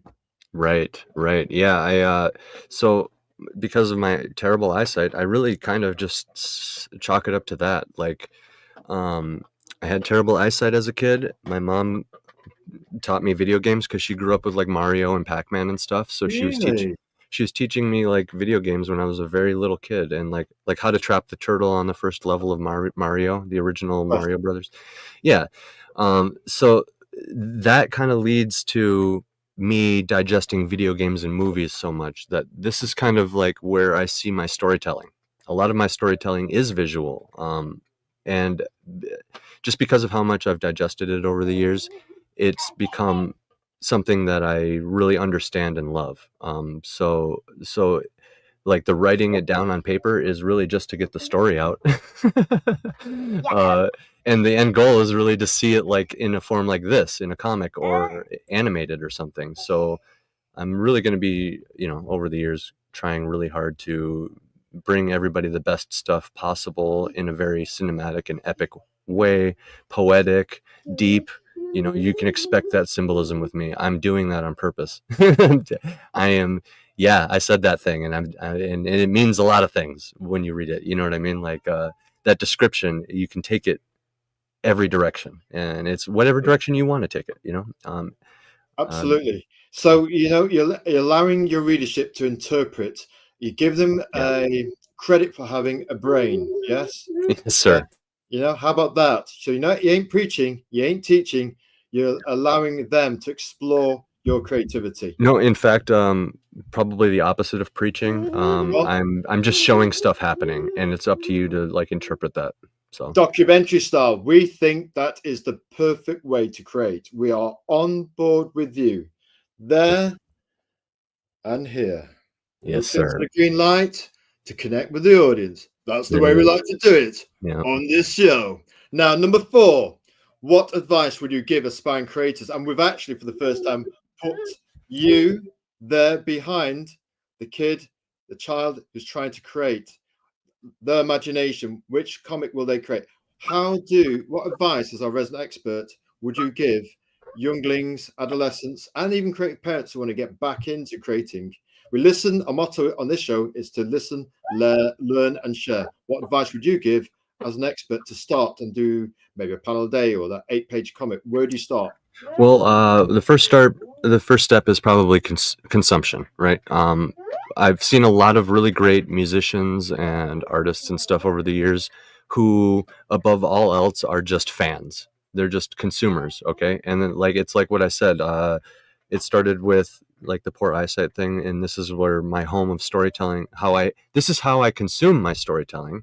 So this is how it comes out in the end. So I would say, find the most comfortable / the funnest form of consumption for stories in general, whether that's video games, movies. And I mean, I wouldn't say go all in on one either, but once you find your favorite, you can actually comfortably start knocking out really good stories and consuming them, digesting them, understanding them, because the environment is comfortable for you. Even if it's a video game, right? You're the most comfortable in a video game. Maybe you're still able to really digest the story and what's going on. There's a lot of games that serve that very well. The Dark Souls series has a lot of passive storytelling where they're just showing you things and not telling. But I would say, work a little bit at it, consume, and then once you find a comfortable way to consume, then I would say writing and drawing would be the two best things to do a little bit of every day, right? So whichever one of those two things you like a little bit more, or whichever works for you, but I'd say everybody can write. Yeah, absolutely. Right then, we've only got a few slides left now, AC, so we're almost at the towards the twilight of our show. What kind of superhero would you be? Ooh, what kind of superhero would I be? I would be... Oh, that's a tough one. I like the idea of I would be on the Rainbow Bridge. Who knows? What? Go on, tell us. Come on, what hero are you going to be? It's going to be interesting. I would control gravity. Oh, wait a minute. Who's that in conventional parlance? Like a telekinesis? Yeah, like time and gravity. That'd be time and gravity. That's going to be. Do you know what? That's going to be pretty tough to defeat. Here, I'll be right back. I got to run to the bathroom. No problem, sir. Take your time. So, what superhero would AC Pritchard be? He would be Master of Time and Gravity. Now, those are two formidable power sets. You could have one for defense and one for attack. So, what you could have: gravity for offense and time as a defense to buff yourself. Buff your healing, debuff your enemies, and amplify your gravity powers in order to attack faster, to hasten your attacks, make you almost like a superpowered athlete. So your time-based powers could almost bullet time style. You could slow down time or speed up time to amplify your gravity powers, telekinesis powers, gravity powers by order of magnitude. So yes, that's interesting. We like that one, AC. Very much so. Cool, cool, cool. Now we've got some bonus questions for AC. Absolutely. I tell you what we need to do. Can we play that trailer again? If we move that and bring this back to the stage and we play it again, because that is a cool, I tell you what, it's so cool, that trailer. Here we go.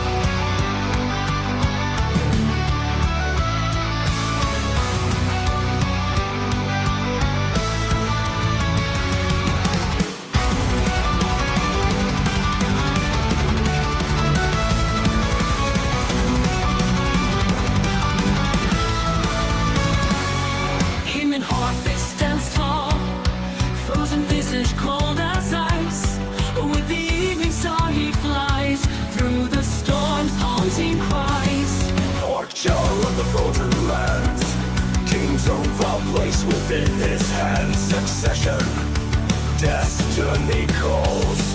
In the twilight he stands. Hear the horn sound so clear. Hear the war cry, no regrets. Every fight brings destiny nearer. A saga of sunsets.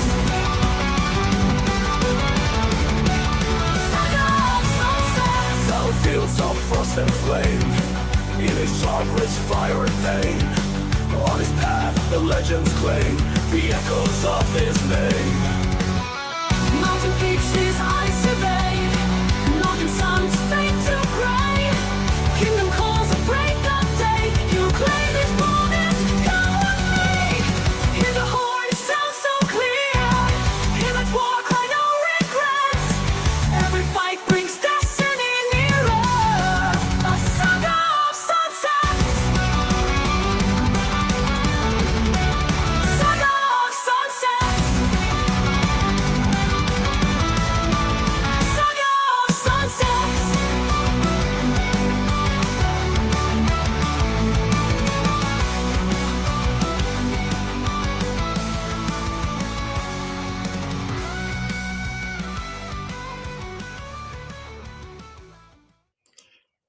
Tell you what, we really need that heavy metal solo, man. Yeah. You know, like in the old days with vinyls, they used to be 7-inch, then the extended version, that 12-inch, vinyls. How about Mhm. we have an extended version with it really going for it, heavy metal, bit of guitar fun there. Just saying.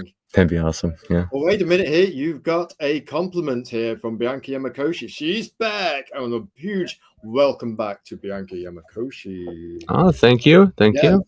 That opening definitely justifies a great anime. I tend to agree, Bianca Makoshi. I'm going to put the chat there. Welcome back, Bianca. Yes, and we'd say, you type this in now. You are on point with your comment. Definitely. There you go. Absolutely. And then we'll put it up. Yes, Bianca Yamakoshi, we agree with you. Welcome back, Bianca. We'd say you're on point with your comment. Definitely. Right, the bonus questions. Only a few left to go, AC. Right, then what are your plans for the future of Saga of Sunsets going forward, sir? An extended edition with heavy metal solo, extended soundtrack, but apart from that.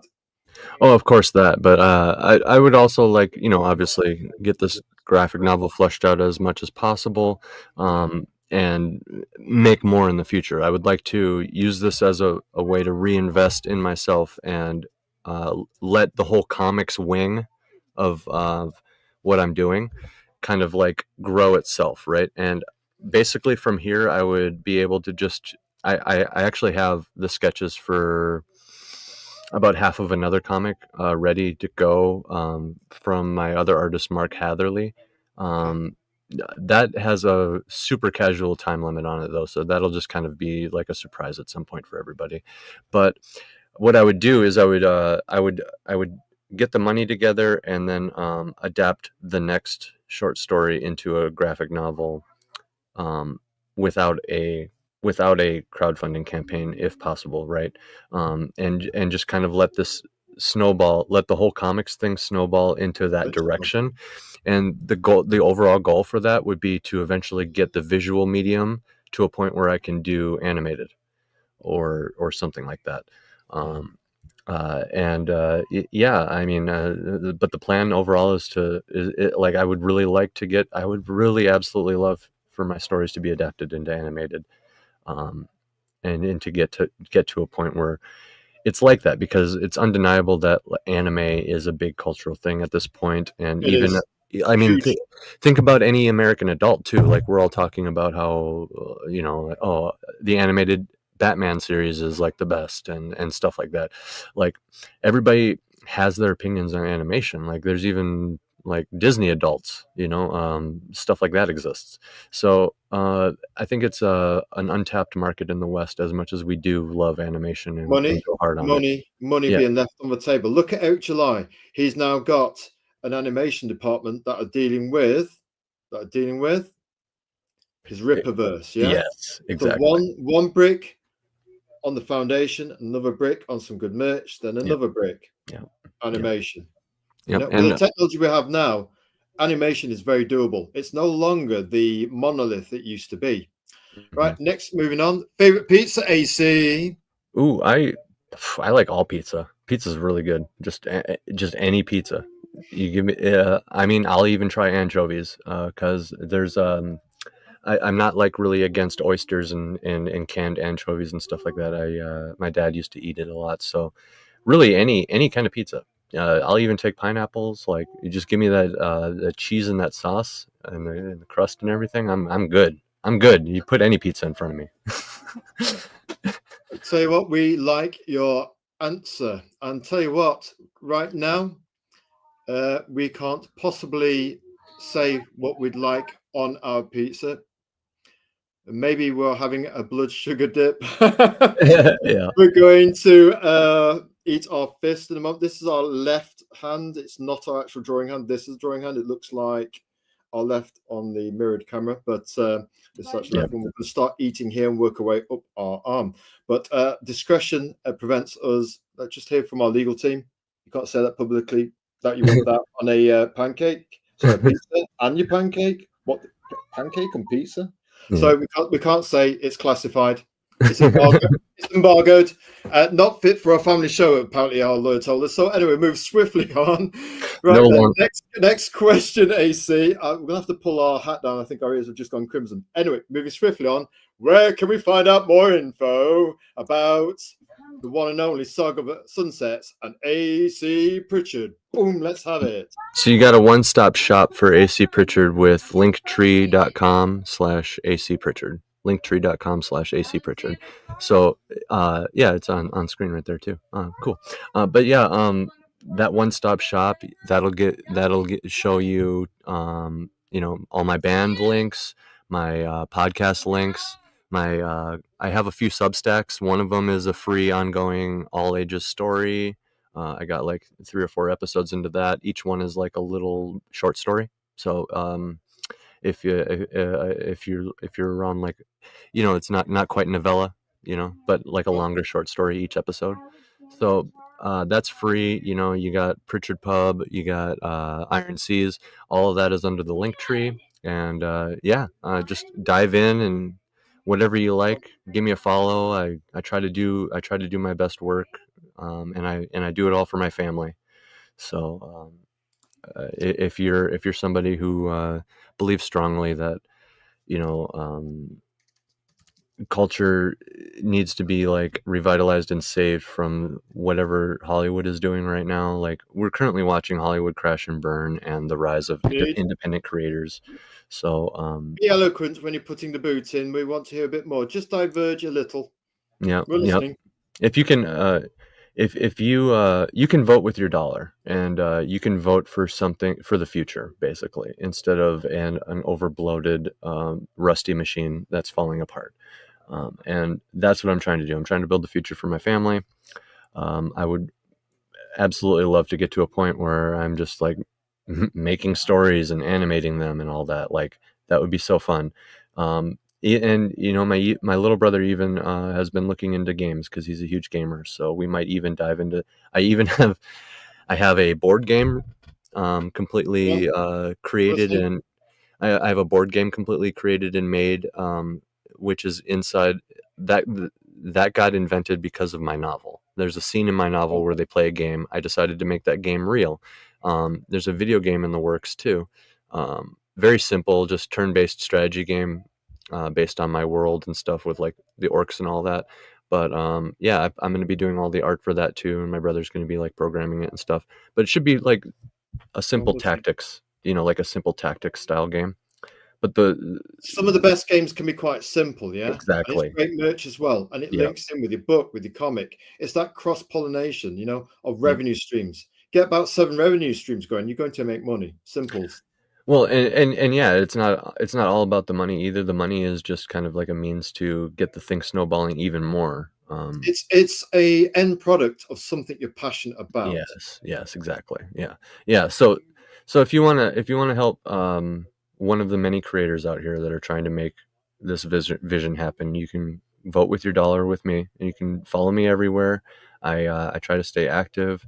We try to stay on the cutting edge of like culture stuff, and we're constantly doing reviews and education and stuff over on the Iron Seas. So yeah, follow us here. Keep following Kyle. He's doing the same thing. It's Azrael Kyle is doing very important work alongside all the rest of us. And if you're listening to this, that means you've come to the right place, and that means you care about the future. So um,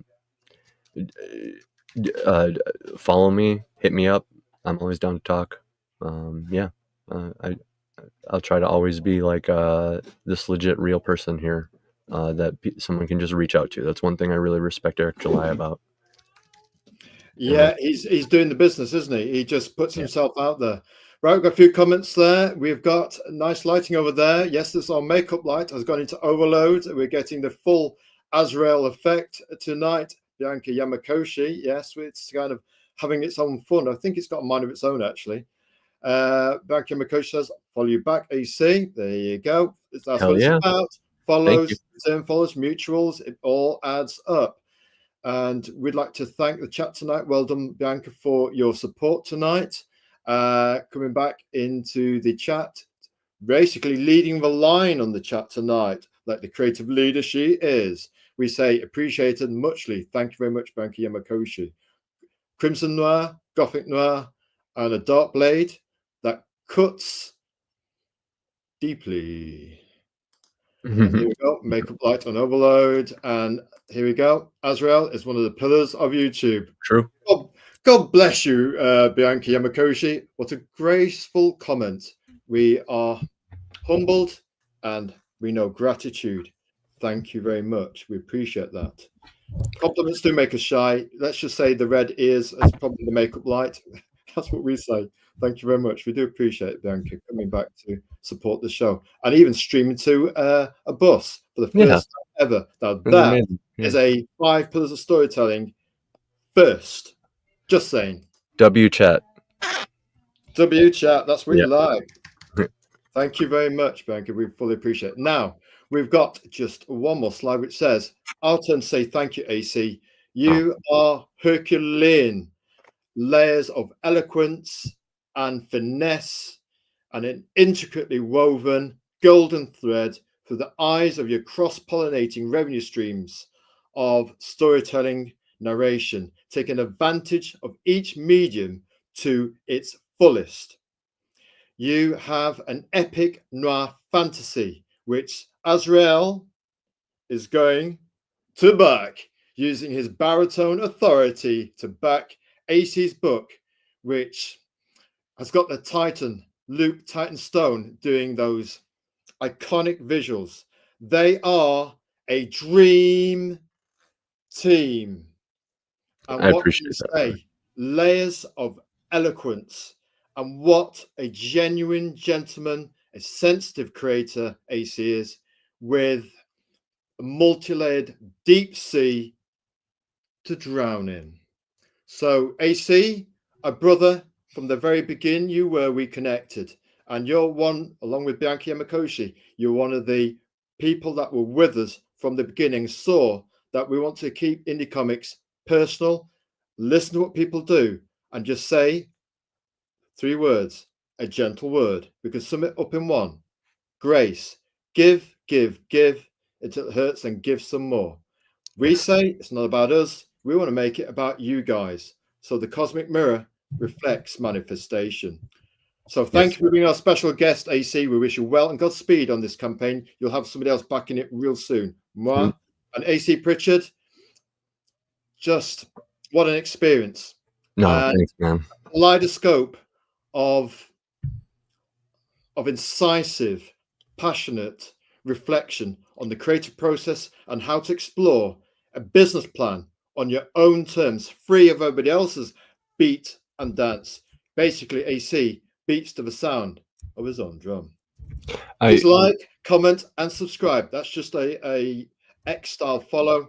Helps us grow the channel and shine a little love on indie comic creators. Now we've got our outro trailer, which some people are a fan of. Let's do this. Thanks, AC. You are... Hey, thank you.